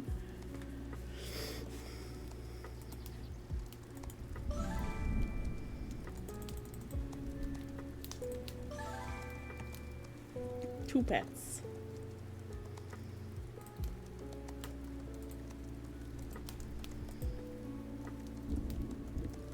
No, it's not the wildfire smoke.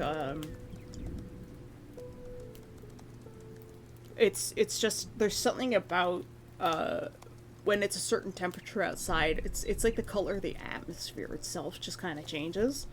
It just gets a certain quality to it. So, like, mustard is, like, hot and dry, but when you get into, like, an ice blue, it's cool and moist. Well, not moist, but, like, I wouldn't say humid either. It's just chill, I suppose. No, because I get this out in the wilderness, too.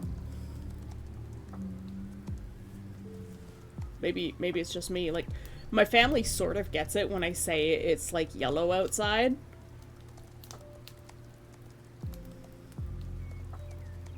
And they know that yellow means it's hot and gross. Like, right now, it's yellow.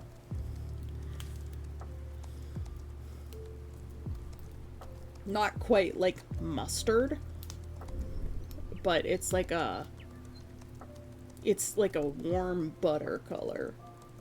And warm butter is like the gross color. Cold butter means it's usually winter and it's a warm day in winter.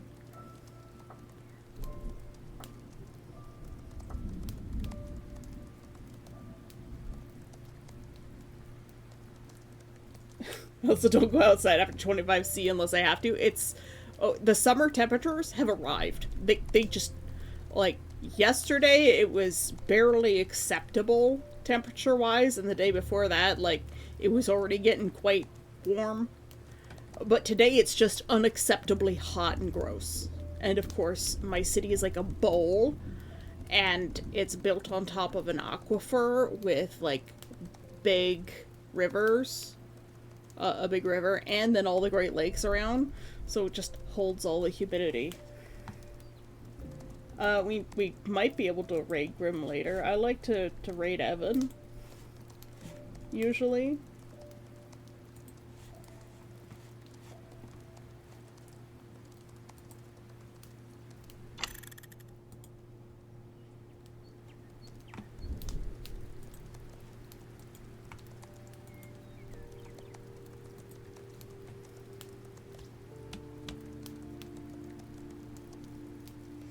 But I guess we can raid Grim.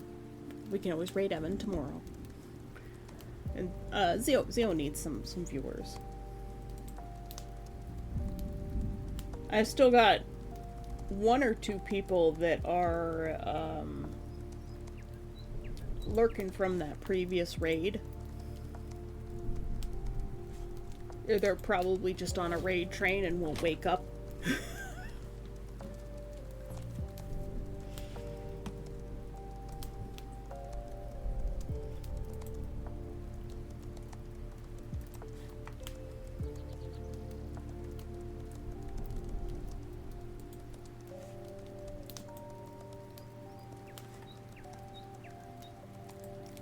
So do we want to pop into another session? Or are people getting tired?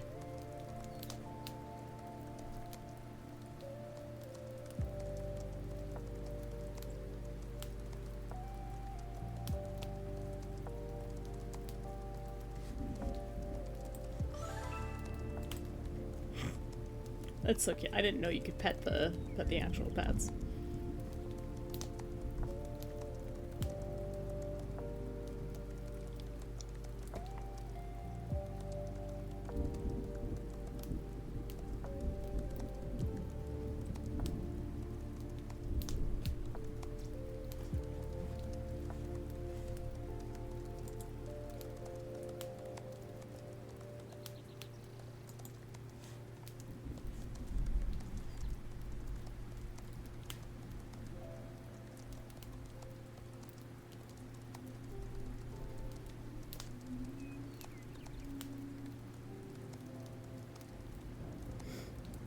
Alright, I'm gonna pop us into one more work session and we'll see where we stand after that.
Alright. 6-hour stream, wow. There was lots of chatting though. And lots of distractions. But I think we're gonna end here for today. So we're gonna slash raid the Zealgrim at Fantasy's request. And tomorrow we'll raid Evan. If Evan's online. He's been having a lot of hospital appointments for his ear thing. So You never know when he's going to be available. But, yeah, I will see you guys tomorrow. Thank you all for being here today. Necromancer, thank you for more insane gift subs. I really appreciate it. And thanks to Maddie for the raid, M-A-D-D-Y. Looks like a good artist. So, I will see you guys tomorrow. We are off sailing to other waters. Everybody say hello to Theo. I love you all, Franz. Bye-bye.